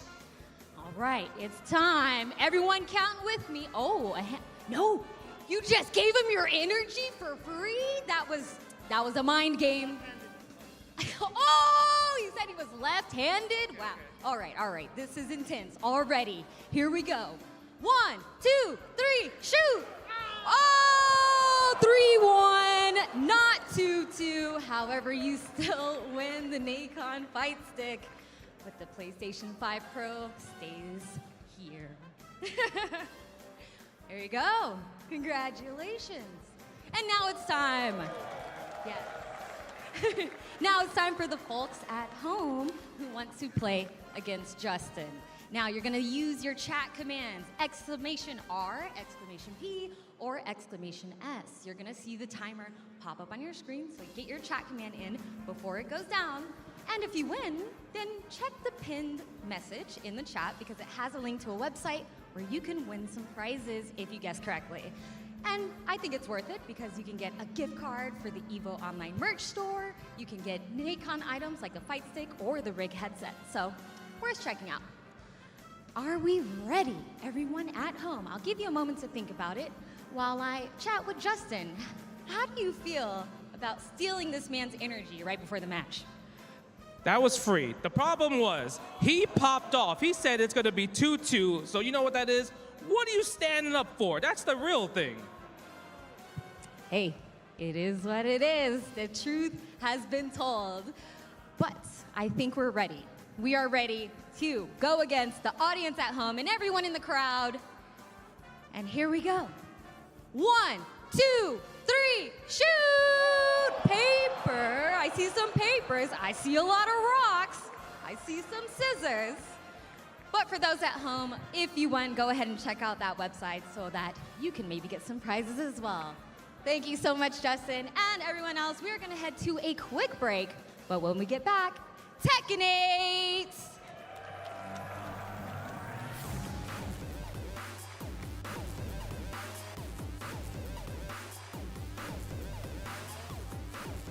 This is the best Chipotle order. I would like a bowl. Triple wrap. Mild, medium, hot. Then dip it in here. Sour cream inside the vinaigrette. 2 tortillas. If you know, you know. Lettuce, cheese, waffle. Yes. Oh, that is good.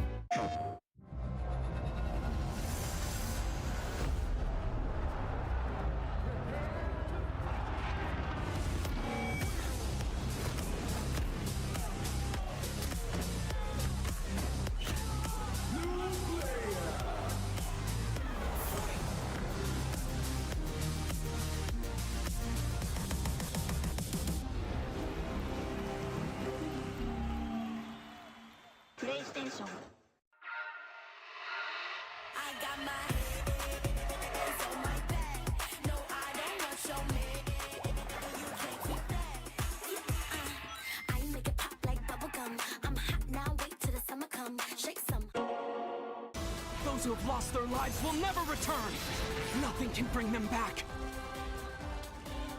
So where we going, old man? A hotbed for demons, the entertainment district. We've killed off anyone who's ever crossed us, anyone who's ever slighted us. We're going to slash through your gullets, just like we did to all who came before you.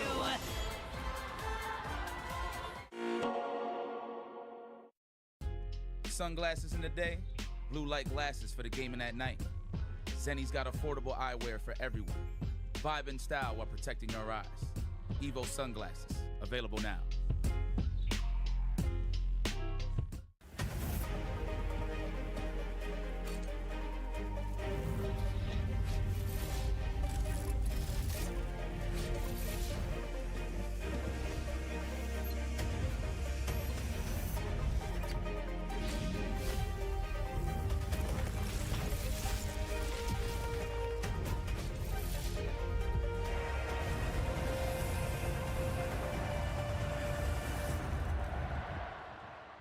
John, Wooly, your recommendation was to go out into the world and participate in a fighting game tournament. What happened? My only experience with a fighting game in a tournament was when my co-host on the podcast Versus Wolves challenged me to enter a fighting game tournament. I played Tekken and it was really intimidating. Sometimes I think I don't have the confidence to engage in a certain situation, and fighting games definitely expose that. I always know in fighting games I'm never quite aggressive enough. With any fighting game I will just pick the character I love. I'll just be they look amazing, and Reina was basically Heihachi Mishima as a cool girl wearing street fashion. A guy sits next to me, he takes out a hitbox and I'm like, oh geez, okay, here we go.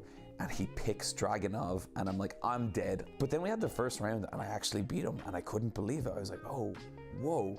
and then we had the next round and I won that, and the next round and I won that. And I wasn't like watching the dude or anything. It was coming down to it every time. That was such a good feeling. I feel like when you fight someone like enough times, you eventually get a sense of the kind of person they are in a way that you would not from just a conversation. And that was like the high, and that was the moment where I was like, I get why people do this. The thing I always say about fighting games is I have spent more time drawing Chun-Li fan art than I have playing Chun-Li.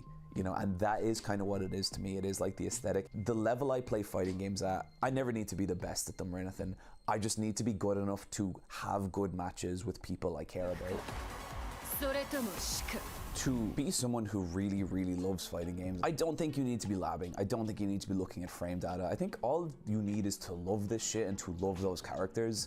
And I think especially, you know, in the last like 10 years, like the rise of social media and fan spaces, you can see that love everywhere. Like one of my favorite things is like when a new character comes out, like say Aki from Street Fighter 6, and just, you know, giving it like 6 or 7 hours and people are already doing all this crazy fan art of her. And like, I love that side of it so much. Her cutscenes, her voice acting, all the fan art of her, that is what brought that character to life for me. I've never quite nailed it down, but someday I want to do a video about like what is so fucking awesome about fighting games if you never plan on competing in EVO. There was a moment in Tekken 8, I don't want to get too spoilery, but a character takes a certain fighting stance, and the significance of them taking that stance blew me back, you know, 20 through 25 years of playing Tekken. You know, I was thinking about playing my buddy in Tekken Tag. I was thinking about when Tekken 4 came out, and like, while it's not the best game, it had the sickest aesthetic and still does. I thought about every new release of Tekken, where I was in my life and what it meant, and like kind of growing up with these characters in a weird way. And I think that is what fighting games can be. Now we're at the point where, you know, Ryu's old. You know, Ryu is like, he is the sage kind of master now. You don't need to be able to parry Justin Wong. Like, you don't need to be willing to spend dozens and dozens of hours, like, you know, learning combo loops and like vortex traps and all that stuff. All that stuff is awesome, and it's still great, and it's still fighting games. But I think what fighting games are now is just, it's a universe of stuff, and it's something that like I am always up for like trying to get people into.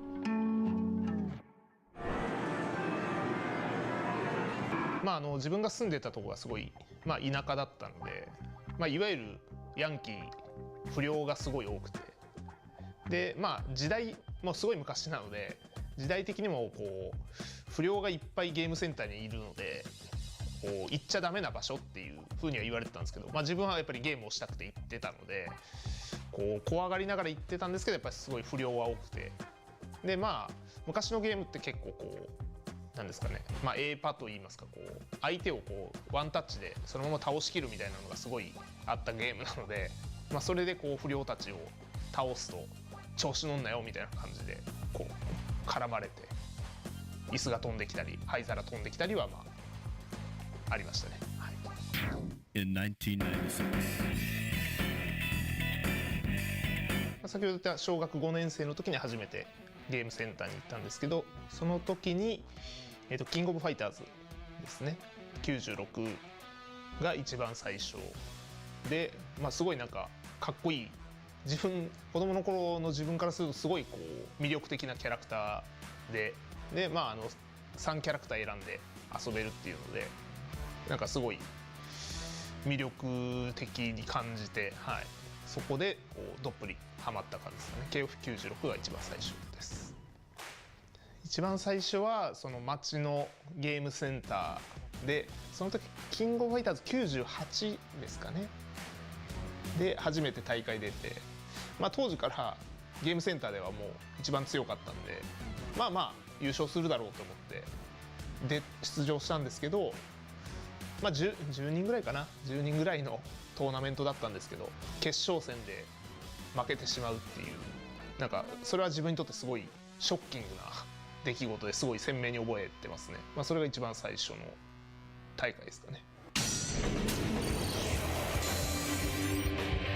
まあ、やっぱり今のエボリューションもそうだと思うんですけど、やっぱり今までの大会ってまあ、ストリートファイターだったらストリートファイター、鉄拳だったら鉄拳っていう、もうその一つのタイトルのこう全国大会っていうのはまああったんですけど、やっぱりこう複合でこういっぱいのタイトルの中でこうやるっていうのはもう日本だと闘撃が多分初めてだと思うんで、なんかそれがやっぱりすごい魅力的で、こう自分がプレイしてないタイトルでもこう興味を持ったりとか、自分でこのプレイやってみたいなとか、闘撃はやっぱり自分にとってはもう青春ですね。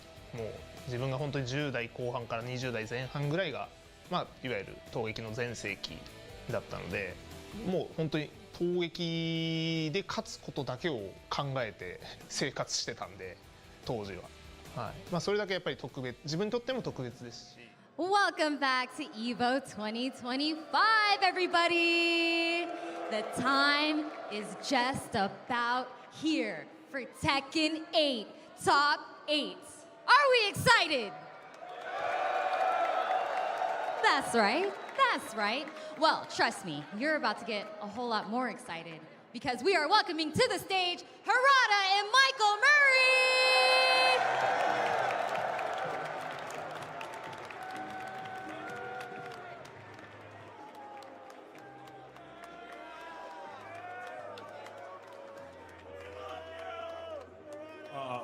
Can you hear me?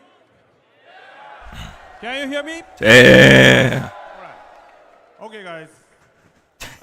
Maybe we have one trailer and 50 pages PowerPoint slides. Yes. はい、というわけで、まずはね、最初 TWT の、決勝に関する情報トレーラーがありますので、まずそれを見てもらいましょうか。So first off, we're going to be showing a trailer for this year's TWT. So please check it out. Trailer, please.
Quedando con banda.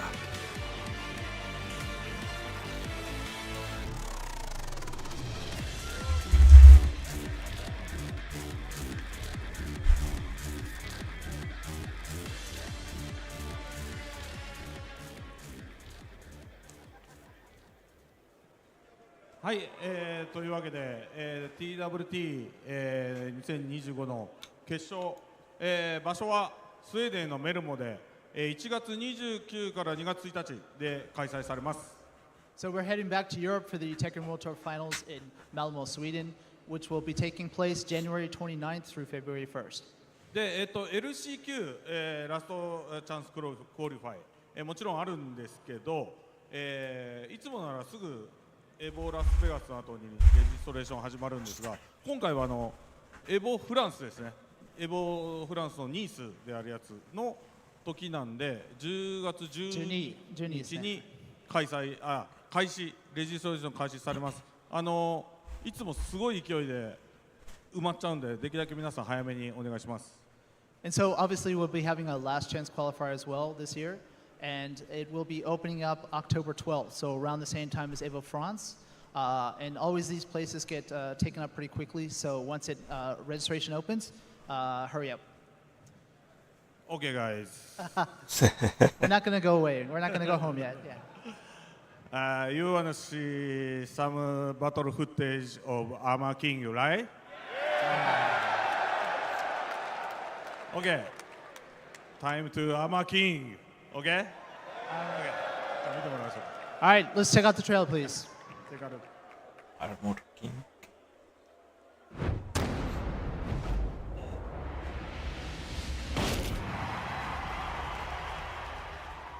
Checking.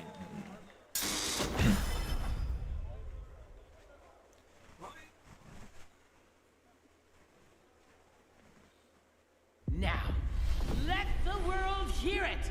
Shout his name. Thirsting for revenge, the jet black villain returns to the ring. Ah, madre. Cuánta chingadera tiene encima. Get ready for the next battle. Section 8. New challenger. Armor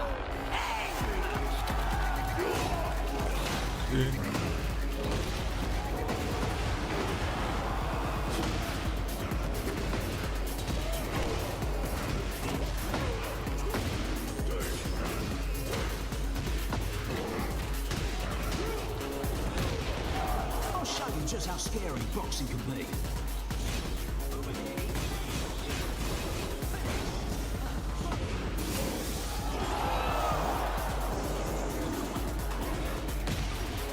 Alguien con mayonesa.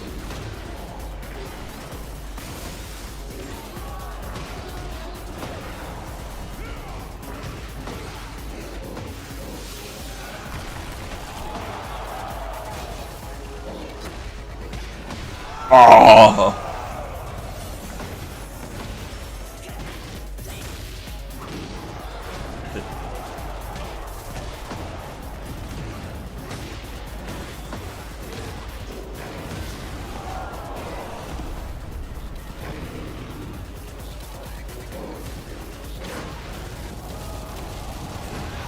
Ver. No mames.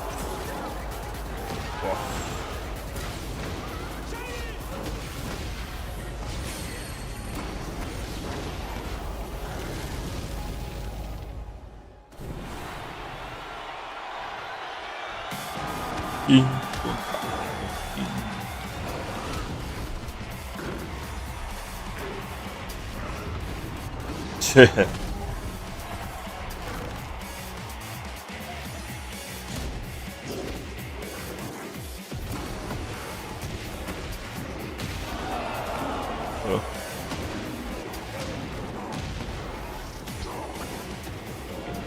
Ah, no mames, mira, de la esquina, güey.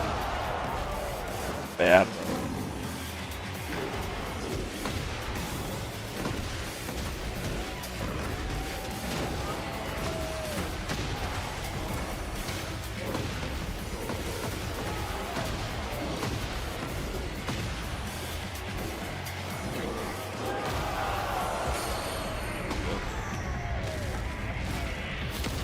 Ya ve. Ah, no veo nada. Ah, no, madre.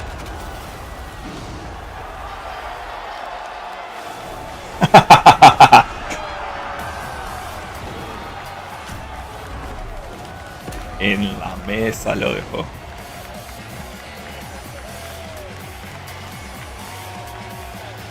Martín. Los rudos.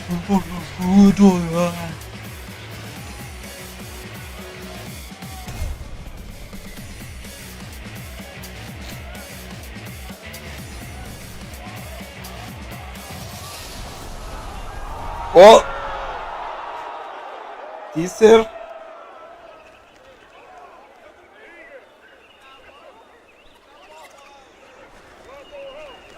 China, Madagascar, África.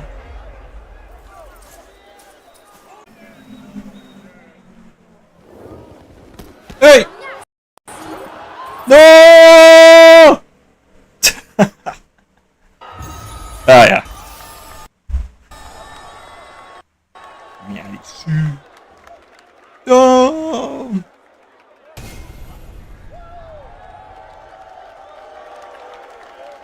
Bien, no estoy.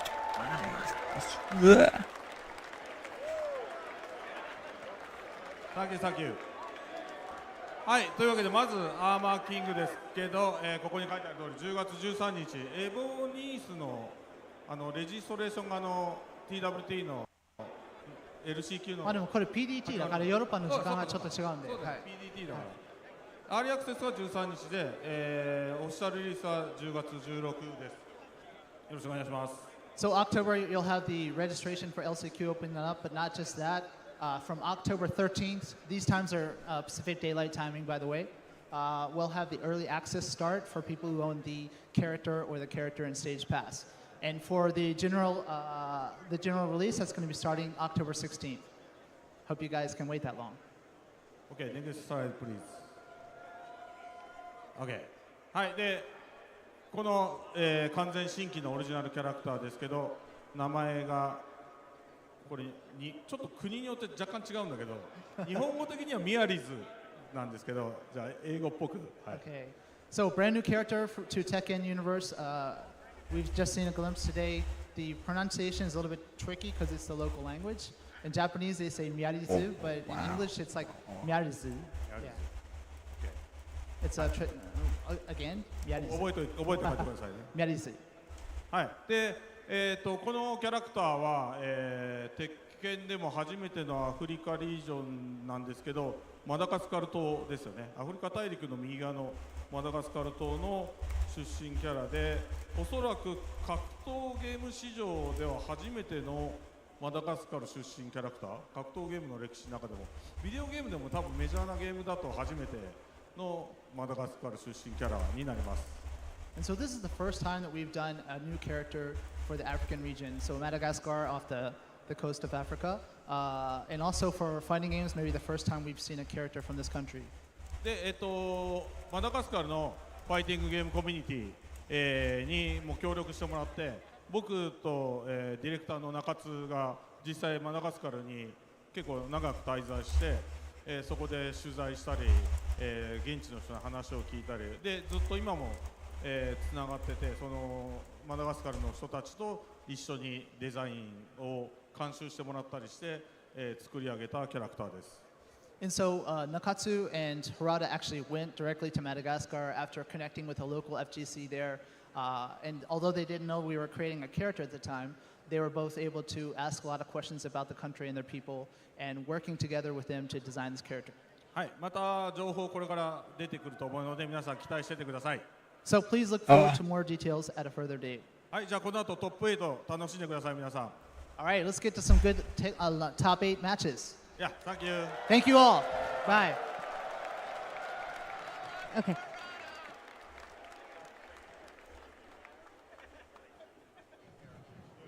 There we go. What a way to start Tekken 8 Top 8. We are finally here. It is finally time. So if you're ready, let's go ahead and get this Tekken 8 Top 8 started. I'm going to start with the intro.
Yes! Man, that intro was sick, wasn't it? Loved it. But now it's time to introduce our top 8 competitors for Tekken Top 8, starting with Nobi!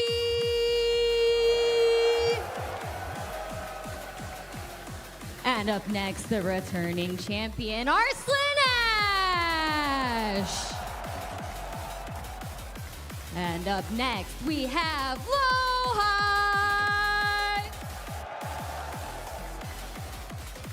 And next, Chicorin!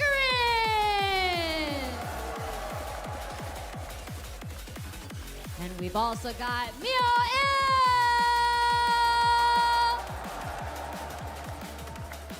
And up next, we have Mogul!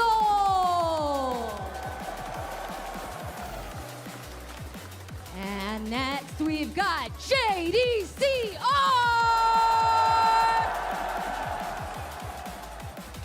And last but not least, we've got Atif!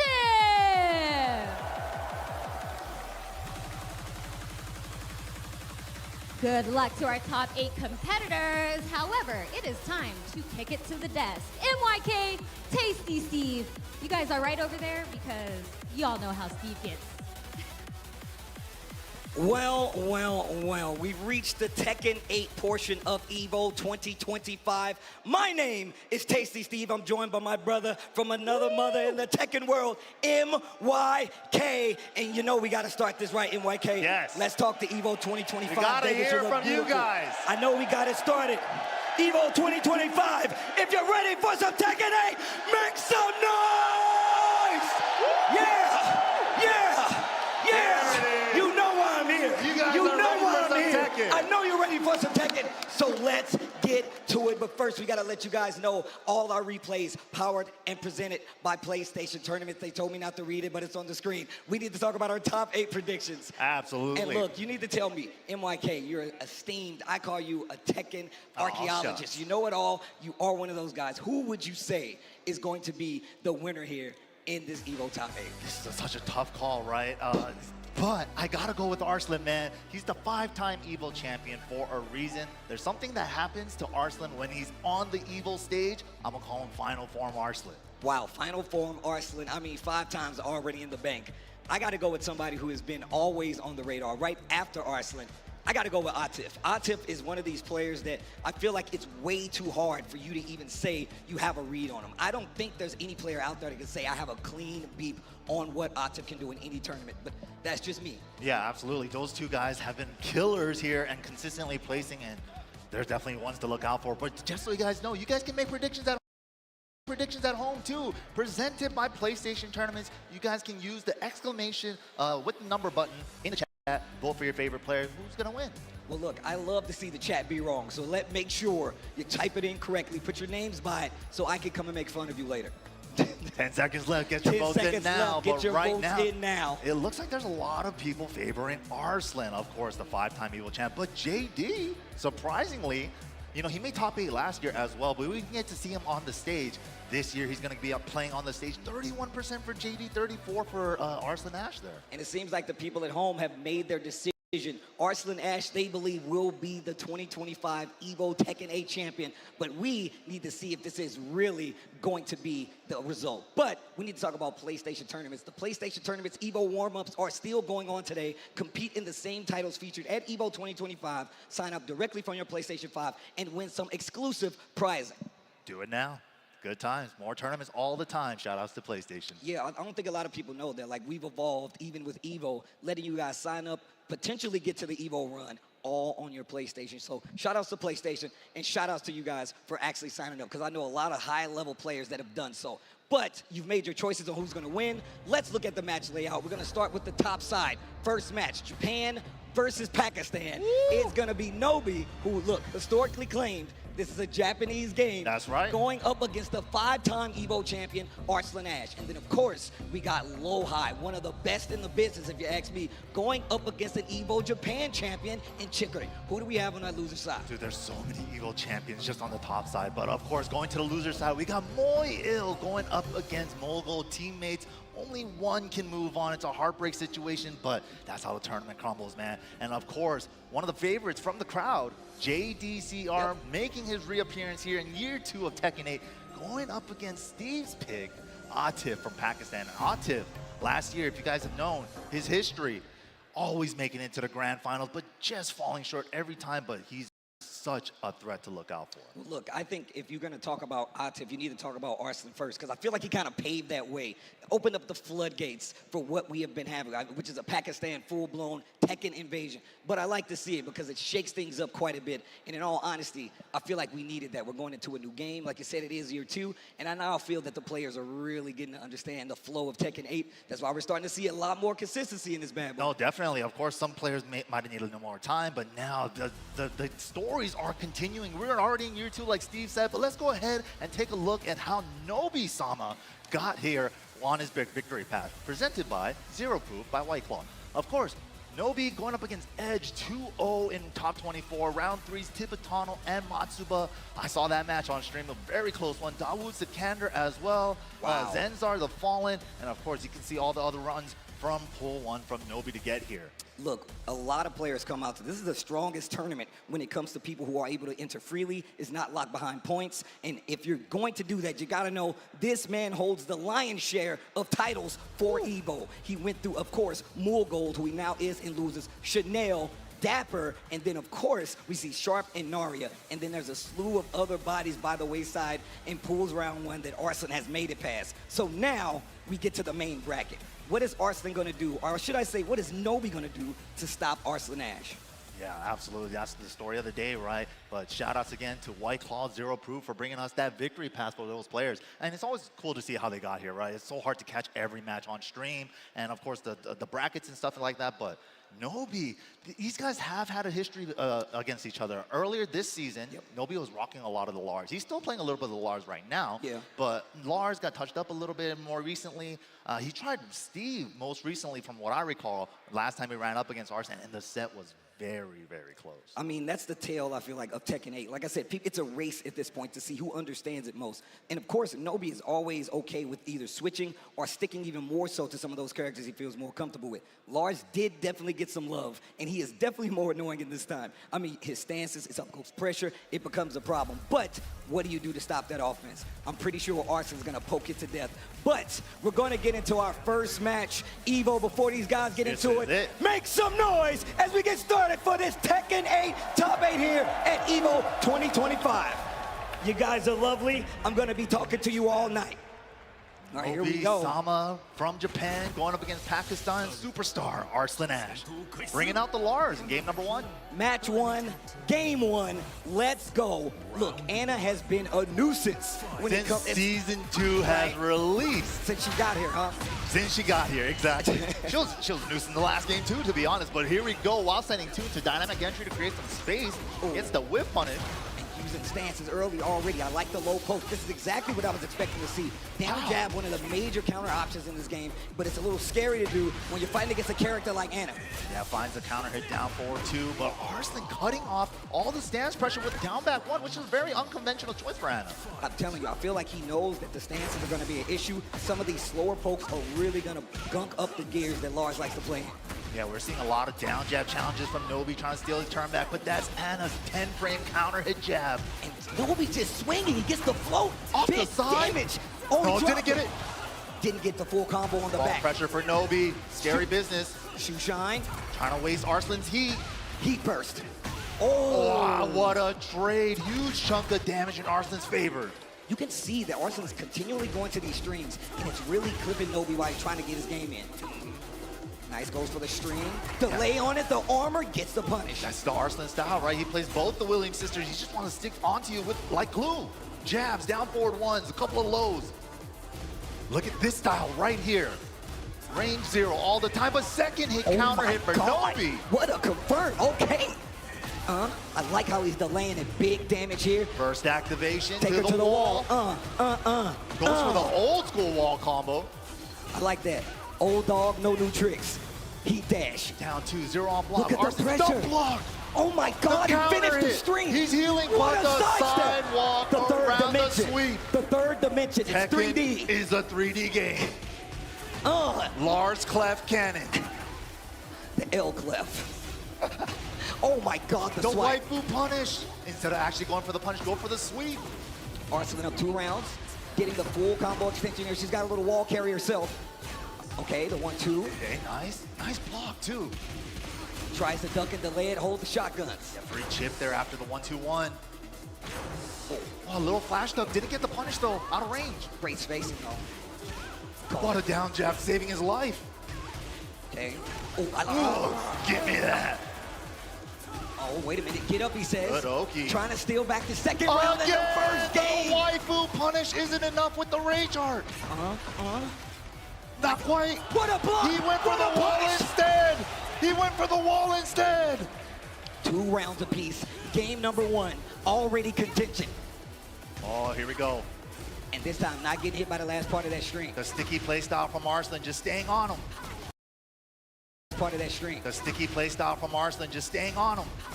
And finishing the string once again. He's catching Nobi, trying to move in the backfield. No breathing room for Nobi. Gonna steal the trip and the block on the down back. Oh wait, big drop on the combo opportunity. And the low parry here from Arslan.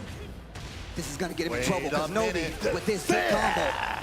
Yo, the Power Ranger fighting style. The down for 1 string, the low. He didn't see it coming. Oh my God, the booty heat dash to take it 14 framer. It's a fast one. The booty heat dash. I gotta remember that. It's not a bad way to go. Not a bad way to go. Not a bad way to go. The booty heat dash. I gotta remember that. You got it, MYK. Oh, it's pretty good, I need man. somebody to send that to me ASAP. The booty heat dash. Yeah, you could do it from crouching. You could do it from It's standing. actually really good. I'm really telling good. you right now, when you see her use the move, you do see she gets an actual full combo off of it, especially when she's in heat. One of the main parts of it. And now we're going to that anniversary Pac-Man stage. The song is ridiculous. What, 5 floor blast in this bad Downstairs, boy? yeah, floor break upstairs, 5 floor blast. Here we go. Let's stage the Pac-Man. You guys remember Anna from Tekken 7? She was a floor break monster, so here we go. Is this first? And then boom. All right, they're fighting around the middle. Little punish on the down forward 1-3. Oh, wow. Gets the pick up on the combo here. Still has heat left. And the burst activation to get a little more carry. Sidewall. Keeps it safe. Wow, gets a lot What from the the- sidewall. The damage was crazy. Stand on the wall. Definitely catching up to him. Clutch block for Nobi. Wall clutch rage art. Yo, watch my man hop in the DeLorean after the lightning strikes. 88 miles. Watch out. Wow, the interrupt, no fear, interrupting the running one immediately after the rage art. Man, the thing is that Arslan is really mixing up when he's going to finish these strings or not. Clean whip punish from Arslan Ash to the wall. Trying to fish with that arc blast, got him in trouble. Okay. Lars Clef Cannon, engage. Oh, wow, trying to catch him ducking right there, not expecting the low. Arslan with the offense, sidestep to keep the wall. Okay, the shoe shine, what are we doing? Sidestep 2, plus frames, I like during that. heat. Great defense on the side of Nobi right here. Goes for the low. Arslan just staying grounded, just trying to wait out the offense. Defense looking really solid. I like that. You see how he's delaying the string? He knows he can duck it. What a trade. Both exchanging pokes. It's all Arslan's turn right now, though. Gets clipped trying to step. Oh, and the slide, the low, very reminiscent of how when he's using the Nina, he goes for the wipe the it was floor. like the at same end. timing and spacing he used the Nina slide. The similar moves has little different notations between the sisters. I love that they still play to the fact that they're twins and they have similar movements, but not the same. Oh, low parry. Different, but not the same. Here we go. Are we finally going to break the floor? Yes, we are. Okay. Cherries everywhere. No, le stage Pac-Man no lo roja. No, the burst doesn't hit. Sidestep burst space. Okay, little down 4-1. Just a little nade check, but the heat smash, one of the fastest in the game, 13 frames. No metió las That will do manos. it. Arslan Ash takes out Nobi. Nobi's gonna go down to that lower bracket, awaiting whoever comes out of that first round 1. But Arslan Ash trying to go straight to winners finals. And you know what I said, man? Final form Arslan when he's here at EVO. In prime position once again. Winners finals position. Arson. Ridiculous, man. I mean, look, having a 5-time record as an EVO champion puts a little pressure on you, but also puts a big target on your back. I think Arson is one of the few players out there in any game that has always risen up to that challenge in some way, shape, or form. He might not get it the year of, but that next year after, he's definitely going to get it. And one of the hungriest competitors out there. But also, you can't say anything bad about Nobi just yet because he's still in the tournament. Absolutely. Nobi not out of it. That's winner side action, but we still got a lot more stuff, man. Another battle of EVO champions, actually, right? Low-High from Tekken 7. Chikurin from the first one, the first big one, EVO Japan for Tekken 8. I mean, look, if you're going to talk about anything, we need to talk about the character choice. Chikurin using the Lily to get that W, and throughout pocket Clive. And the pocket Clive. He's always been that guy. I mean, even back in Tekken 7, he had the Akuma, he kept the Geese. He always plays those characters that he knows he'll have even a knowledge example or an advantage with when he plays up against you. So I want to see Low-High, though. I feel like, look, I always call him the next generation of Korea, but look, he's an older guy now. He is still ridiculous. I still consider him one of those players, but he's already risen to the challenge multiple times. Definitely. And I like to see him back on this stage because we know how passionate he is about Tekken. You know, the thing about Chikurin, too, that I always admired as a player, like even when like Leroy came out and then they nerfed him a little bit right after Season 3 in Tekken 7, initially, right? He still kept trying to optimize that character. And I still see the same training habits when I see his Clive, right? It's like, oh, people might have written him off, but no one's really playing him like that. He's taking that character to the next step. Lily as well. Like, he's the one that's kind of like pioneered this Tekken 8 Lily style, right? But Low-High,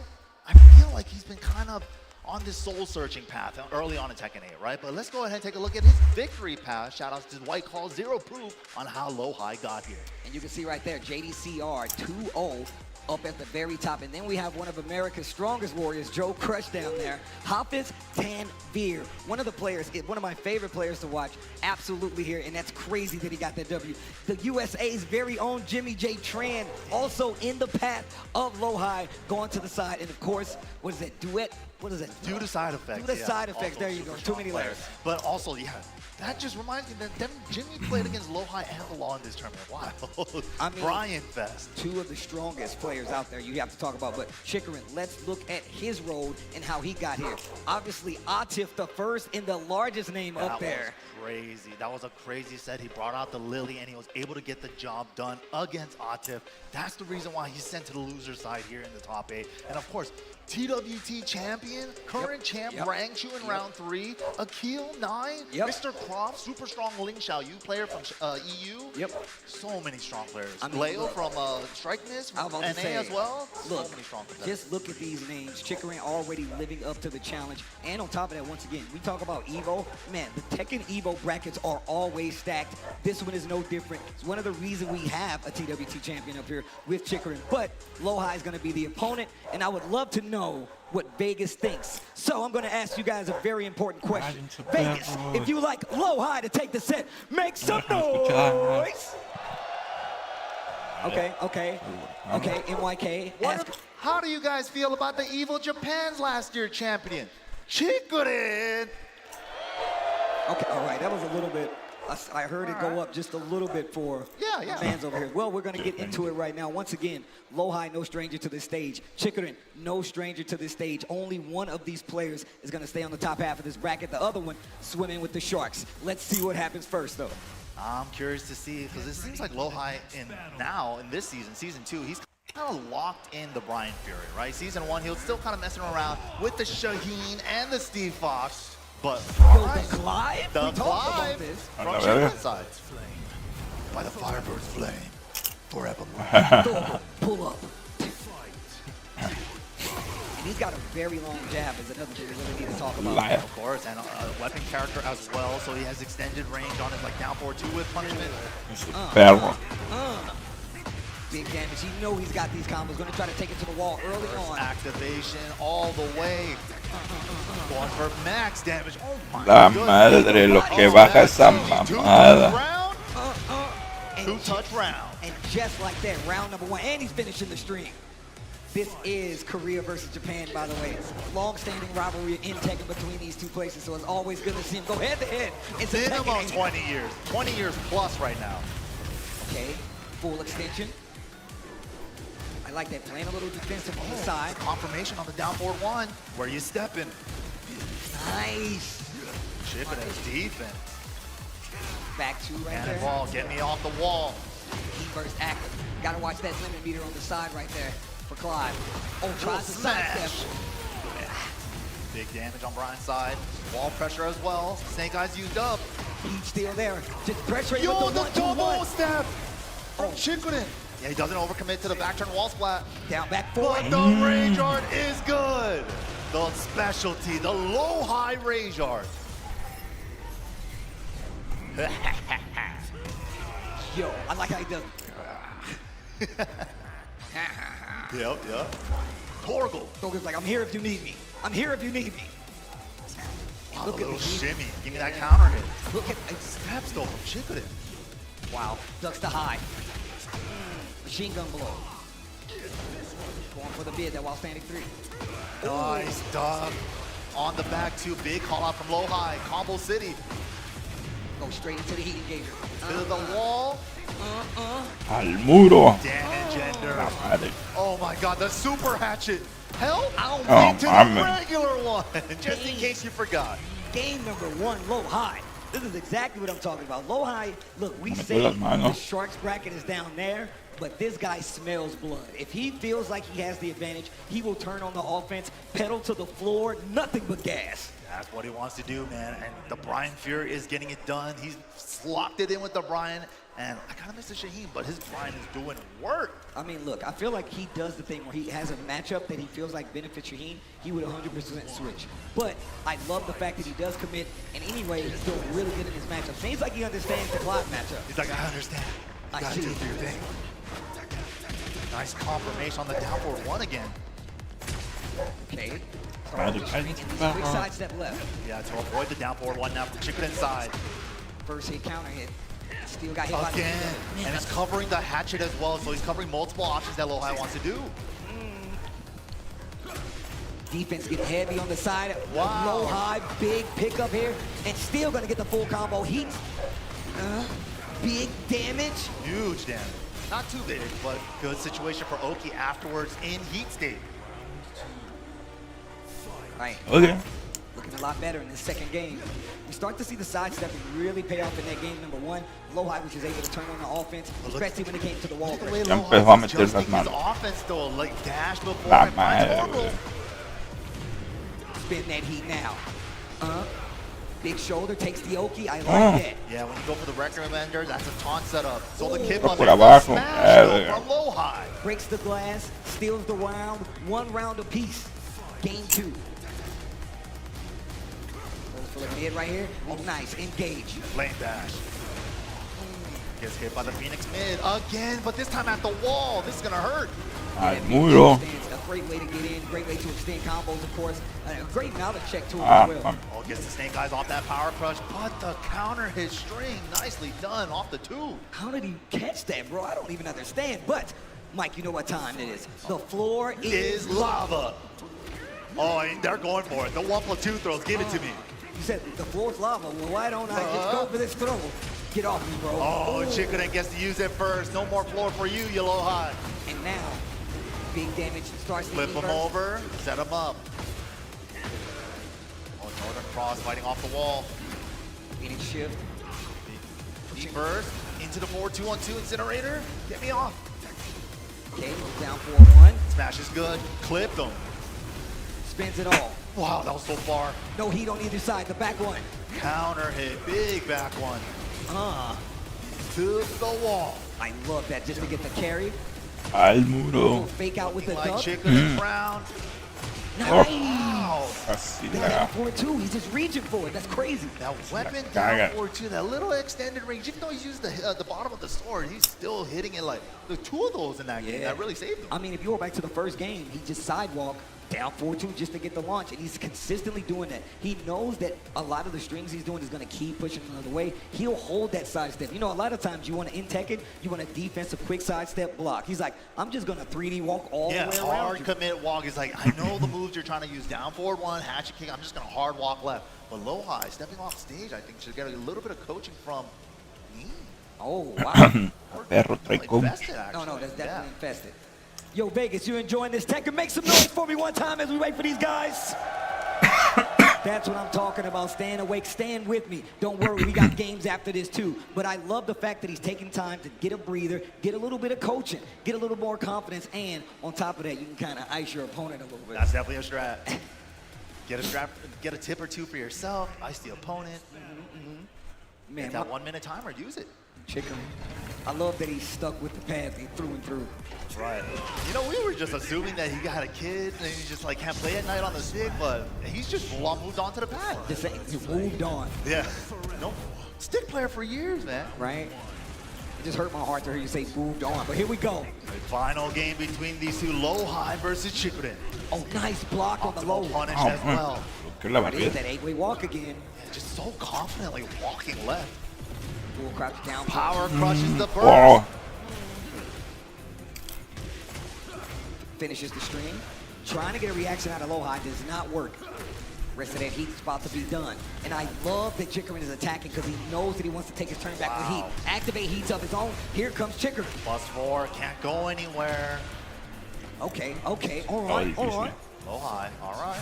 Gotta make some adjustments here. Once again, recovers crouching, so jet upper's not gonna be able to punish that. He's trying to find a way, which way to move. He's getting clipped, 4-2-2-2, 4-2-2-1. Yo, get over here. 1+2, all that stuff. Just clipping him. Still gets that spin on the wall too, big damage. Pressure still there. Crouch low, wall pressure. Ooh, the back one. Switches the wall positioning. Oh, but the throw messes it up as well. Breaks it. Flame bash, heat dash, mini combo. Wow, the 1-1 challenge, and Chikurin now on set point. Oh, this is not looking good for low high. Once again, this is winner's side, but you want to keep that momentum. Yeah, you want that extra life. You want to be on the winner's finals. Oh, and that's going to be the wall again. Cuando parecía que no iba, Chico no iba a meter mano, reaccionó cabrón, güey. No mames. Okay, wait a minute, finishing the string. Low high getting clipped by quite a bit. He is in a dire situation. Chikurin with the sidestep. Yeah, with the burst, but Chikurin keeping the pressure going. Heat smash off the wall. Still alive, still has a chance, and he still got rage. This is not over just yet. No recoverable life. Oh, he starts flying. Look, no mames. The incinerator, we already used the wall. Oh, safe mid. And the challenge with the 14 frame down forward 1. Great stuff from Chikurin there. Going on to winners finals in the way that he turned that around. I mean, if you just look back at the fact that first game looked like low high was about to bully Chikurin. And Chikurin, one of those well-collected players, he's one of those people that will always try to recalibrate, take his time, and then go back in. And I think instead of getting iced, he actually gave him time to collect himself. Absolutely, and also the confidence in his movement, man. Like the way he was just freely, like not even, a lot of players, they just do a small little side step into block to not get clipped by anything. But this man's was just walking, sidewalking, and he's just like, you're only gonna use down forward 1 hatchet? Let me get around you. You see how Mike is moving on the stage? Tekken players act out the moves in real life. Yeah, we do. Yeah, the electric, the forward, but we have to. That way you know exactly what move we're talking about. But no, man, you're 100% right, man. Just the way that Chikurin was approaching and making sure, he's like, you know what? I know that you're going to be weary of this matchup. He has a long-range move. You talked about how he has that weapon range. That is a big thing, especially versus Brian, because it takes a couple of your weapons away. You're going to second-guess doing while standing 3 quite a few times. And just some of those moves that Brian likes to go to, and I think that's why he focused predominantly on the down forward one to make stuff happen. Yeah, but of course, like you're trying to get in your optimal range for Brian. That means you're giving up more time to get there and stuff like that while Clive's already playing at his spacing. So rough game number 3 there for low high. Chikurin definitely felt like he just caught on to what to do in neutral and he was just controlling it so well. Well, shout outs to PlayStation Tournaments for that replay, giving us all the insight and some cool shots from the previous match. But this is the halfway point, especially for this top half of the bracket. But we do have more, an entire lower half of the bracket. But Vegas, chat, we will be right back after this message. On the other side of the break, we got Moil versus Chikurin coming up. Or excuse me, that was wrong. But let's go. Bye. Look, who's hungry? We're going to Chipotle. I need people on the bus now. Chipotle on the way, let's get it. Deal. If you can guess how many beads I have, I'll commentate your Chipotle order. I'm guessing around 1,000. Now that's meaty. Of course you go with queso. That way your burrito will match your play style. You can tell he's been labbing that burrito technique. Now that's top tier. If you guys love Chipotle, make some noise!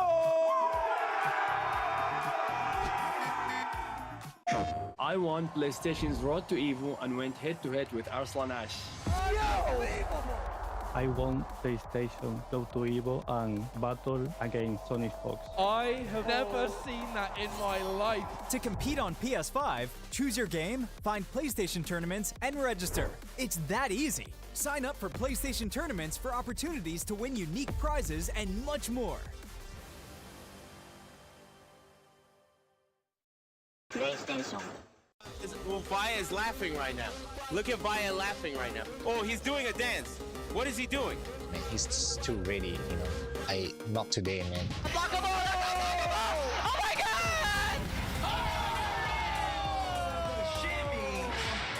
に参加して、でその時にまた賞金額が上がって、いや気持ちは調子良かったですよね。So it's much more than just playing. It's being a part of this community.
And we're back here for top 8 action at EVO 2025 Las Vegas Convention Center.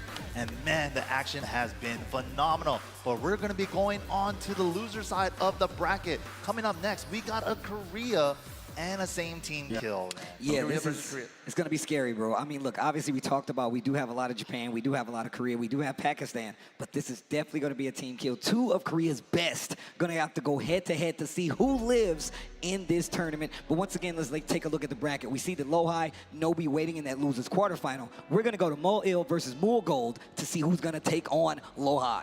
Yeah, absolutely. This is how the brackets go sometimes. You got to run into your teammate, your best friend, your training partner, and it's on the loser side, so one of them can't be moving on. Well, look, let's take a look at the victory path presented by Zero Proof White Claw. Shout out to those guys for hooking us up. Let's take a look first at Edge, one of the people that he beat, one of the strongest contenders out there. Yeah, when it one comes of the best forearms in the world. I mean, it's under one of the arguments that you can say. iMusician, of course, another player, I mean, considered maybe the best Yoshimitsu in the world. Definitely. Then we have Pena, another one of the best players in the world. And then, of course, we got JDCR, and then we have Khan, Watanabe, and Aru Run. All these players are ridiculous, by the way. That is a crazy run. Moil is one of these players that you've been seeing throughout the year who has always been kind of sneaking further and further into these top 8s. Yeah, and just now, outside of that top 5 discussion, but coming up is Mogul, one of those players, man. Look at his run, top 24. He had Bilal, Arslan, Ash, and of course that's the one who sent him to the loser side against Arslan, EVO 5-time EVO champ.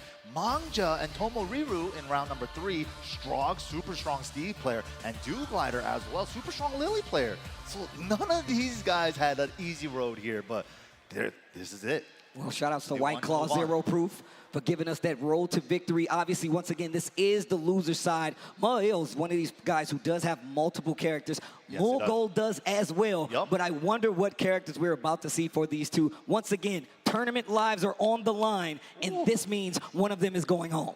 And this is also a Master Plus level event for the TWT. So the winner of this championship gets double the amount from a normal Master level event. And also, they're counted in different point categories. So you want the best report card on this. Points are on the line, guys. That's what I like to hear. Las Vegas, make some noise as we get into this next match.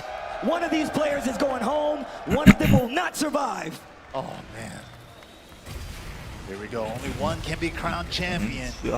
Mole Gold versus Moil. Going to the Phoenix Gate right now, and he's going to the Jack. One of these characters that we don't get to see as much. However, Mulgold in the Claudio has been one of the characters, one of the players you've seen in quite a few top 8s. Definitely. And right there, nice punish on the back 4-4. Picks up the high extension. Oof. Shoulder to the wall. He went into crouch engage, made him think about the full crouch low, and then did the running to shoulder. Had a lot of heat burst left right there, What but a drops a pickup. combo. Recognized it wasn't going to hit. Smart choice. And the extension, just frame block, not there. Open chest, big damage on the wall. Oh my goodness, with the heat dash to secure it. Good first round for Moyil. All right, he needs to be careful on this stage, these walls. What an option round. Start forward 1, catching him out of the air on the running 2. Oh, the shoulder charge, the Asteroid. Nice break this time. Does not want to get hit back on that wall once again. Quick tag. Ooh, what a trade. And you want to start seeing these back ones coming into play from Claudio. Make some noise! Oh, charge it. Back to the wall. What are you going to do with this pressure? Oh, the 1+2. Nice punish. Optimal punish. And we get a Starburst install. Oh, the bubble. Red bubble. The most dangerous of bubbles. That's an angry-ass bubble. Hop kick. Finalmente. And still has heat. There we go. To the wall. Spicy. Big damage on top of that. Oh, Blue Moon Burst, the hit grounded, and he still got one more in the chamber. Uses it on the fidget spinner, no go. 10 seconds left. Oh, wow. Clutch City for Mulgold.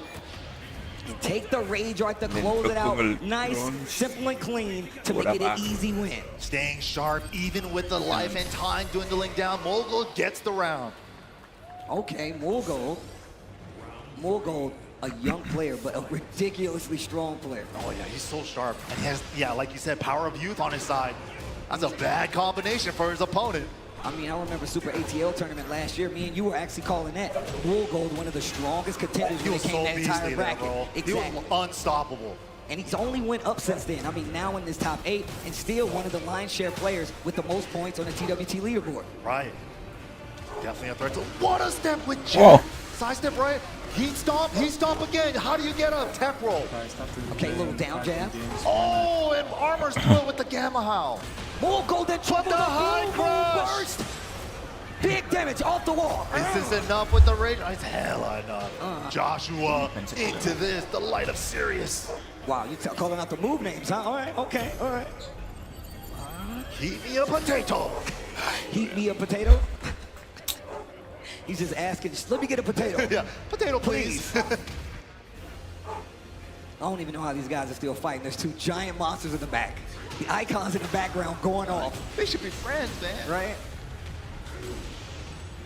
Also, you do get a floor blast on this stage. Yeah, very dangerous. Finishing the string with the back 3. I like that. Jack got a couple throws to be able to do that, to make the chunky throw a launcher.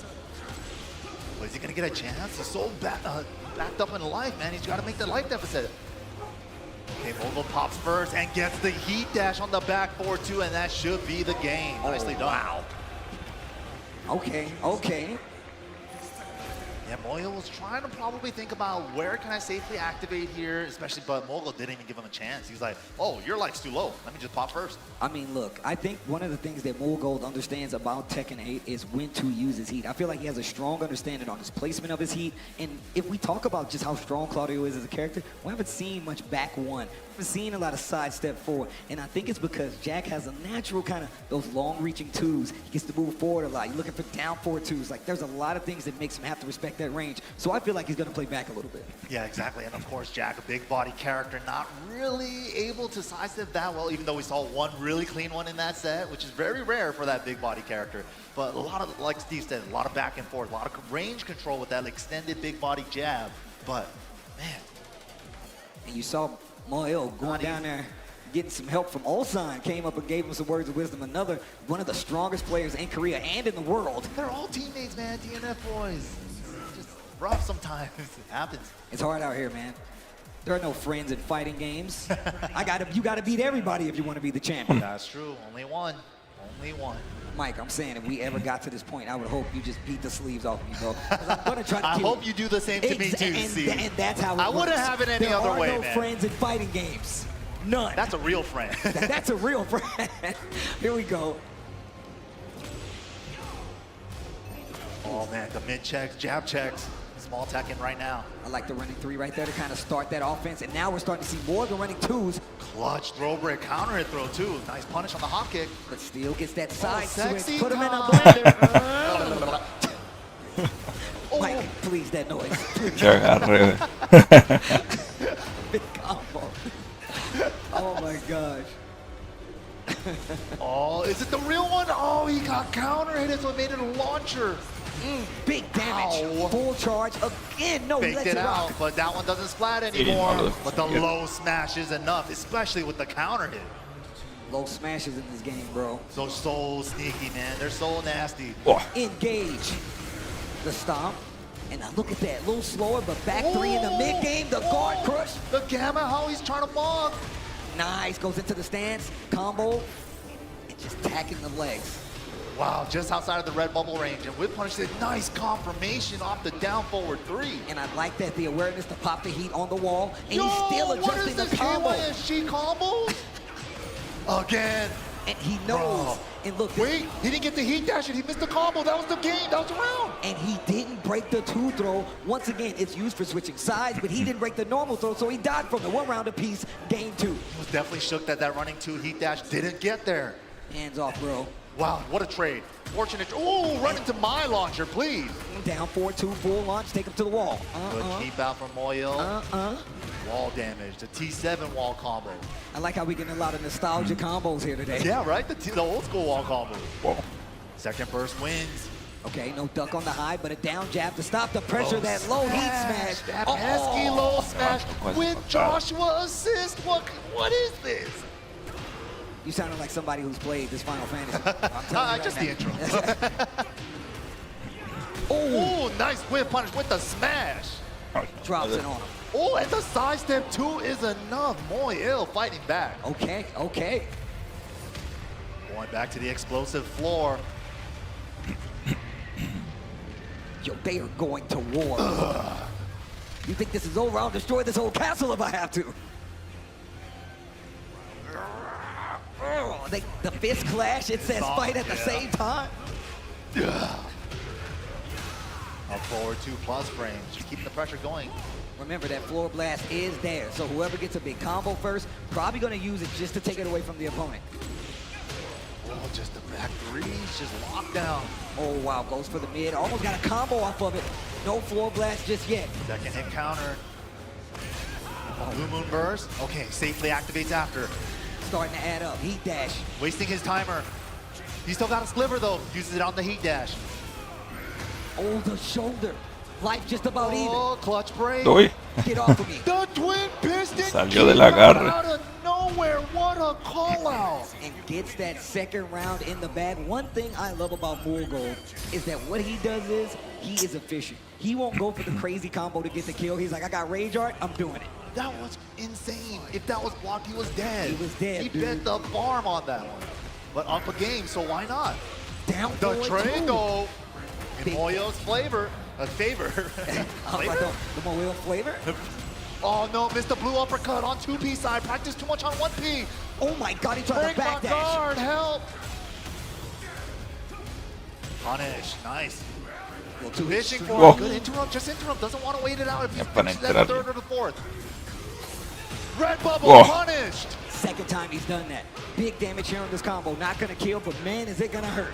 Long extended heat dash combos. Can we get there? There's the floor. Que lo Where's the castigó. wall? Just cashes out with the rage art. Get rid of the gray. One of the best utilities of Rage Art, getting rid of the gray. That means they can't recover that life and they eat all this damage. Look at all the red on Moyo's bar.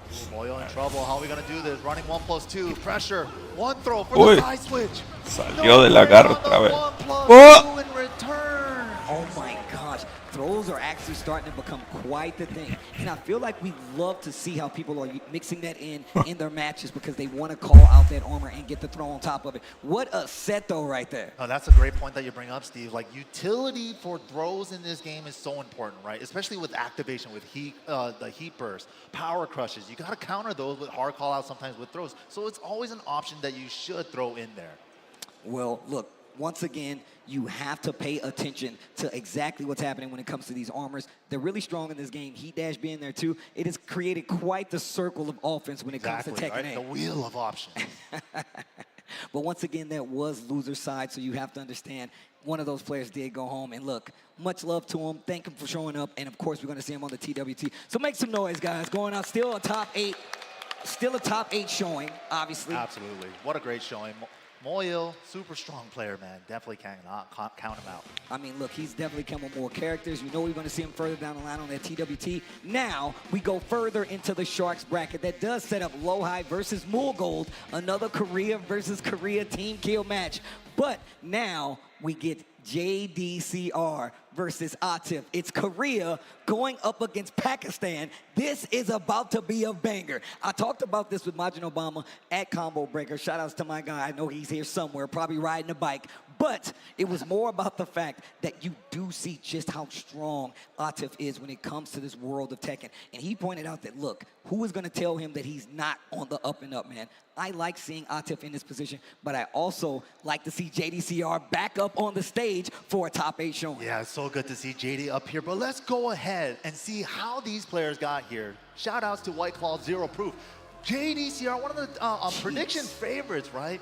Look at this, lost to Lowhigh. This is why he is in losers, but 2-1 over Tibetano, the mix-up France champion.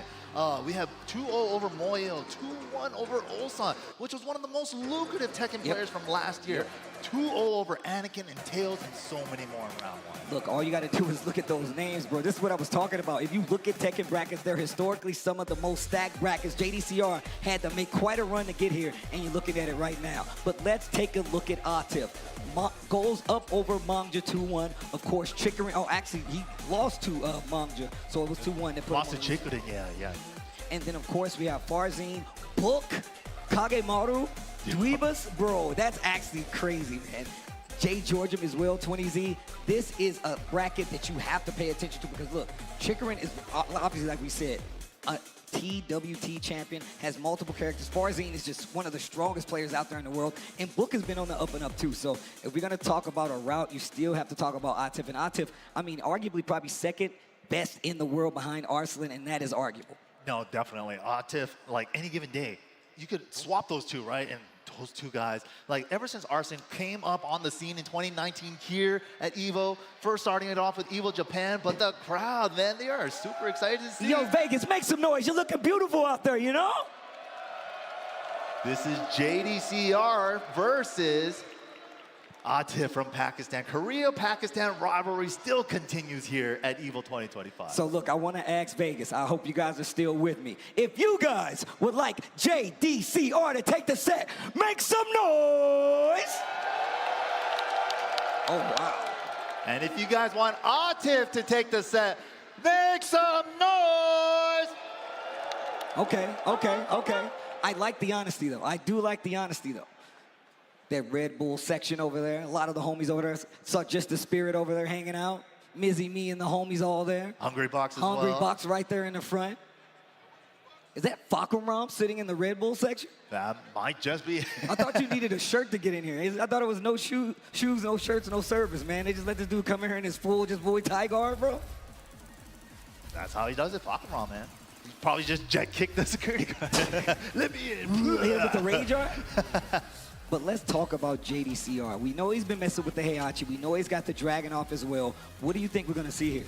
Oh, man, I love seeing the glimpses of the Heihachi. Who doesn't, right? Like, Heihachi's a super fun character to watch. JD, of course, known for the Heihachi Armor King for the Tekken Tag Tournament 2 days. If you guys known about his dominance during that era, right? This is exactly where all that stuff happened. And the early dominance at the beginning of Tekken 7 as well, right? So this is like old school kind of dominant player versus like a new school dominant player. No, obviously true. And on top of that, you got to remember, JDCR's been up in the stage before and with the pressure on him. So he's definitely no stranger to what it takes to succeed. Also, the fact that Atif going with the Ana, she's so strong. I feel like he's the person that kind of spearheaded the Ana movement because nobody was playing as well with Pioneer. Pioneer, obviously. But here we go. One of these players is going home. Atif going up against JDCR. The Ana for Atif and the Dragon off coming out for JDCR. All right, let's get it. The classic. Oh, down back 4 into the hammer chance 1. Such a good move. +6. And then that move right there, the 4 is what keeps you honest from ducking. The armor, I like this. This is a good way to contest a lot of what Anna does, especially when they like to get really crazy with the offense. Right, but look at that 2-jab. The use on Atif's counter hit 2-jab. We saw it from his Dragunov in Season 1. He's using that 2-jab exactly the same way with the Anna. Going in the stance, looking like it's crushing the high. Tried to go for a jab, but still got clipped. Round 1. Speaking of G-Clef from Dragunov here. No launch after ducking the high. Hammer chance 2-1-2. Knocked a big call out on the forward 2. He saw a couple of people teasing, ducking on that string. He's the first one to get the punish. Unbreakable throw. Let me get the grade. Uh-oh, wait a minute. Go straight for the raw launcher. He did something because it was a counter hit. Nice burst activation to get a little more carry. And we make it there. Ow! La madre, qué castigo le dio. Okay. The pressure. Falló el agarre. You gotta be in range. That is a punish, but the range was not right. Look, a lot of people I've not seen start doing it, but a lot of times when you block these lows, when they recover crouching, you do get a free crouch grab in a lot of instances. I love that JDCR is aware of it. Definitely something Atif's going to pay attention to. Definitely. But back 4-3 finds the wall splat and the running 4 for the follow-up. Big damage. Ooh, do it again. Blatant. The low parry. Steps into the wall to fix the axis. Steps again into the wall to fix the axis. Lovely time. Yo, right hand sweep. Heat his hands, but the tornado at the wall messes it up. Counter hit 10 frame. Oh my God, not going to be able to kill, but the damage is going to be big. Man, you got those? Yo, Atif with the back turn combos. Catches him crouching. From JD. Catches him crouching, and of course that defense the entire line. Looking amazing. Counter hit 10 frame again. He's so good at using that. He gets like 2 or 3 around, it feels like. What a sidestep. Gets the heat engager of his own. Running 2. Pressure City finishes the string. Nice sidestep with punish with the down forward 1-2. The stance pressure is adding up. JD getting smothered off the wall, fights out of it with the smash and the unbreakable tackle into the 2 follow-up. Okay. JD still in trouble. Life lead in favor of Light Atif. punish, very light punish. Oh, but the sidestep down forward 2 should take the round. Sidewall stays live. Salió. Down 4-1. It was getting tense. It's okay. It's all right. We're all scared too. It's all right. Tense, man. As soon as that sidewall comes in, it's like, are they gonna live? Are they not? It's terrifying, bro. You like in some of those situations when you're not paying attention, it's really easy to be like, where's the wall on this stage? What combo do I have to do to switch it up? That's another adjustment piece of Tekken 8 because we have these crazy stages now with wall blasts, etc. But JD going to the edge of the stage to get some coaching from who I believe was that John? Yeah, Johnny D coming up for some advice here. I can tell by his arms from all the way over here. They're Tekken players. They're reenacting the moves like we were talking about. Look, he's like, you gotta hit him with the. You gotta hit him with one of these, bro. You gotta hit him with one of these. You gotta hit him with the slide, you know. Bro, stop flexing, bro. Look at the traps. Oh my God, right now. Yo, can I get a dumbbell? About to tell the cameraman. Now. He's about to tell the cameraman, get my good side. He's like, my right arm is bigger. Si no ganas, nos regresamos a Corea caminando, bro. Oh my gosh. Yo, shout outs to John Ding, man. My man was playing amazing this entire year. Just was recently playing in the tournament and was playing amazing. Was in EVO shape for sure, but that should just tell you it's a testament to how crazy this tournament is. Yeah, you know how much these players, how much this means to a lot of these players, man. They're taking it really seriously. Here we go, though. Oh, man. The music still playing in the background is getting me hyped. This is crazy, man. JD, hopefully, after that advice from John Ding, maybe he can make the adjustment. Hydration, though. You'll drink the water, though. There you go. You got it. That includes everybody here. Make sure you're drinking water. Probably, you see this? There you go. There you go. Drink some water. There you go. They gave you water bottles for a reason. Drink the water. And it's hot as hell outside. So make sure. It's a desert. I don't know if you guys know it's a desert outside. Drink water. All right, here we go. All right, JD, let's see. Secret training ground, sticking to the Dragunov. Once again, one of these guys going home. Damn, did he even show the screen yet? Steve just heard the song. He's like, I already know what stage. Dude, that's how he did it right there. That's actually true. I know these songs way too well. Running 2. Counter hit, 10 frame, 2 jab again. The hammer chance 1, that link, nasty work. Engage the ignition switch. Full crouch low, nice block, optimal punish. Big side out with the low. Okay, going for the mid, still mixing in the lows. Heat dash, no resources left on either side outside of heat. Swings into it. You gotta swing sometimes, but she has 2 follow-ups after that down forward 1-2. It's not the only person we saw do this. Arslan was doing it earlier. He was finishing streams. Nobi was running right into it. It seems to be a recurring thing with the character. And if you don't, you're just gonna get pressured all day by her hammer chance stuff. Big damage here, heat dash. To the wall, perfect carry again. Flip over route. What are we doing with it? Hammer chance 1+2. Keep them locked down. You're not going anywhere. Down jab saved my life, but the trade immediately. Not enough to get the kill. 2 rounds straight right now. Arslan looking, Atif looking ridiculous right now. Oh, jeez, the 10 frame, like you said before. How does every round he hits? Every round. At the start, too. I don't understand it. He just has everybody's timing like that. Heat burst. JD in trouble. The down forward Speaking of sidewall though, so he adjusts. Sidewall turned into a straight wall into unbreakable leg grab. And no recoverable life because of that. The gray's gone. Oh, what nice a side step. And that's the wall.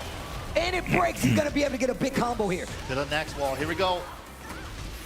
And we still got tornado. Regular wall combo. The damage. JD's got a chance. Wake up range. And the patience from JD to block it. Bar fight brawl. Get out of here. Hey, take it outside, you two. Okay, starting with the low this time. Regresará. Hammer chance 1. Engage again. +6 on block. Why not? Lovely time. Doing work. Oh, the rolling 3. Help. Help. Okay. JD in trouble. Getting out of trouble with Burst. First smashes minus, so he went for his after. High crush with the QCF2. This might do JDCR goes home. Atif stays alive in the loser side of the bracket. Vegas, do me a favor, make some noise. JDCR. That's a legend right there. A legend. Absolute legend. I mean that guy is a legend. If you just start playing Tekken, now you know that is a legend right there. And also, just one of the homies. I like to see him do well. But Atif, looking like the man that he is, staying alive in this bracket, even if it is on the loser side. He's got quite a few fights left. But what is going to be in his path, that's what's going to be the show. That's a great white shark in that loser's path right there. A big shark at that. It's a really big shark. Atif, definitely one to look out for. So many grand finals showing last year. He's a beast. But JDCR, Japdan Kerek himself, man, what a legend. Good to see him back here on the big stage, too. I mean, like I said before, Tekken 8 is definitely getting to that point where a lot of the players, some of the old, some of the new, they're starting to understand exactly how to take advantage of the system. I mean, I like to credit Nee as the first person to show me, like, hey, you can do all these things and more. And then you start to see Arslan do the exact same thing, Atif with the Ana, and all these other players kind of following in line. So, look, you're seeing it evolve right before your very eyes. Shout-outs to everybody watching at home. Shout-outs to Vegas for hanging out here. Make some noise, Las Vegas, if you're enjoying this Tekken 8. It's been a great time so far, but we still have plenty of Tekken left, so make sure you guys join us on the other side of this break when we have the rest of our Tekken 8 bracket. See you soon. New Chipotle Honey Chicken brings a hint of pure honey and seared smoked peppers with fresh chicken hot off the grill. For Chipotle heat with a touch of sweet and a perfectly balanced sauce. Chipotle Honey Chicken takes heat and sweet to a whole new level.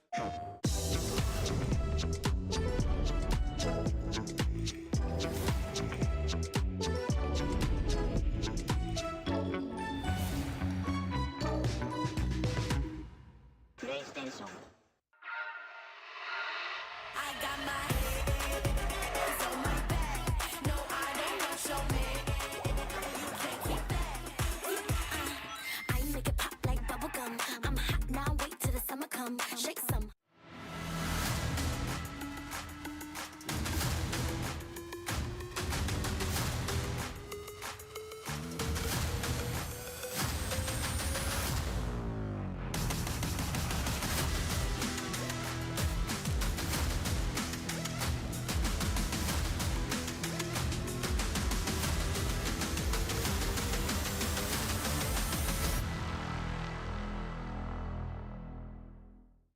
pretty early on that the game was fun to play.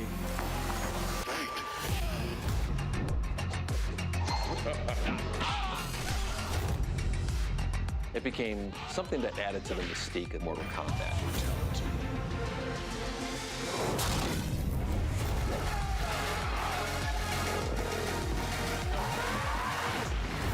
Flawless victory.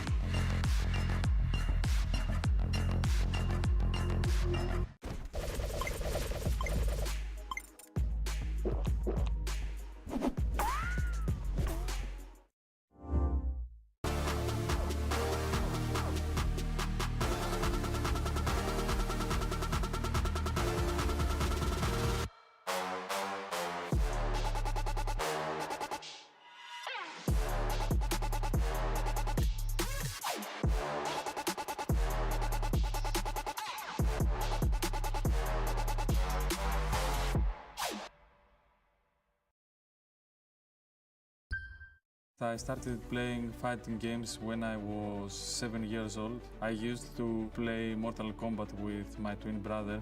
He was picking like Sub-Zero and I was picking Scorpion as a character. And this was the start of our fighting game journey.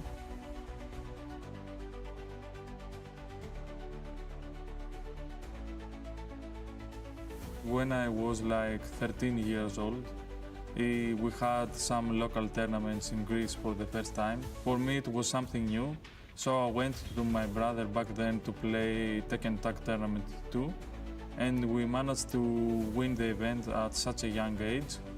And then this was the moment that we realized that maybe we can do something big with fighting games. We have some really good local tournaments. As the years are passing, the Greek community is becoming stronger and stronger. The best moment I ever had playing this game is actually winning the qualifier for EVO 2025. The first time that I won the qualification back in 2023 on Mortal Kombat, I was literally crying with my twin brother. My family is supportive. They're always cheering for us when we go to events. They support us in an emotional way. So having here my twin brother, it just gives me energy and motivation to continue the journey. The expectations that I have for myself is that I know that I can do really well, and I'm pretty sure that I want to make history this year. For some reason, I feel like that this is my moment. Just stay humble and focused. Expect the unexpected.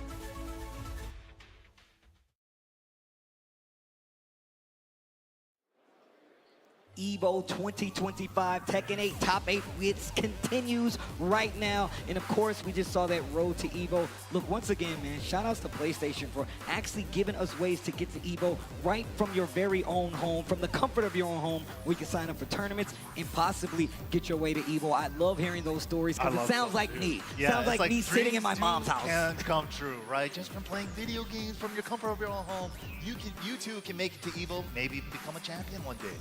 Well, look, first and foremost, man, I remember playing on the PlayStation back in the day. And of course, we're playing on PlayStation here, man. It's always good. Now I can do it from my house. I wouldn't ask for anything more. But we're going to get back into this Tekken 8 Top 8. Vegas, are you guys still enjoying this Tekken 8? Make some noise. Let's take a look at the bracket right now. Arslan, Ash, and Chikarin are set up for winners finals, but of course, Lowhigh versus Wolfgold will be that losers quarterfinal match, and then we have Nobi versus Atif setting up three of these four to go home before we get back to that losers finals. It's not going to be easy, but I think we're going to go to Lowhigh versus Wolfgold as our next match. This is the one we were talking about, right? Another team kill between these guys, Korea versus Korea. One of them has to go. But Lowhigh, I feel like he was so strong in Tekken 7, right? And he has so many big successes, EVO champion himself as well. But he hasn't had that real breakthrough moment yet in 8. And I believe he's trying to do that here this weekend with this top 8. But he's got to go through Mogul. It's not gonna be the easiest thing to do. I mean, look, Gold, we just saw him playing multiple characters at a super high level. But the same thing can be said for Lohan, man. He still has multiple characters. I know we see the Brian, but the Shaheen is still there. I haven't seen the Steve in a while, but I'm pretty sure it's still there. I feel like he's brought out the Steve more recently than the Shaheen, but actually, we'll see. Gold, of course, like Steve was saying, has a couple of characters himself. He's been bringing out Fang a lot more this season as well. He played Fang a lot in Season 1 as well, but he's flipping back and forth between those two, maybe for certain player matches, maybe some character matchups, but Low-High, I'm pretty sure he's going to be locking in the Brian.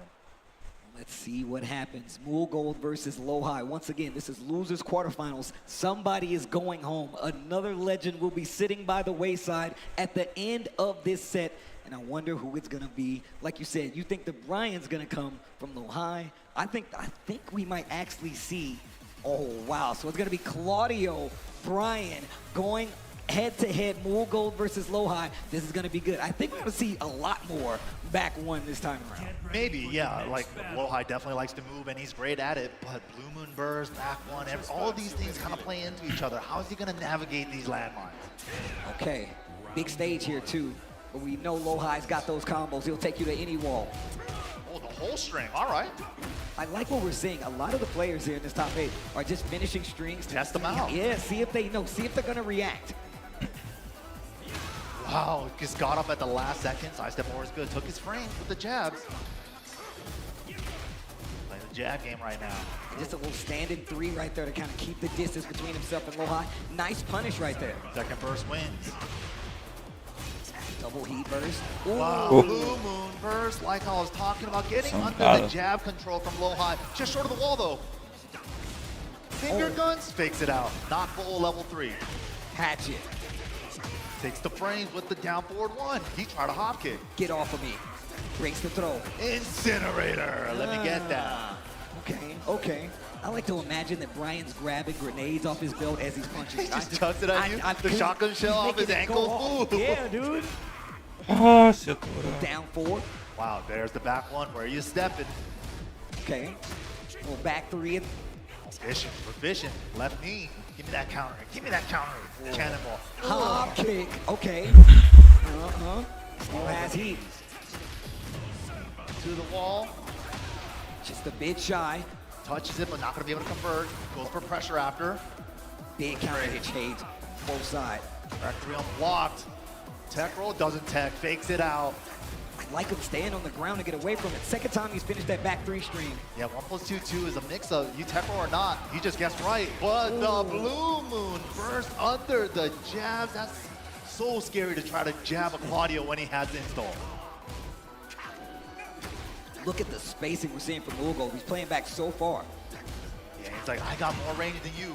Tried to go for that sidestep 4, but look at how it's stacking up. Low-High in the life lead, up forward to engage. Again, for the plus frames, and confirms it. Doesn't even need to, but the wall carry as well. Spicy. Yo, the Beyblade, full combo extension, full charge, let it rip again. And that is so nasty too, because the forward 3 hit there, and it's like your labbing is on defense, right? Like when you block it, what do you do when the forward 3 hits? And no break on the 1+2 throw. Tries to go for a hop kick. Big counter hit on the side of Moon. Big call out on the cannonball. He just knew. He was like ducking that a half second earlier. Oh, the confirmed had to be max delayed. The resplat. Wow. Bro. What is happening right now? Getting hit by everything. Low-High in trouble. Okay, just fakes it out. And the low smash. Oh my gosh. Turning on the offense. And look at that. He says, yo, I need a breather. Hold on. Low heat smash. It's so scary, especially on a character like Claudio. I remember when this game first came out, a lot of people were saying like, he doesn't have Starburst down 2-2 anymore, but my good low. And then low heat smash. It's right there. Smash. And on top of that, it makes it so these characters' moves lists are super deep because they can pull this out when their chips are down and like, hey, look, I want to sneak this in. These lows have been really successful. Now I'm going to hit you with the low smash. And sometimes it really does surprise you. Personally, I think that's the scariest thing about some of these heat smashes now, the low heat smash variations. Especially Claudio, because he's such a big mid dispenser. Yeah, exactly. We've been seeing him use so much just back 3, couple of back 1s. Back 3, back 1, Blue Moon Burst. You're really going to duck for Blue Moon Burst? You know?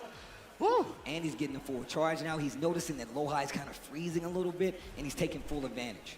Yeah, it's really tough too, especially the way that, like, Mogul's never obvious with the low smash either. He's always, like, very cheeky with it. It's like, I didn't even think about it. It's not even an option I thought about. I like to see him sprinkling in so many lows as well. He got clipped when he tried to go for that sidestep 4 with Claudio, and that's when the offense came out from Lohai. I didn't see who he talked to, but they're going back in right now. Here we go. Round 1. Lohai, potential tournament life on the line here with this game. Going a lot more to these lows, too. Little shimmy stutter step. Ah, there it is, that sidestep 4. All the pokes are adding. Missed the mock punch. Oh. Second first win. It's gonna be Mogul. Northern Cross. Oh, cheeky. It's like, don't take the punish, take the low smash for the wall. Even bigger payout. You got to think about it. It's another part of the thinking. Oh my gosh. Ice black conversion as well with the spicy starburst back 4-3-2. Oh man. Yo, Woolgold is really starting to take the lead here. He's loose now. He's playing free. Like, he's not constrained by chains. Unchained. Woolgold. The 1-2-4, ducked. Woolgold takes advantage. Side one, no, straight wall. The angle is good for a resplat there, sick. Wow. Oh my god, just winning out on timing. Dude, his timing on Lohai is so good right now. Whether it be the low heat smashes, whether it be just some of these counter hits he's finding, it's all working out, and Lohai is in dire situation right now. Woolgold 1 round away from going on in this tournament from the loser side, so that means Lohai would go home. Gets the hop kick punish there. Switching up his timing himself. Okay, he burst on the wall. Big damage here, too. Yeah, goes for the damage route. That's the OP as well for not tech rolling. Yo, then trying to get up. The body still smoking. Hatchet. Oh, but the miracle hop kick. Okay. Off the balcony we go. Starts the heat burst. Oh, he's gonna get the ender, but it's fine. Still got pressure, still got half a heat timer, but cannonball. I don't want to guess your heat smash low or a mid heat dash. Cannonball straight. Right when you want to get really offensive just to take your turn back. Oh, but the back one gaming, homing moves only. Shut down that movement. Good block. What the? Had to be a huge miss input. I would love to. Ain't no way he tried to snake edge in top 8. Or maybe. Into the rage art. All right, now this is big. It's a counter hit, big damage. He's still gonna have some game to play, but he cannot lose this round. But yeah, Mogul's already heat activated. Are we gonna get a burst cancel from Lohai? Yes, we are. Oh, just runs into the running two. Mogul, no fear at all. And takes out Lohai. Lohai will be going home. He is out of the tournament, but Vegas, please make some noise for Lohai. Definitely one of those guys, man. I'm a big fan of him. Obviously, things did not go his way, but he's a competitor, man. He's gonna go back, hit the books, and I know he's gonna come back stronger. That's always what Lohai does. You can never count him out. There's plenty more games to be played. Always comes back stronger. I'm glad that you said that. Always advances the tech as well, but you can't take anything away from him. I mean, he did go through a crazy bracket to even get this far, and once again, the TWT is there, so you know, back to the books, back to the lab again, and back outside. So let's take a look back at what happened in that last set. Shout outs to PlayStation for giving us these replays. And of course, you know, like you said, he got a good chunk of points here. And Master Plus level event, separate category like we were talking about on the TWT points category. So not bad, not terrible for him, honestly. Yeah, and look, you could see these first games were looking so dominant from Woolgold. Whether it could just be the fact that he's checking him with the mid so much and Lohai wasn't able to get his game started, or the consistency of the low smash. Yeah, I think he hit every single one of those low smashes. And especially on this stage when he got the hard wall break. Yeah, and that last ditch effort right there, the raw rage art to try to get his turn back. So much life to make up still. He got the raw cancel as well, but Mogul was like, oh, okay, you're going to cancel to activate? Let me just go in there. No fear. And that's going to be that. Woolgold going to go on.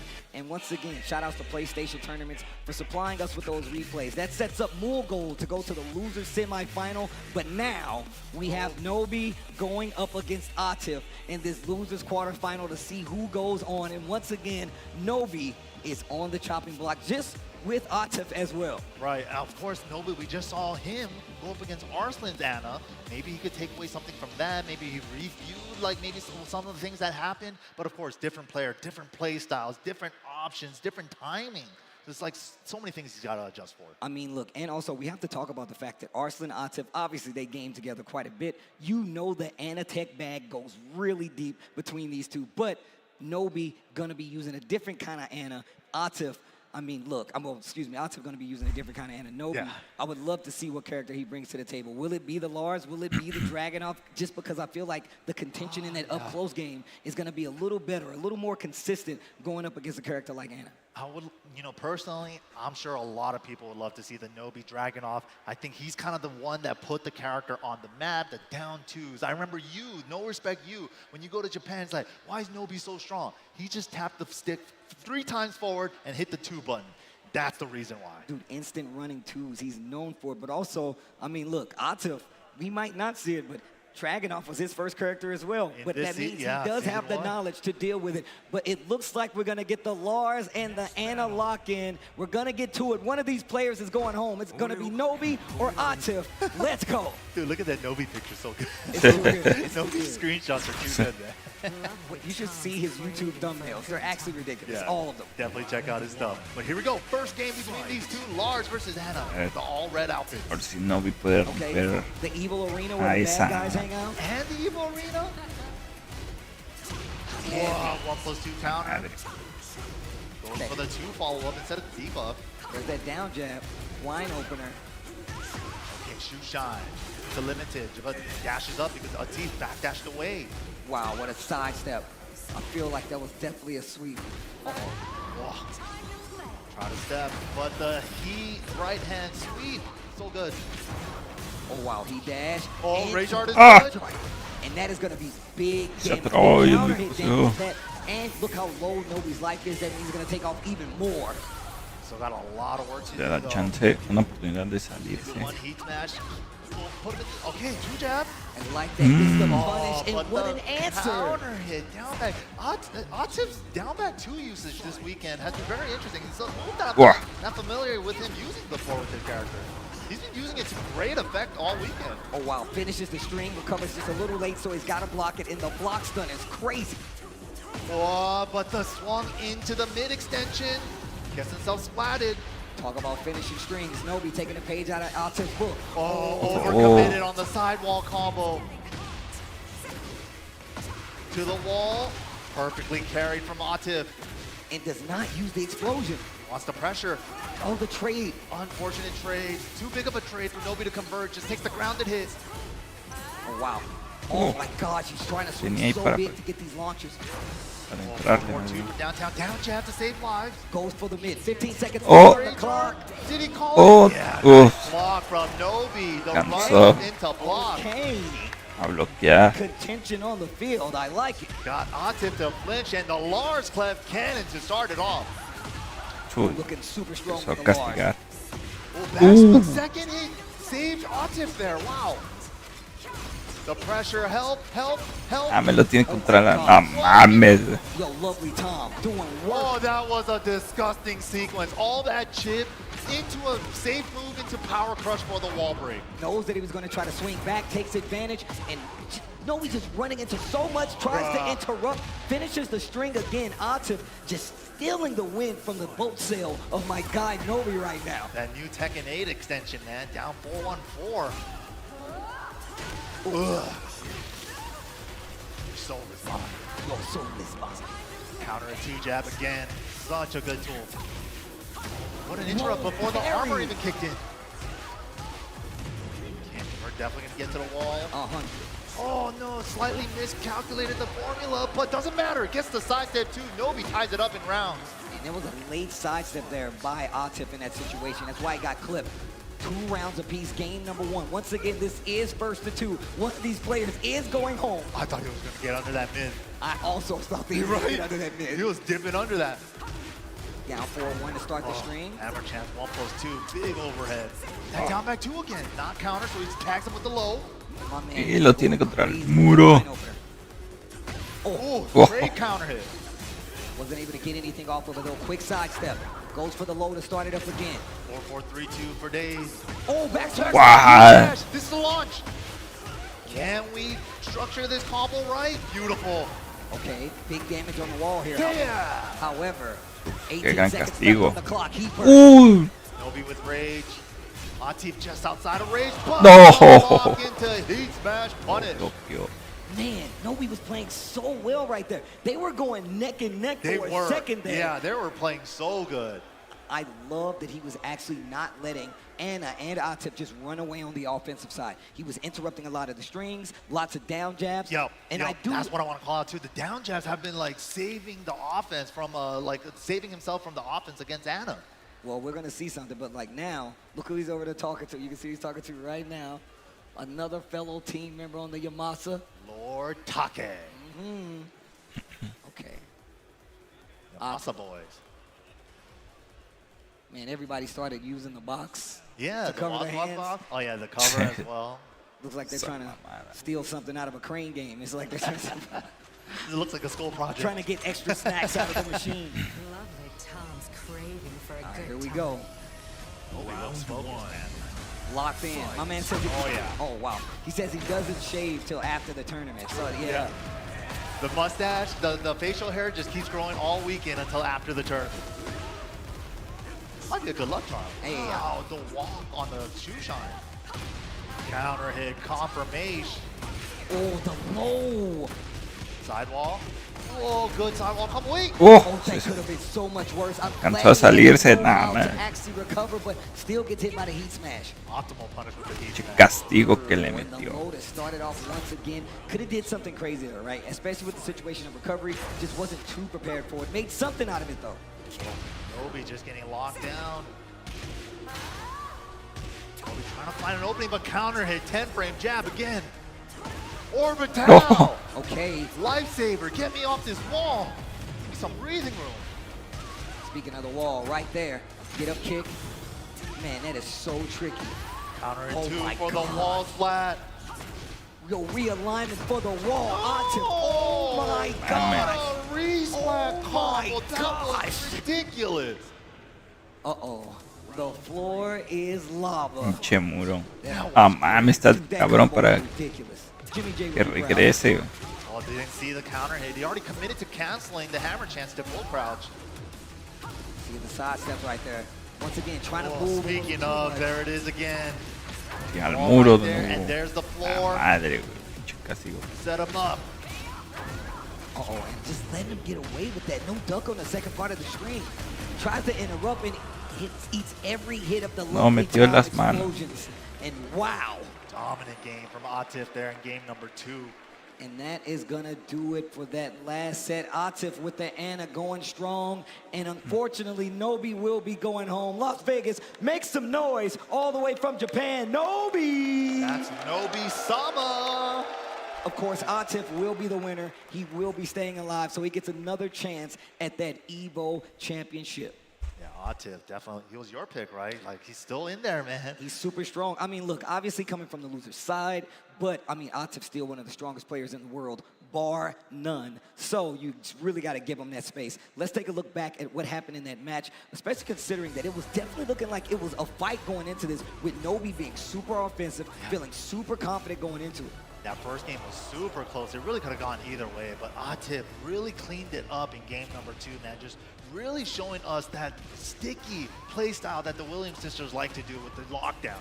Yeah, and once again, this is what I was trying to point out. Arslan as well as Atif both have the Anna, but they have different styles to their Anna when they choose to go for lows and just how they choose to use pressure. And also, I will say, I think Atif has a little cleaner Anna when it comes to the combos, extension, understanding the stages and what combos to do. But Nobi still had a couple of chances in there to do something. I like how active he was, and he was not letting Atif just run away with the cat stands, and he was even challenging some of the lows. Yeah, no, definitely. But Atif, that clutch low block at the end of game 1, and then he just rode the momentum in game number 2 to take the set. But man, it's been crazy so far. Atif still alive. Arslan Ash still in the winner's side in prime position. I mean, look, he could be looking like a 6-time champion right now. I'm just saying, right next to 5. But we are going to throw it to Persia on the stage. Let's see what she got for you guys at home. Thank you so much, guys. It is actually time for the EVO Connections Trivia Challenge presented by AT&T. And you'll have a chance to win some cool prizes if your FGC knowledge is up to par. So you might be able to snag a gift card to the EVO online merch store or some cool products from Nacon like the Deja Fight Stick or the Rig headset. So for those at home, make sure you use the displayed chat commands, get your answer locked in before the timer runs out, and if you guessed right, make sure you check out the pinned page in the chat, because that's where you'll be able to get your prizes. So let's go ahead and hop right into it. Hello everybody, welcome back to EVO Connections Trivia presented by AT&T. I am here with Jalen. We're going to see how much she knows about fighting games. We're going to ask you a few questions and you got 30 seconds to answer them. We're going right into it too. Okay. With my favorite question. Here's a tough one. All right. We all know EVO Moment 37 happened in 2004, Justin Daigo parry, okay? Right. But who won Third Strike that year in 2004? Ooh, he's really trying. Yeah, I feel it. I mean, in our hearts it was Daigo, right? Like, in our hearts it was Daigo. Does it even matter who won in that moment? Yes, it does. I know at the very least that it wasn't Justin or Daigo. The chest is locked. Open it. Open it. 5 seconds. 5 seconds. I love this. I love that they got this guy doing this too. This is a classic mix-up question. Kuro? Is it Kuro? Is it Daigo? MLV. I'm gonna say Nuki as a guess. I can't remember. I'm gonna go with the boy, Master of Vampires, MOV. It's KO. KO. Off the top of his dome, it is in fact KO. My man knows his lord. But that is going to wrap it up for the EVO Connections Trivia presented by AT&T. Thank you guys so much for playing, and we'll see you in the next one. Look, who's hungry? We're going to Chipotle. I need people on the bus now. Chipotle on the way, let's get it. Deal. If you can guess how many beads I have, I'll commentate your Chipotle order. I'm guessing around 1,000. Now that's meaty.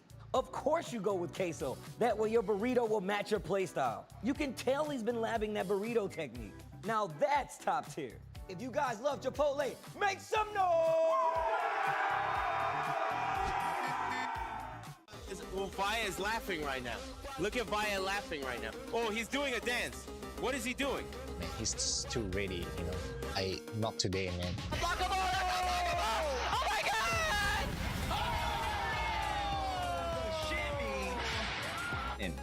参加して、でその時また賞金額が上がって、いや気持ちは調子良かったですね。So it's much more than just playing. It's being a part of this community.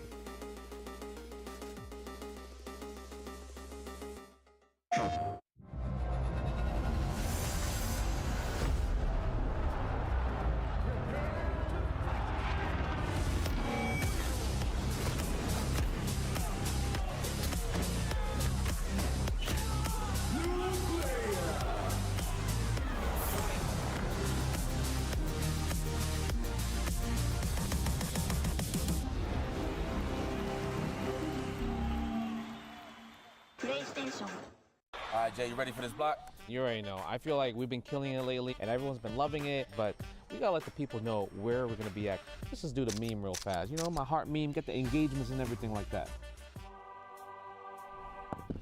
Yipes. So, you understand me. It's not about the engagement. I'm just always thirsty for a drink, especially for this White Claw Zero Proof. Yeah, but that was corny as hell. But I'll drink to that. Cheers. Cheers. Yeah, I'm thirsty.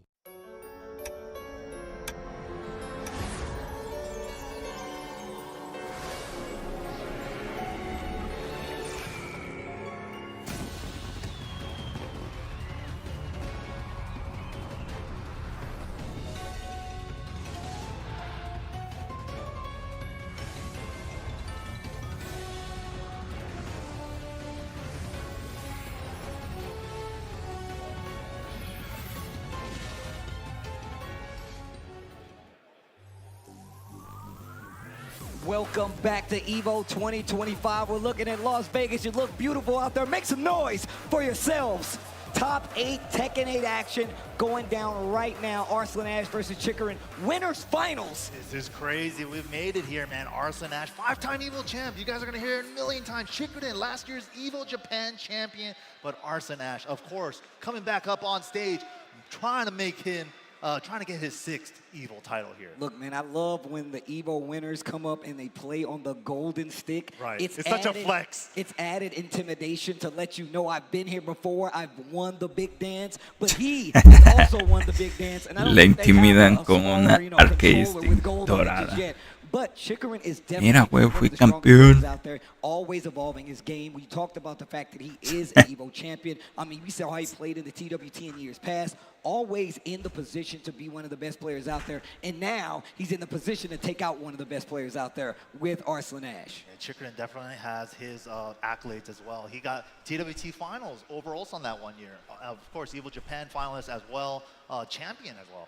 But yeah, Chikarin, I wonder what he's going to bring to the table against Arslan Ash. I'm curious too, like how much Lily experience does he have, right? Especially against like a high-level Lily like Chikarin. I think that's one of the strengths of Chikarin. I talked about how back in the past games, he's had the Geese, he had the Akuma, he had the Leroy. He always plays those characters, like I said, that has a small advantage when it comes to knowledge. Lily is the same. She's got this great sidestep. We've seen how effective that is. And if you don't have experience versus a high-level Lily, you can definitely get blown up because she's one of those characters. Yeah, she's just be moving, running laps around you. It's like, I can't hit her. I can't hit her. But Arslan Ash, of course, we've been seeing a lot more of the Ana coming out of him this weekend. He's been saying a lot on X that he has been training up the Ana for this event. So it looks like it's in tournament form now. And he also got the Nina if he ever needs it. I mean, just to rewind back a little bit, he's one of the people that was talking about how strong Lars was. And of course, we just saw that matchup just last with Atif versus Nobi Lars. And I feel like there's a little knowledge that comes from these guys playing together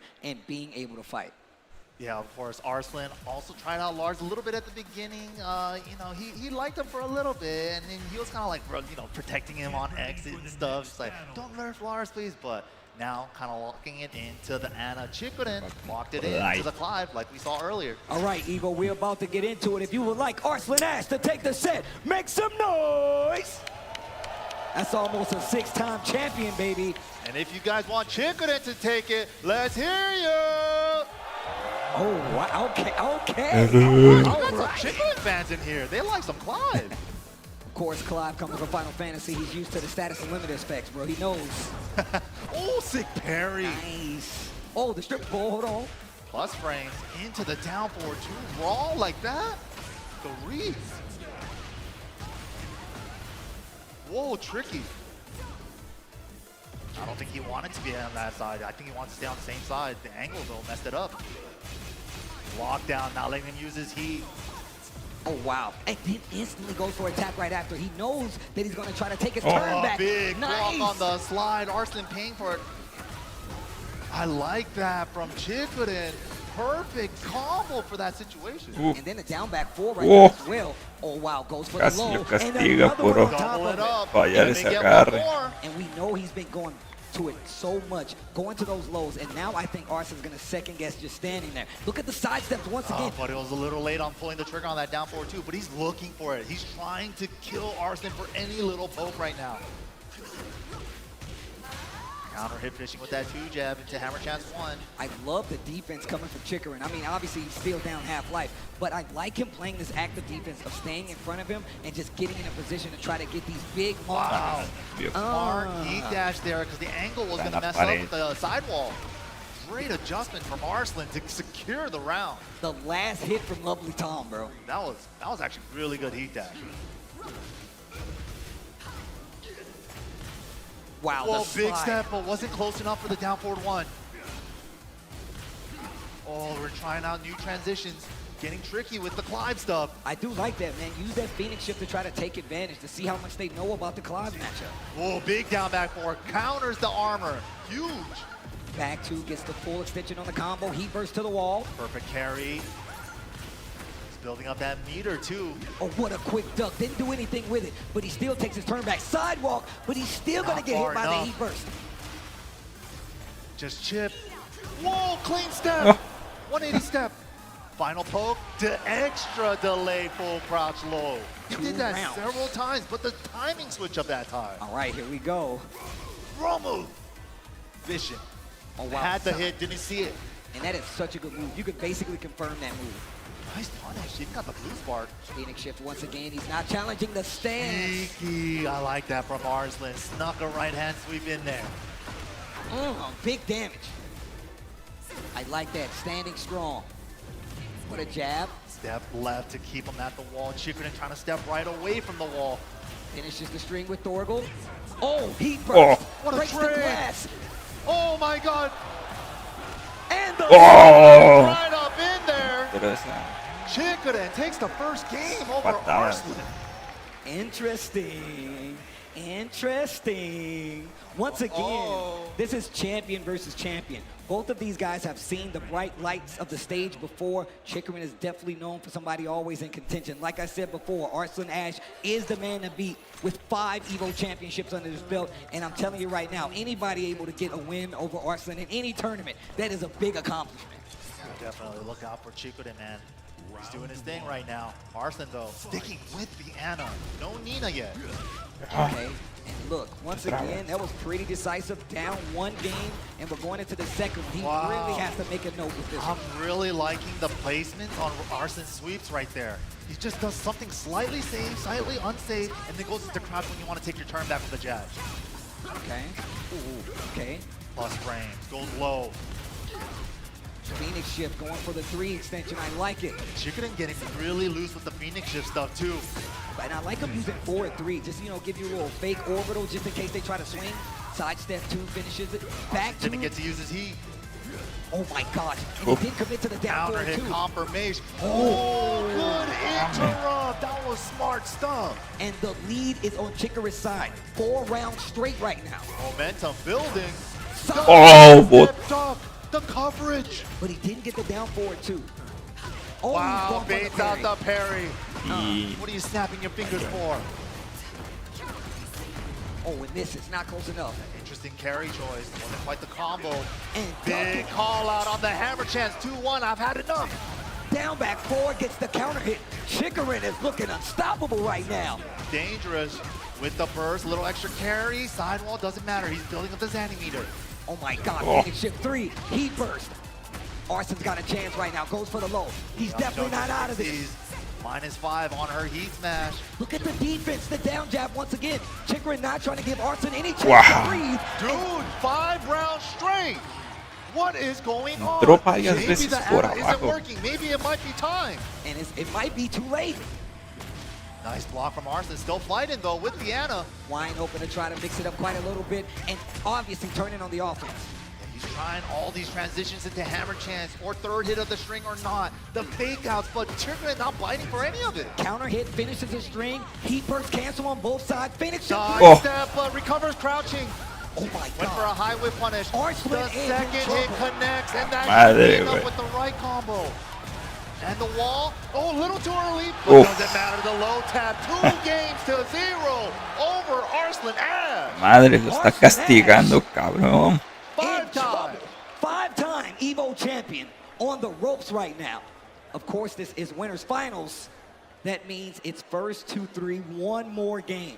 Arslan Ash heat dashed to that water bottle, dude. Yeah, I never seen him open that water bottle, so he heat dashed straight to that water bottle, chugging it, bro. Down 2-0, switches to the Nina. It's time. No more Anna.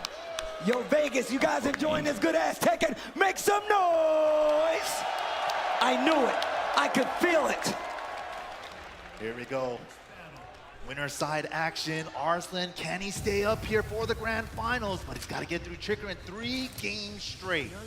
Arslan playing the siblings, going to the cooler sister. That's right, I said it. Nina Williams. I agree. All right, that's what I'm talking about. Nina boys. Nina boys. Here we go.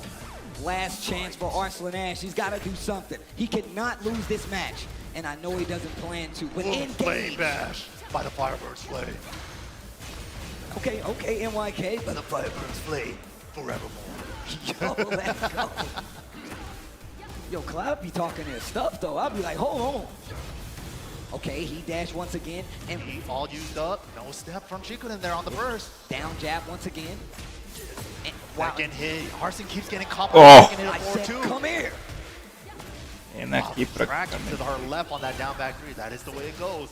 I will say when it comes to tracking, you Uy, can't lo call tiene out a a little la late. pared. No mames, lo encerró en la esquina. Especially with no damage though. But it's 17 seconds left on the clock and not even gonna be an issue for Arslan Ash. Stops the round count lead and now has one on the board. Gotta stop the bleeding, man. Gotta stop the bleeding somehow.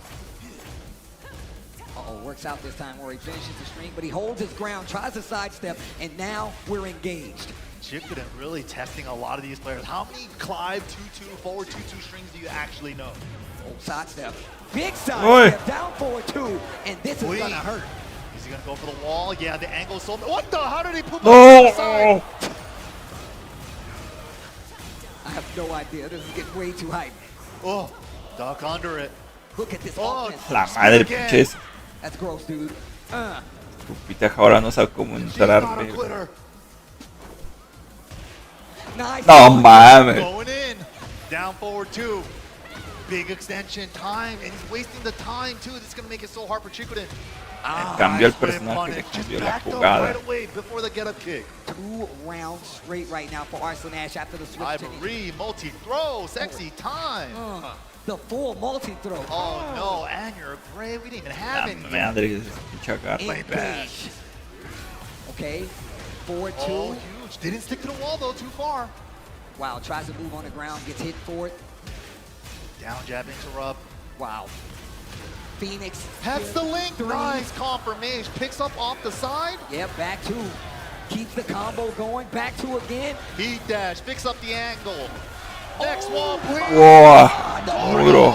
Torgo, break the wall. Oh my God, the damage, 78. Trying to stop this momentum that Arslan Ash has. He could have ducked the guns. The guns are high there. Flame bash, and then we're back on the board. Stops the round count from Arslan Ash. Chikurin trying to close this out now. He's like, I don't want it to go to a next game. I'm trying to get to grand finals now. I'm trying to clock out now. We don't want extra innings. We're trying to clock out right now. Oh, sidestep. Had burst on the mind though. Great punish. Down back 4, sprinkling in the lows. Little down mid checks, man. Finish the mid checks. Mid checks. Oh. Keep it mid. And right now, Chikurin is Presión one round para- away from going to grand finals. Arslan isn't going to give it to him. He's going to have to earn it. Definitely gonna have to fight for his life right now. Chikurin not making it easy. Oh. Fury on the final hit. Going in, got a counter hit Phoenix too. That's gonna be a launch because of it. And look at the carry. The crowd behind him. How did he confirm that though? To go for the one. Oh. Great Punch block from Oh. Arslan. Okay, gets the wall. Contra el muro. Arslan wants to close out this round, of course. The pressure, he needs to keep him on the wall. He can't let up. Oh, the down jab to stop it. The full cross down. Nice. Forward. No Side mames. one play though. Nice adjustment from Arslan. Beautiful, all in control. Breaks. Uf, Gotta bro. close the round. 18 seconds. Did he wait? No la agarró, güey. Valió madre. Se la jugó, se la jugó. Not going out yet. Oh, it is not over just yet. That was ridiculous. The awareness to hit the brakes right then. Wow. Wow. Oh, this is too good. Me and Majin Obama said this at Combo Breaker. EVO 2025 for Tekken 8 was gonna be a movie, and this bad boy is delivering right now. Yes, Arslan is going for the Cinderella finish right now. I was down first 2 games. He's trying to bring it back to the full 3 though. All right, here we go. Arslan still got the Lily in the pocket too. And Arslan still has games to play, well, rounds to play. Thing is though, he's locked into the Nina. The lockdown from the Nina down forward 2. I think that's the big switch up in this, the character switch up. Having that safe down forward 2 is saving his life right now. Definitely stops the approach of anybody trying to get into that range, and no break on the Oh, throw. man. Side switch throw at that. Super fortunate. Oh. And now Arslan getting crouch low. Oh, wait a minute. Phoenix shift 3. Block What a on the block. down back floor. And they'll wipe the floor, and now Arslan with the round lead in this game. All right, let's see. He's building back his momentum with the character switch. And I think it's just these punch strings and the down 4-2s, like you said before. Having a, oh my gosh. Dude, he's finding all the side step 2s as well. No break on the balcony. Keep still the there. wall for the pressure. Flame bash not gonna work. He's locked down, back 2-2-2, counter hit, fresh break. Let me get that fresh break. And the jab. Mames, no está metiendo las manos. Nada. Oh, look at this combo. Pinche chico. Oh, not quite enough with the scaling, but the side step. Oh my gosh. Okay, wait a minute. Thorgle's like, don't forget about me, bro, I'm here. Yo, recovers crouching? I didn't know. What?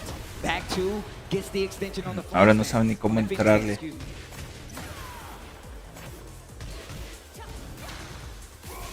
Ramu, back one. Wow. There it is, different Ramu move.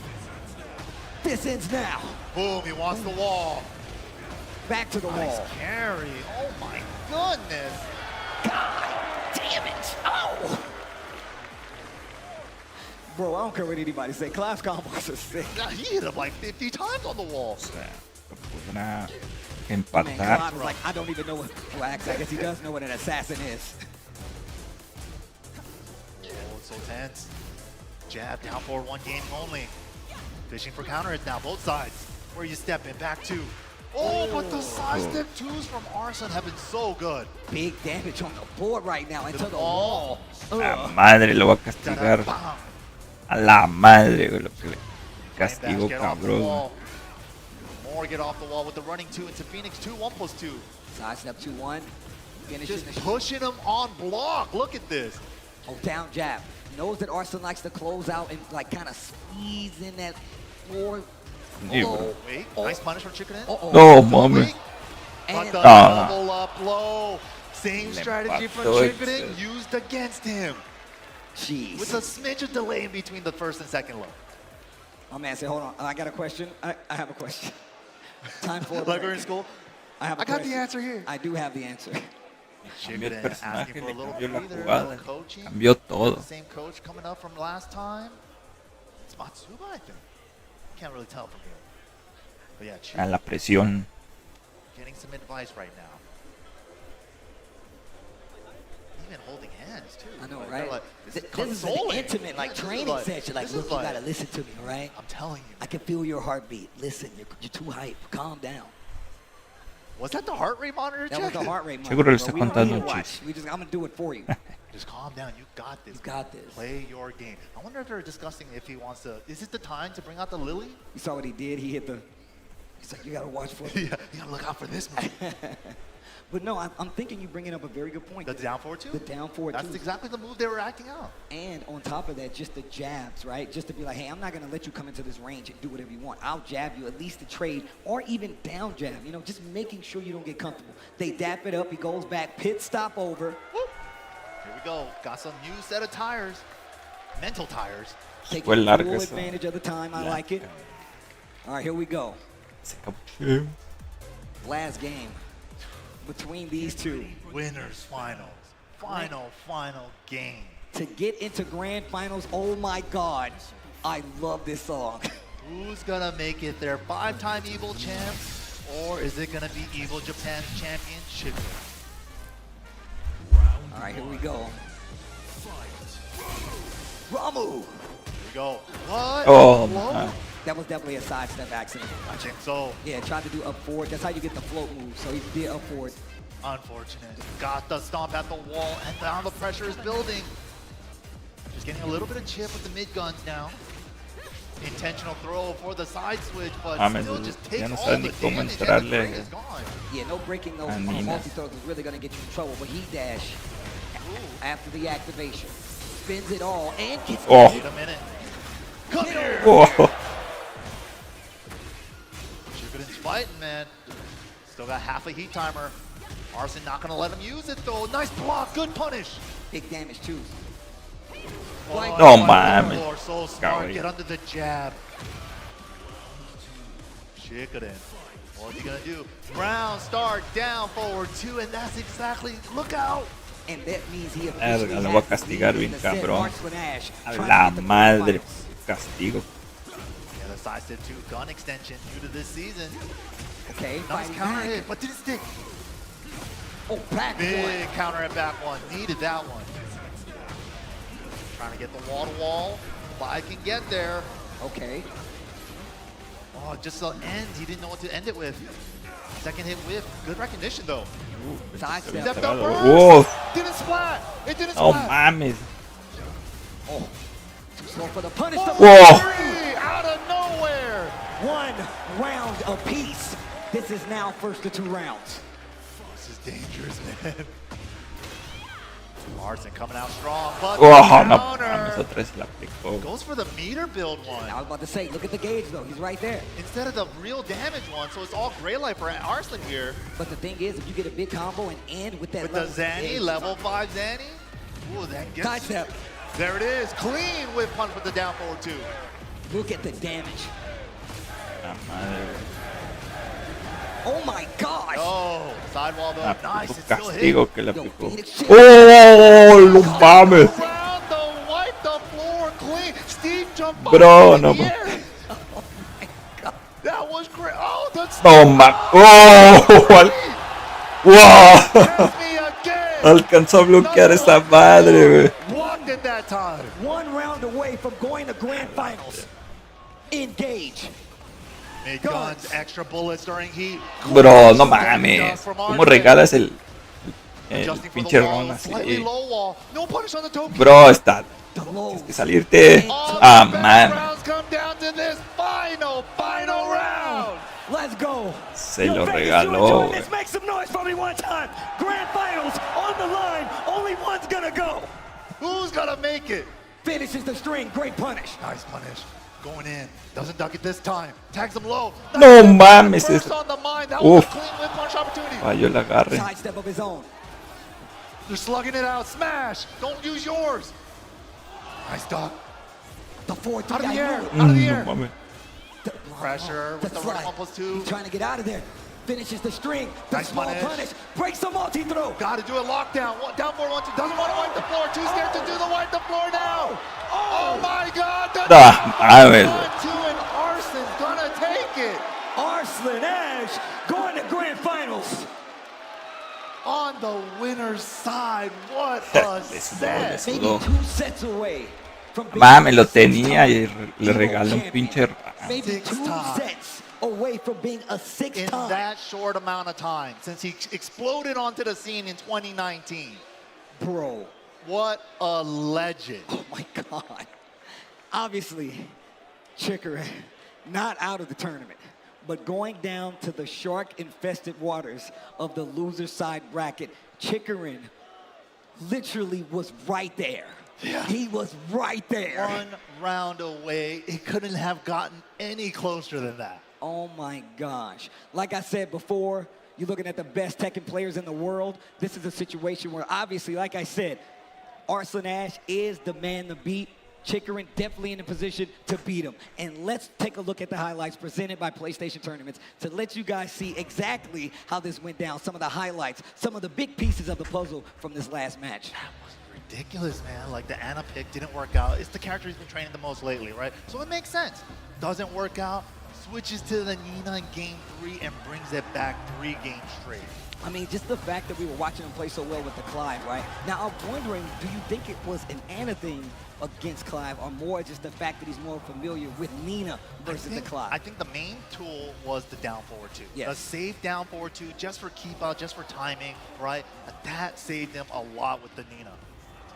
Oh my gosh, and then that rage, right, which really Clutch feels block. like it was really starting of the downfall of what was gonna go down afterwards. Then Nina comes out, and there was a few times where even you pointed out there could have been a duck, there could have been a small punish, and right here committing to it, and he was like, you know what, thanks. And this scramble is ridiculous. Too. This scramble is crazy. This was so tense. Everybody's too scared to go low, just want to close it out, and Arslan finally finds a down forward 1-2. My man was truly heartbroken. My man in the cowboy hat like he's about to, God dang it. God dang it. Arslan does it again. Oh my gosh, well played regardless. Shout outs to PlayStation Tournaments for making this happen, and you see him coming back to the stage. Vegas, make some noise. Atip coming back up to the stage. He's trying to get the win. He's trying to be a champion, but he's got to go through the loser side. And once again, arguably top 2, top 1 players in the world when it comes to Tekken 8 representing that Pakistan region. Absolutely, but of course, going up against the young gun from Korea himself, who kind of adjusted to Tekken 8, like he started off with flying colors in Tekken 8. Just no adjustment time, right away, instantly good with the character, instantly good with the system mechanics. Going up against Atif though, Atif is kind of a beast, man, and that Anna from Atif, different style from Arslan, right? I'm really interested to see, you talked about earlier, both were kind of touching on the fact that Mulgol does have another character. He does pull out the Fang every now and then. Do you think that's what we're going to see? I don't think so. No, I think he's going to stick with the Claudio all the way through. I think it's going to be Claudio versus Anna in the matchup. I don't particularly see a reason unless, but then one thing I do want to point out about his Fang, if he does pull it out, he has a lot of the strings labbed out more than any other Fang I've seen. Uses single hit shifting clouds to blow through certain strings that a lot of other Fangs aren't using. So if there is some matchup specific stuff that he wants to look for because of that, maybe the Fang, but I don't see it against Anna. I mean, but even so, wasn't Atif kind of dabbling with a Tekken 8 Fang for a little bit? Or am I mistaken? Okay, yeah, all right. Atif pulled it out last year in Grand Final. All right, just saying. So even if he did go to the Fang, he would probably be a lot more prepared. So I agree that we might be likely seeing the Claudio instead of the Fang. But of course, I think we're going to get the Anna from Atif in this position. All right, here we go. It's going to be scary, man. Mulgol looking to prove himself here, been really strong. But man, right here in the top 4, top 5 placings, it's like at the biggest world stage, can he go all the way? Well, I got to talk to the people at home. I got to talk to the people in Vegas right now. If you guys would like Mulgol to take it, make some noise. Shout outs to the Red Bull hype meter as well. You guys see your own hype meter right there. So let me hear you guys. Make some noise if you want Atif to win the tournament. Oh, snap. I like that we have a hype meter. Guys, those are rookie numbers. I didn't even know that. Those are rookie numbers. We'll we got to get those numbers up. We'll try again in the next set. We're going to get these numbers up, all right? But there it is, the Red Bull hype meter. I can't wait to see more. That doesn't do anything for the hype. You're running by, it doesn't do anything. Maybe if you dribble the basketball or something. I don't know. We need more than that.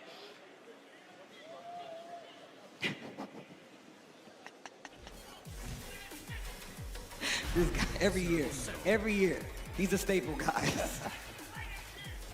But now we're about to get into it. This is the last time we might see one of these players. It's going to be Claudio versus Anna. Let's get into it. Let me talk to you real close.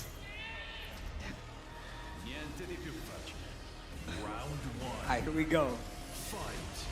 Oh. Right away, raw, no install, blue moon, no burst.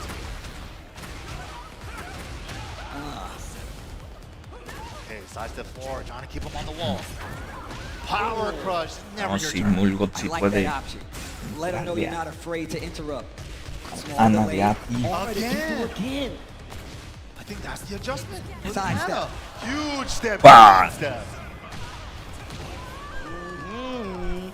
Long first round for Mulgol, but can he keep it up?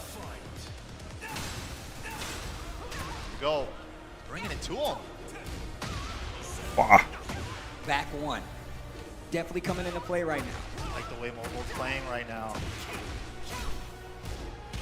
It's very fast, but very sharp control. But Atif finds that down back to counter hit. Finishes the string. Oh, wow. Heat burst actually hits. And I wonder how he's going to keep going to these strings now, knowing that he's going to use armor to get through that string. Okay, he dashed back 3 just in case there was a duck. Clean hit on the elbow. Could have been worse. Don't let Atif use his seat timer either. Oh, he had it. Didn't pull the trigger, though. Wow. Speaking of, Atif doesn't return. Wow. 1 round apiece. Okay, tags him with the side step 4, and then the back one, the classic Claudio stuff. He's just picking him apart right now. Gets the engager in this 3rd round, and the armor to stop the pressure once again, making it a non-issue. A lot of armor coming out of Mulgol. We might see an adjustment from Atif there. I mean, if you switch it, that low smash has been one of Mulgol's best friends. Wow. Clean whip punish on the get-up kick. One of the adjustments I would like to see from Atif Start mixing in those throws a little bit when he knows, but he is actually reacting to it in stance. So I think we might start seeing some delays, even though the floor is lava. The floor is lava, and he's probably going to take it first with his beautiful whip punish. Oh my gosh, he dropped it. Calculated the wall carry. Oh No le no. pegó, Getting the güey. floor for Atif. It's getting hot. Y el castigo ahora se Set him lo up. lleva el... Oh, ¡Oh! fake out the Oh, lows. nasty work. Flip over. What are we doing with Pero... it? The low. Again. The blender. Help. Tries to sidestep it. Verga, ahora That's sí lo right there. castigo, Atif tying up cabrón. the first game. 2 rounds apiece. Final round, first game. That Oki was nasty for Atif. No more floor blast available. Low parry to start it off. Atif. And we reached the padre. wall. Nice. Oh wow, get up. Airborne though, cut the roll. Hop kick out of the Clean. stance. Remember, in this instance, it is first to 2. Oh. Booty bump. Heat dash, spins the rest of it, finishes the string. At the wall now. Uf, otra vez ese low kick. That low heat smash. Mike's been talking about it all Counter day. it, he had it, he didn't pull the trigger though. The third hit of the down forward 1-2 string. Minus 11, nice punish. Uy, que se trae ese golpe. Turns the punny. On the wall. Just the jabs. 10 seconds. One more poke. And Oh, there man. it is. Atif takes game number 1. Wow, down to the wire. The low just to inch it out. I wonder what Mool Gold is thinking right now. Ooh, close first game, but man, the jab lockdown and the Oki lockdown that Atif had in the second to the last round was nasty. Ogo sticking it out with the Claudio. Let's see what the adjustment is. Ooh, Round start running engage. 2, okay, keep it fast. What a duck and no proper punish, but right back to the lows, and the life lead instantly goes back to Atif. Third hit of the string with the mid one, down forward 1, 2, 3. Hop kick under the string. Yo, more gold. Wall carry with the heat dash, nice choice. Al muro. Ah, qué gran castigo. Wow, the He was so side. far off axis too. Y fue saliendo hacia nada. Those lows. Y lo tiene Seen contra la this corner esquina. situation play out quite a few Oh. times in Atif's favor. Mugo's fighting out of there. He was taking out the waifu punish, finds the forward 1+2 though. Okay, okay. But we've seen these rounds going back and forth. Let's see what the adjustment is for Atif, because he's making them really fast. Uf, Going 300 back por and un forth lado. rounds and not getting all 3 is a heartbreaker, man. Here we go though. Counter hit, 2 jab again on Tip. So good at that. Wow. Yeah. I love these get-up kicks. Atif committing to some of these strings. Mugo knows those get-up kicks are going to get interrupt, and he's going to take his turn back. Big counter hit to the Counter. wall we go. Interrupts the stance. Y al Pressure muro. goes on block with the down forward 2. Madre. Finger guns, level 2 only. Gran Into the castigo, blue otra moon vez. first, cashes Okay. out instantly. Okay. Game for Mogul, but gets mixed. Hammer chance to full crouch cancel. Oh, to the wall? El gancho. To the wall. 1 point of damage to the wall too. La Next madre, one, qué hard wall castigo break. se comió. Jeez, the lows. Oh, where you stepping? Madre, güey. Get up. Oh, Wow. God, again. Wait, what? She's plus. How did he get through that one? I have no idea. It looked like it had a little crush to it. Yeah, that was interesting. Oh, I had the confirmation, but did the ¿Ves? 2, not the 1. Sidestep No full. mames, güey. Blue moon burst. Oh, no mames. Airborne. He did sidestep up forward too. Sí lo agarró. Lots of scaling on this. But still, it is a rage art and a little bit of recoverable life. Oh, Oh, first on the mind. no. Trade. Oh my gosh. Huh. One apiece. It's getting so sweaty in here. One apiece. Remember, this is best of 3, first to 2. Whoever loses goes home. And no matter what, both of these guys have a long flight to go. Long flight. Here we go. Last game. Nice step. Oh, counter hit again. Consistently going to it. Down 1-2 into the La tornado. madre, güey. Guess And excuse me, this is first to 3. CWT rules this year. Whoa. The top 4 placers, all first to 3. Low ¡Ah! smash. BTR. Otra vez ese pinche low kick. Dude, low smash is so good for Mogul. A great tool for the mental stack. Oh, Clean duck under the elbow. To the wall. Al muro, al muro. La madre. Gets the install as well. Looking for a down forward 3 confirmation at the wall. Oh, Serpa. Behold, low parry. Stepping to the wall to secure the axis. Big damage. Nice. Still hits muro. the low. Nothing big, but keeps the pressure going with the low. Otra vez ese low kick. Full gold. Finger guns, no charge. Big range. tracking. That had to be max range. Oh, the stagger on timing. Oh. Get out of here. 15 seconds left. No heat though. Not enough to kill. Bro. Calculates a combo. Punish. Nice. Oh, goal. Pulling ahead now. Atif might be in trouble. I like the challenges and the reads off of Mogul on some of the hammer chance stuff, but raw down forward. Bra, no mames que vas a regalar el pinche A round. lot slower, but still effective. Calls out a duck, gets the launch, and now they're on the wall. Gets the wall splat, off the wall combo for Atif. He's got a chance here. Still got tornado as well. There it is for the carry. Damn. La madre, güey, pinche castigo que le dio, güey. Down forward 1. Okay. Atif back in the running once again. 2 rounds to 1. Nice backdash, whiff punch, perfect choice too for the range. This guy Atif is actually ridiculous. That was so sharp. Rolling, so not gonna be that much damage, and all gray mostly. Sidestep 4, breaks the throw, hands off. Nice. Bro, Finds the smash, no has mames, the 2 diva. rounds que no metió las manos. Oh, whoa. More hit. Oh, what an interrupt. Challenges, Mogul not scared. Blue Moon and Heat dash +5. What are we doing with it? Just a mid check. He goes for the low. Once again, trying to mix him up. He's not. Oh, lo verga, lo regresó. As soon as you think you can close in on her, he backdashes into that forward. Mames, bro, la cagadota del coreano. Dancing real close to this wall. Atif not laying off the pressure. Bad guess on the hop kick. Ah, mames, güey, mete las manos, güey. But chance for Mogul here. Safe burst to cancel activation. What are we doing with it? No smash.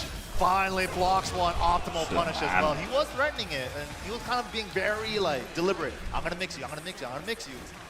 Atif calling it out properly there. And it's funny because I feel like they're using the same strategies against each other. ¿Qué onda, señor Algure? ¿Cómo le va? Más bien ese milagros que usted se deja ver por estos lares. ¿Qué cuenta, señor? Está el calor por allá. Andamos viendo chingadazos en Tekken. O medio, porque se anda medio trabando esta madre. Entre que soy yo y luego tienen problemas técnicos ellos. Andamos viendo las cagadotas del coreano, bueno.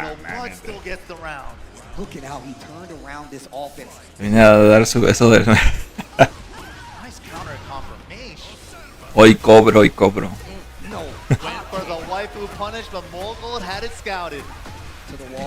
huevo. La madre, güey. Pinche castigo que le dio, güey. Oh, finishes the string. And the Estes. Hop kick. Patada alta. Mero en la barbilla. Back 3 to close it out. Mogul. Huevo. ¿Qué cuenta, señor Argure? Round start, sidestep right, running 2. Ahorita no he pasado con los streams del Alex porque andaba jugando Ninja Gaiden, creo, ¿no? Estoy esperando a que salga físico esa madre.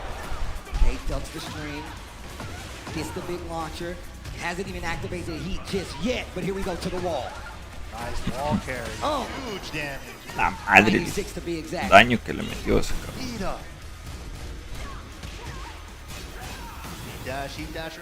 No, no, con calor ya extraño la lluvia. Más el apenas creo que antiera que medio brisó. Ahorita está un chingo, hoy hizo un chingo de calor, cabrón. Pero cabrón. Alright, what are you gonna do with it? Wow. Sliding. Just let it rip. Not against Atif though. Set point for Atif right now. Pero bueno, también no nos podemos quejar, estuvo casi todo el mes con lluvia. EVO, ¿qué es exactamente? Un evento como la Comic Con, son torneos de juegos de fighting. Lo segundo, puro puro torneo de juegos de pelea.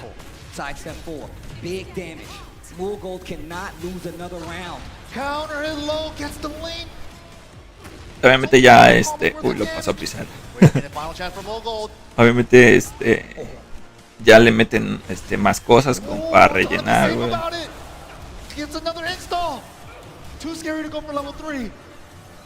Un golpe y la caga, güey. Adiós. Mames, lo tenía contra las cuerdas varias veces y lo dejó vivir, güey. Pero cabrón. Las Vegas, please make some noise for Korea's very own Mugol. Mugol, man, he had that one earlier down forward 1-2 in the tournament that really saved his life. Went for it twice against Atif, but Atif just looks like he's running straight at him and hits the brakes on the dime. You saw how dire it was. Like, he literally was like, you're going to run in, you're going to do something. I'm going to commit to this big launcher because if I get it, I win. But if you block it, I lose. He went for it twice, and it cost him his tournament life. Mugol going home. Atif, of course, is still alive. Let's take a look back at the highlights from that last set that sent Mugol home. Man, good run to Mugol here. Of course, one of the most consistent players here in Tekken 8. Uy, todo menso, sí, güey. Él lo tenía para ganarle, lo tenía 2-0. Ya para ganar, güey. Y no mames, como el cabrón no supo como que se bloqueó, quién sabe, güey, porque los 3 rounds que le ganó casi no metió las manos. No hay anuncios de nada durante el EVO, sí de los fighting games. Hoy hubo la fecha del lanzamiento de Ken para el de Garou, del Fatal Fury, que creo que ya está disponible. Nuevo personaje para Tekken y gameplay de Armor King.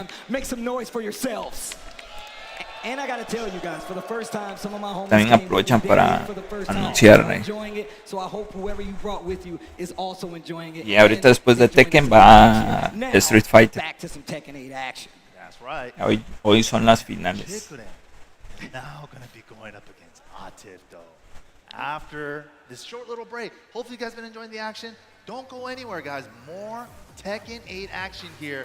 Top 8 at Evolution 2020. Ya está lloviendo por aquí. That sizzle, that's the soundtrack of Chipotle. Y creo que también hubo anuncios de Virtua Fighter. Pero ese no lo vi, ahorita lo checo.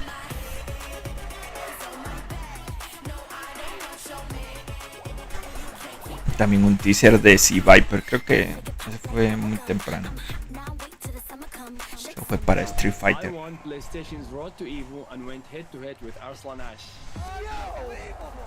I won PlayStation, go to EVO and battle against Sony Fox. I have never seen that in my life. To compete on PS5, choose your game, find PlayStation tournaments, and register. It's that easy. Sign up for En México hay Chipotle, no, creo que no. prizes, and much more. Porque nada más es allá en Estados Unidos. Whether it's sunglasses outside, blue light glasses inside. Pero pues aquí tiene tacos, señor Algure. Zenni has affordable eyewear for everyone. Get 10% off at zenni.com. Son como burritos, no sé qué más venden allá. O sea, en Chipotle. Yo nada más veo que anuncian burritos.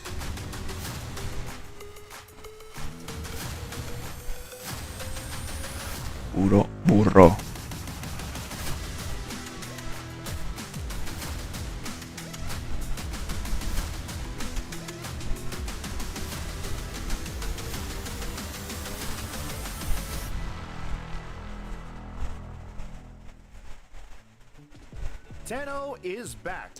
Güey, como Taco Bell que quiso abrir sucursal aquí a todo México el Ninja. Ah, sí. Abrió y cerró, o sea, nació muerto aquí, güey. Sí, güey, no mames, brother. Luego los hijos de la madre les llaman tacos a esas porquerías, güey. Welcome back to Lo tuyo no es un taco. 2025 Tekken 8 Top 8 action still going on. We're going to crown our new champion for Tekken 8. Empanada, get to the rest of this bracket. Hopefully you guys are enjoying because we're not done just yet. And we still got plenty of more video game action for everybody out there while you're hanging out. Hopefully for you guys hanging out at home, you guys like some Chipotle? Luego creo que vendían uno. Creo que vendían uno que traía como fideos dentro, güey. Bien culeros. Yo quiero ir a uno nomás a probar y sentirme superior con mi auténtico paladar mexicano.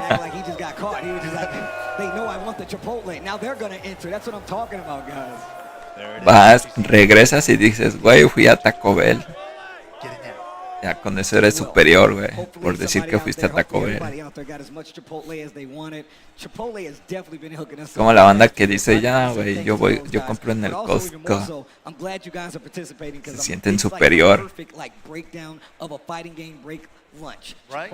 Target. Es que te dicen, no, fui al Target. As we're about to get to our next match. It's going to be Chikarin going up against Atif, and this is about to be crazy. This is losers finals that we're about to see. This is the run back. The run back. Ah, yes, of course. A ver si Chikuri sí le puede entrar al... Well, we've seen how he's dealt with the Annas before. I want to see what he does now. What do you change up in this position? At first, it was the Arslan Ash one, and now you got to fight Atif. Oh, puro gordo chichón con lentes. Esa es mi gente. Un día vamos a ir, vecino. Ya vamos a ir a cotorrear al EVO. Está bien carísimo ir. El pedo es que si nos ven entrando por aeropuerto, güey, nos regresan al instante nada más con ver nuestro tono de piel, güey. There is no backup. There is just only Anna, and That's he it. makes it work. The backup is Tom. Lovely. No, señor, no puede pasar. Ya vio su tono de piel. On the chopping block. Chikarin could be going home. Atif, Como el meme, ¿no? ¿De cuál era? No me acuerdo si el de Padre de Familia. to face Arslan Ash. Think about that, Que bro. le revisan esa madre y ven los colores que tiene, güey. Any other way, Arslan, prime position, grand finals, who's going to meet him there? Well, like you said, man, it's Sí, funny nos van a 'cause you have hacer. Arslan, I have a tip, you know. It's gonna Our be picks are still in the mix. Still in the mix, still in the mix. Bars. Oh, man. I need to see Lovely crowd out here, though. Está chido, pero creo que iré el último día, güey. Ya que son las finales. Porque el de los pools a la verga, güey. Chingo de gente. Nos van a deportar a El Salvador. Güey, pero no somos de ahí. No sé. Todos van al Salvador, señor. Todos al Salvador. Ah, mira, va a jugar con cambio de personaje el Chicurín. Jugar con Lily, güey. A ver si puede entrarle a la Ana de Atif. Está bien cabrona, güey. La verga, el castigo que ya se comió, güey. No mames.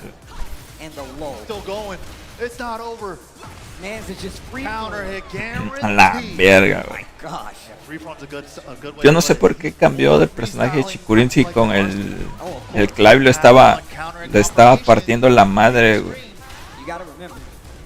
This character has a crazy sidestep ability, but I feel like you can already see Atif actually taking advantage of. He's like, I know you're gonna sidestep. Let me throw some more tracking moves in the mix. Wow, that Deportados al Salvador. Hammer chance into sweet, cheeky.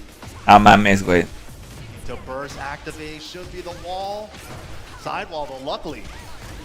Oh my god. Gets clipped. Ow. Chicken in trouble. Ni de pedo le puede entrar Chicurín, güey.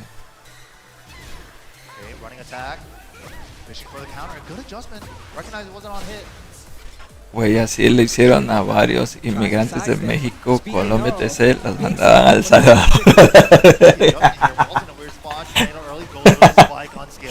Si todos se ven iguales al mismo país, chica su madre, güey. Rompió la garra.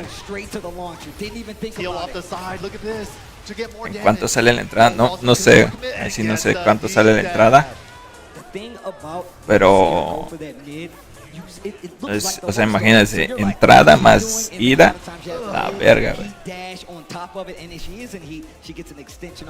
Sí, ya. Está caro, güey. So many options here that she's never had before in Tekken 7. She's got 2 more stances, a lot more options out of them, a lot of ways to flow in and out of them that she's never had before. She's kind of been like a hit and run pokey style character with heavy mix-ups, right, in the past. But now she has all those strengths with the pressure, stance pressure, into stance, into stance. Very scary character. Well, here we go. That first game was kind of a wash. Mames, güey, le regaló el primer juego, cabrón. Best of 5, first to 3. Somebody's going to grand finals. Good confirmation from No metió ni las manos. Atif fishing for the counter at 2 jab. But Chikurin's movement making it really hard to pin him down. Wow, counter hit gets the pickup. Oh my gosh, heat dash once it all. And that's going to be the first round of game 2. Great stuff to Chikurin there. Stuff though.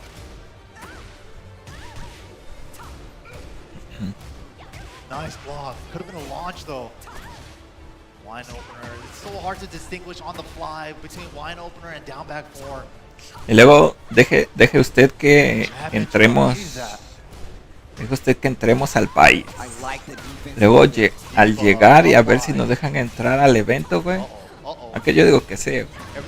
Creo que hay un chingo de latinos ahí adentro.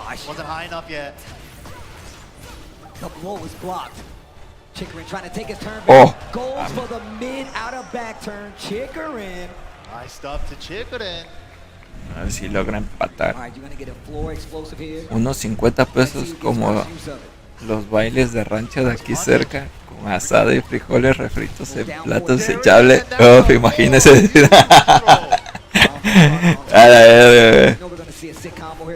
50 varos, buffet a la verga y entrada, güey. El mejor evento, güey. El mejor evento de la historia. Ah, pero sí, ha de estar, no sé, como... ¿Qué serán? ¿Unos $30 la entrada? Right out of the quick move. I like what I'm seeing right now. Chikurin answers back instantly in that second game. Great adjustment from Chikurin there. A lot of like heavy sidewalk left, which is Anna's weak side, and a lot of like feisty that way too, just to like add an extra little side step on top of that.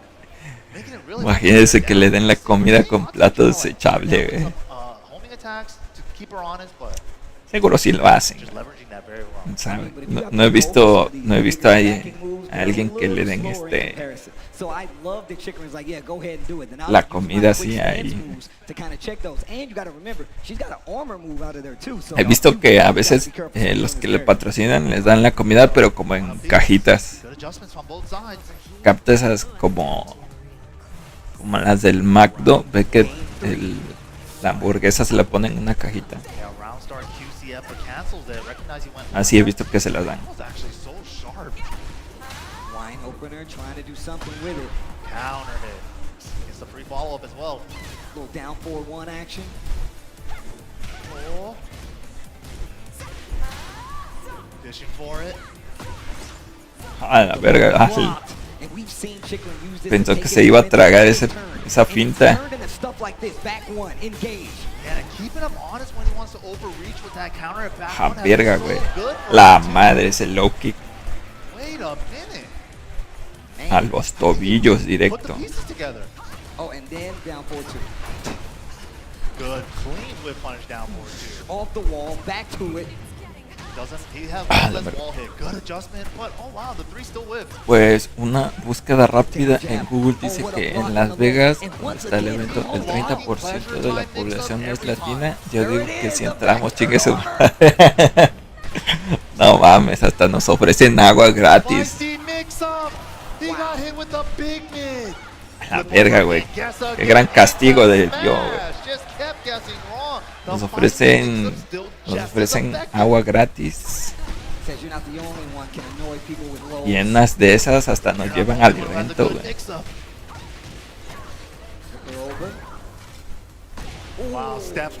Yo digo que sí tenemos probabilidad de conseguir un taxi y que el taxista sea latino, güey.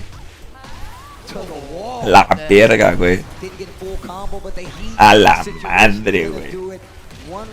Se lo papió bien cabrón. Like I said, big tracking moves, down jab. That full crouch down 4-1. Kind of doing some stuff for Oh. Chicklin now. 1-1-3, nice confirmation. Al again. tobillo, güey. So on point right now. Ah, Gun man. Lily jab range. Le entró el gancho. Oh, wow, this combo is so sick. Verga, Lovely güey. Tom cancel combos. They just- ¡Oh, salte del muro! From Atif. Tries to go for the low. Speaking of, fighting No back. mames. Smash. Dead. With the rage dance. La verga, gran putiza. No mames, no lo dejó ni respirar, güey. Que se le olvidó que es japonés, güey. That adjustment though. De la madriza que le dio. Much against the Lily. Down there for Ah, counter verga, confirmation. Debuff applied. No mames, ¿cómo se te ocurre brincar, güey? Okay. Oh, had the counter but already committed to the low. And Atif's trying to Ah, verga, o sea, fast game. es lo que le digo, güey. O sea, o como chingados regalan como que se desconcentran o no sé qué esperan, güey. Pues, Wow, finishes the string, counter hit. Old school style. pero iba 2-0 y ya está a punto de echar a perder la partida, güey. Wow. And look at the Se desconcentran bien cabrón. I mentioned the back turn option with the armor. Uses it to close out one round. Right after that, tries to use it again. Atif ready for it. O sea, parece que no se la... O sea, ni los coreanos, güey, parece que se la aprendieron, güey, porque ese güey es muy ofensivo, güey. Man, I feel like that's one thing we always forget to talk about is the life disparity and what you get back from some of those combos. Gray life is a big thing. Taking it off the board is Aparte also de a que big está bien thing. cabrón el When vato, it's there, you pero... always have to pay attention to it. Pero, o sea, se las aplicó a todos, güey, a los coreanos y a él. Big launcher here, and let's see what Chicorin does with it. Obviously going to activate the heat if I'm not mistaken. There it is. Little low though. Ay, pobre Chikuri también contra los dos pakistaníes le tocó, güey, a la verga. ¡Oh! Finally got a good up 3+4. Así le salió. That's kind of like Shades of Akuma, the 2D. Oh. My gosh, the back turn hop kick. Wasn't even able to finish my thought. Oh, Mames, güey. Matterhorn stocks went up. First time. Taconazos directo a la cara, verga. Nice carry. Nice block. block. Optimal punish. Once again, the consistency on blocking him. The low. Oh, ese low, The down güey. jab. The sidestep gets her out of danger though on the wall splash. Y ya lo tiene contra la pared, güey. Every time he went to pleasure time, he always only went for the low. He hasn't like really mixed it up yet. The jab actually stuffs the armor, gets out quick enough. Into rush. Ah, verga, ponterazo. The debuff. Down 4-3. No mames, Beco se regaló así. I like that spacing. Atif trying to fish for that counter hit. That 2 jab. Oh, flashed up, but nothing. Down forward 1, starting to become real annoying. Goes for the mid. Oh Where my you God. stepping? What the? That should have hit. 3D game. Tekken it sometimes doesn't work out for you. Gets the counter hit on top of it. Tries to finish the string again. Clean entró el punish with the golpe. launch. But right here on the wall, so that means you're going to need a big combo. Flip over round. La verga, güey. Que la castigó. Atif recognized though. Went for the Bro, hit because of that. no mames, se tragó todo. ¡Oh! ¡Oh! No mames, no logró sacar esa, güey. It looked like a martial arts fight. Mames, That's exactly bro. what it looks like. All right, here we go. Floor blast is on the table. The movement, tracking him down. Nice duck. Right now, Chickering cannot lose another round, by the way. It's a mix-up, man. She has a mid there. Running 1+2. Gets the follow-up this time. Voila. Oh, big tracking from move. downtown. La regresó con el bazucazo. Once again, he's not afraid. La verga, güey. That's enough. Atif eliminates Chickering, cashes his ticket to Grand Finals, and that is going to be the end of the road for Chickering. But once again, Atif goes on. He looks like he's out of it. Mames, Make some noise cagadotas, for güey. Chickering. That is an EVO Japan champion, one of the best to do it. And when I tell you he's going to be back too, just you wait and see. He made it very far in this tournament, and you can see that Lily is part of it. But now, Grand Finals is on the docket. No sé por qué cambió con Lily si lo estaba haciendo bien con Clive. O sea, no mames, ese escenario es del Final Fantasy VI, ¿no? Sí. Sí, porque el Clive está en... Clive creo que sí se llama, ¿no? Está en Tekken. Puedo jurar que la rola de fondo se me hace familiar. También está la rola. La rola y el personaje están. Y el stage, como vio. Ese ratito pusieron el stage de Pac-Man. Estaba cagado.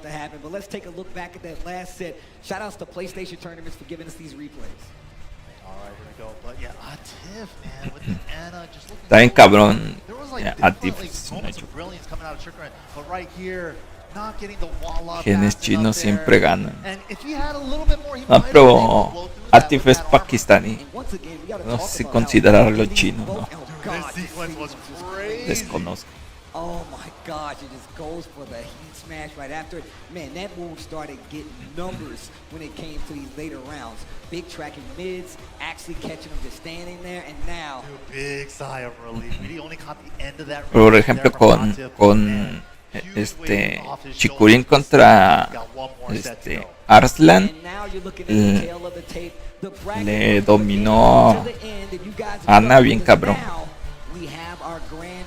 Entonces no está tan cabrón el Ana de Atif como el de Ash. Entonces me extrañó que cambiara con Lily, güey.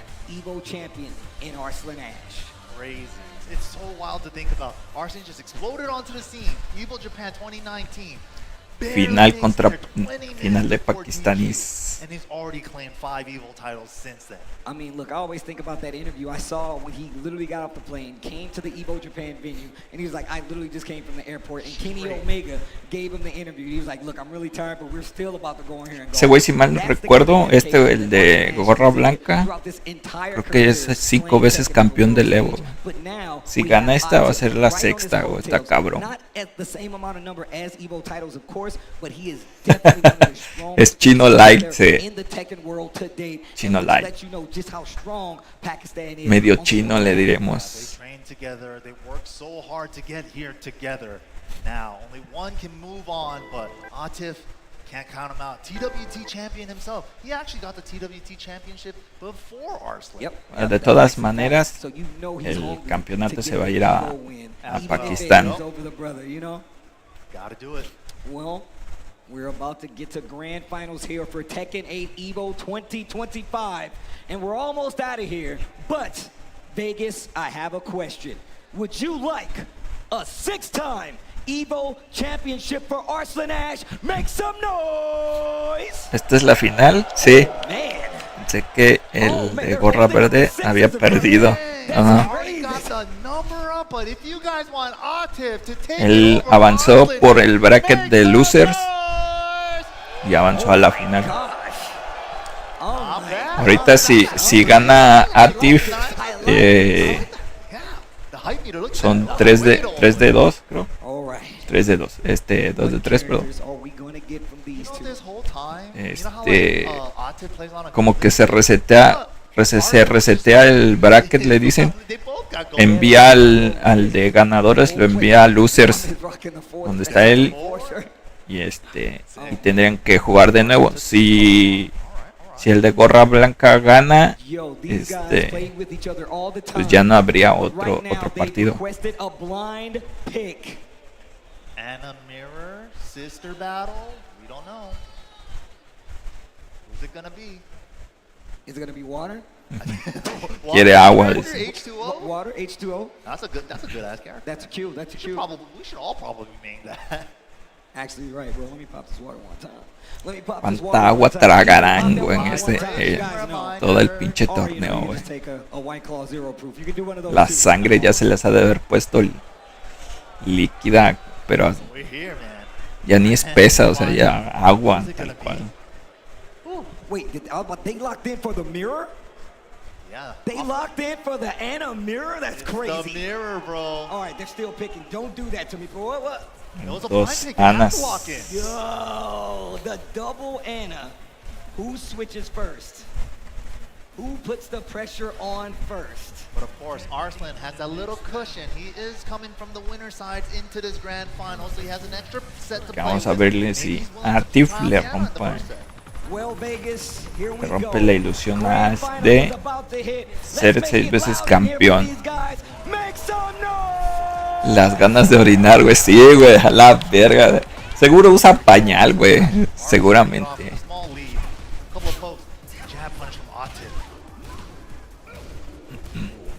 No tengo pruebas, pero tampoco dudas, güey. Que si es estar un chingo aparte, un chingo sentado, güey. Y a veces por partida se echan como que una botella de agua. ¿Qué onda, señor Alex? ¿Qué onda, vecino del vecino? ¿Cómo les va, señor Alex? En este domingo de flojera, domingo del señor, de señoras madrinas, que cuenta. Creo que ahí viene el Alex para que guarde la cartera. Ya llegó, está en la roja. Está en la roja. Right? The layers, they're already on like layer 4, 5, 6. They're not on 1 and 2 anymore. You can definitely tell there's a lot of experience between these. Está en la roja. Ahorita va a venir a la morada, sí o no. A ver, deje uso esta cuenta también. A la verga, güey. Pues cuántas cuentas tiene. Aquí andamos. Hombre, qué bien. Hoy me imagino que no trabajó, va. El vecino anda en Twitch. Sí, aquí está en Twitch, güey. Aquí andamos en la morada, echando chisme. A ver cuándo vamos a la EVO, dice. Triple booty bump combo, all right. That was a lot, yeah. Counter hit 2 jab from Arslan's side. Ya vine. Sea usted bienvenido a la morada, señor Alex. Estamos viendo madrinas. A ver qué pakistaní se lleva la corona. La madre está castigando, cabrón. Primero para Atif. Si llega así, seguramente seguramente el Lash va a cambiar a Nina. Creo que se acomoda más que con Ana. Un día de estos sí estaría chido ir. Sí estaría chido. Pero le digo como que estaría chido ir nada más el último día, el de las finales. Y no, hoy no chambeé, pero hoy aprovecho para editar videos para el Tecnódromo. O sea, sí chambeó. ¿Cómo va EVO? Pues bien, güey. Antes fue el de Fatal Fury. Estuvo chido. Y antes de ese fue el de Guilty Gear. Y ahorita terminamos con esto ahorita. No mames, señor Hargure, como que se fue a la roja, güey. Mejor me vine para acá, porque allá me roban la cartera. No sea mamón, güey. Ya cuando el Alex sea famoso, el güey nos va a llevar, ojalá. Por eso apoya al Tecnódromo, señor Hargure. Para que algún día el Alex nos lleve al EVO.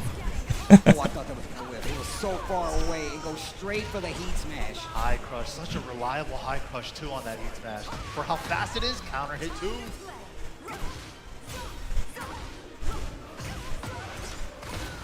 The debuff applies. Ya como que el Lash ya le empezó a agarrar el ritmo a Atif. Es que Atif es muy ofensivo. Down forward 1-2 hammer chance. Raw hammer chance cancels. Just both of them staying in each other's face with this.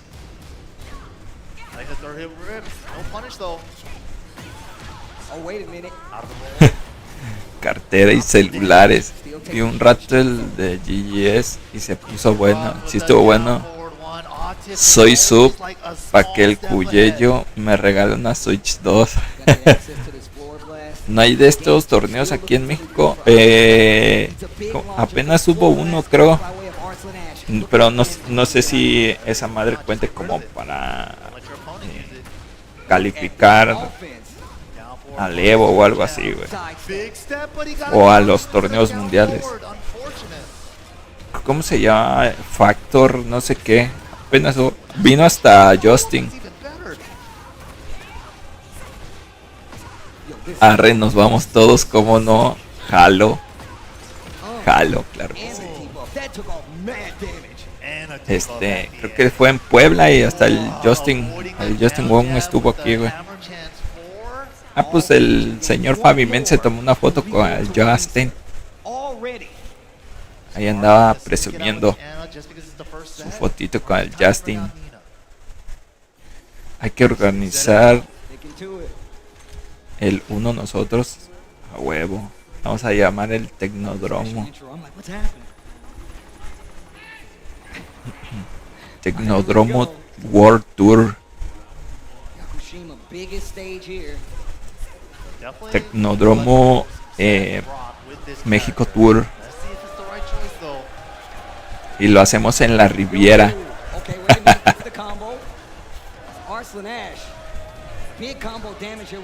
Diarios en la Riviera.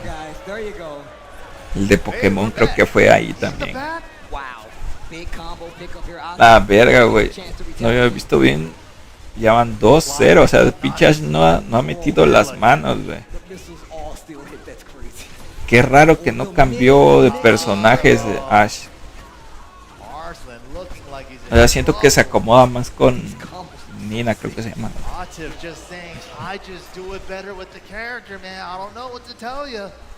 El Evodromo. Me gusta el nombre. Lo pago. Y tenemos a Evo Morales como invitado especial. Qué chiste tan culero se aventó, señor Howard. Gran escenario en la Riviera. Pero el Evodromo se la compro.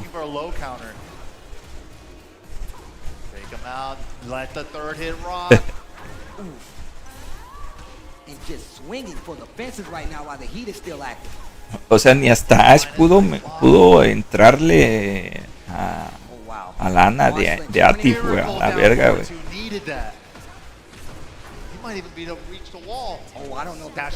Los coreanos y el japonés le sufrieron, pero cabrón, güey.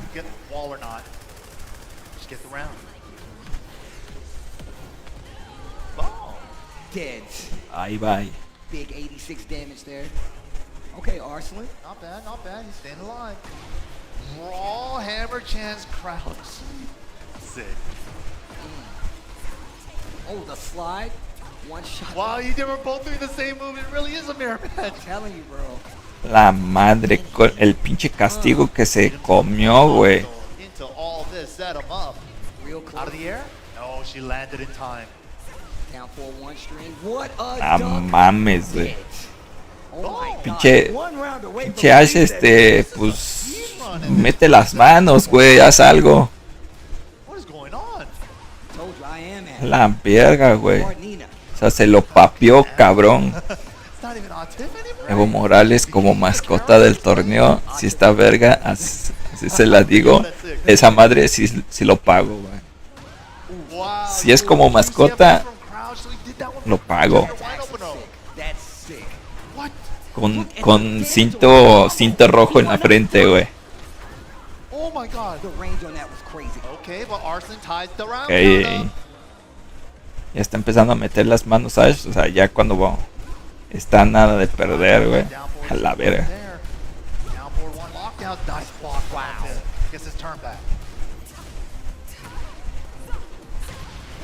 Pues esa patadita abajo.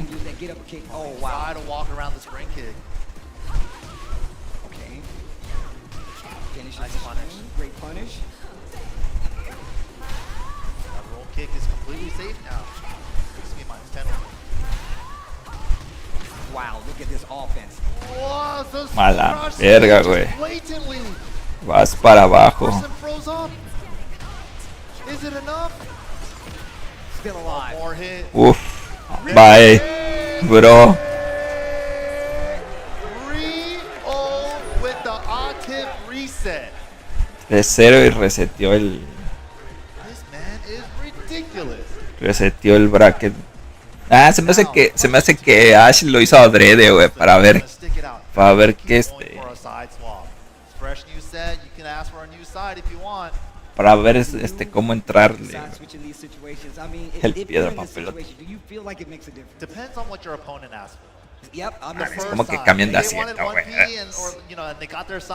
No mames, güey. Ojo, aquí es de mamador. Entonces, esta es la final ya. Sí, ya. Sí, porque reseteó el bracket, por así decirlo. Atif, Anna Williams, bro. You can't. I mean, it's in the name, dude. Wait a minute. Wait a minute.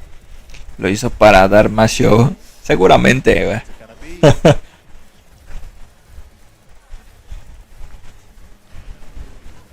Digo, pues al final de cuentas también esto.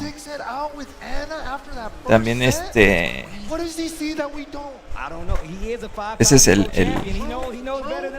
como el objetivo, ¿no? También dar show en este pedo. Ah, se pone un cartón para que el otro güey no vea. Sí, para que no vea. Creo que bueno, ahorita como ya usan audífonos y todo, pues ya no escuchan, porque hasta eso los cabrones sabían anticipar los movimientos del enemigo o los golpes que iban a hacer por cómo sonaban los botones, güey. Así de enfermos estaban. Pero ahorita es para que ya no vean el movimiento que van a hacer.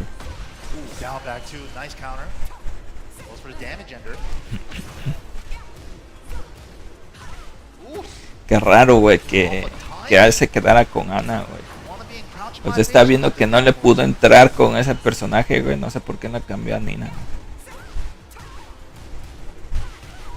Está cabrón Ati porque en todo el top 8 que vi, siempre fue ofensivo, güey.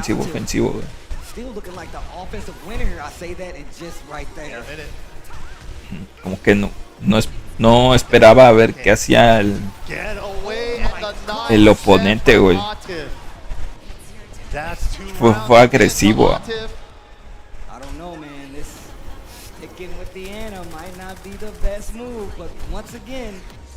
Maybe he's coming around. Maybe these are the warm-ups. I'm trying to be a believer, Steve. Here we go. Arslan Ash. Avisen al Ash que el Evo ya empezó, güey.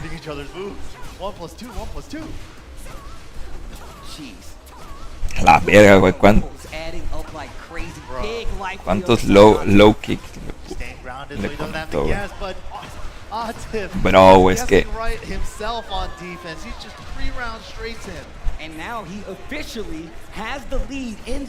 como los que hacen trampa en el ajedrez con un vibrador en el fundillo que vibra para decirles qué movimiento hacer.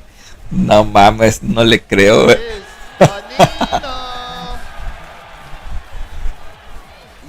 No mames, güey. Eso estaría cagadísimo, güey.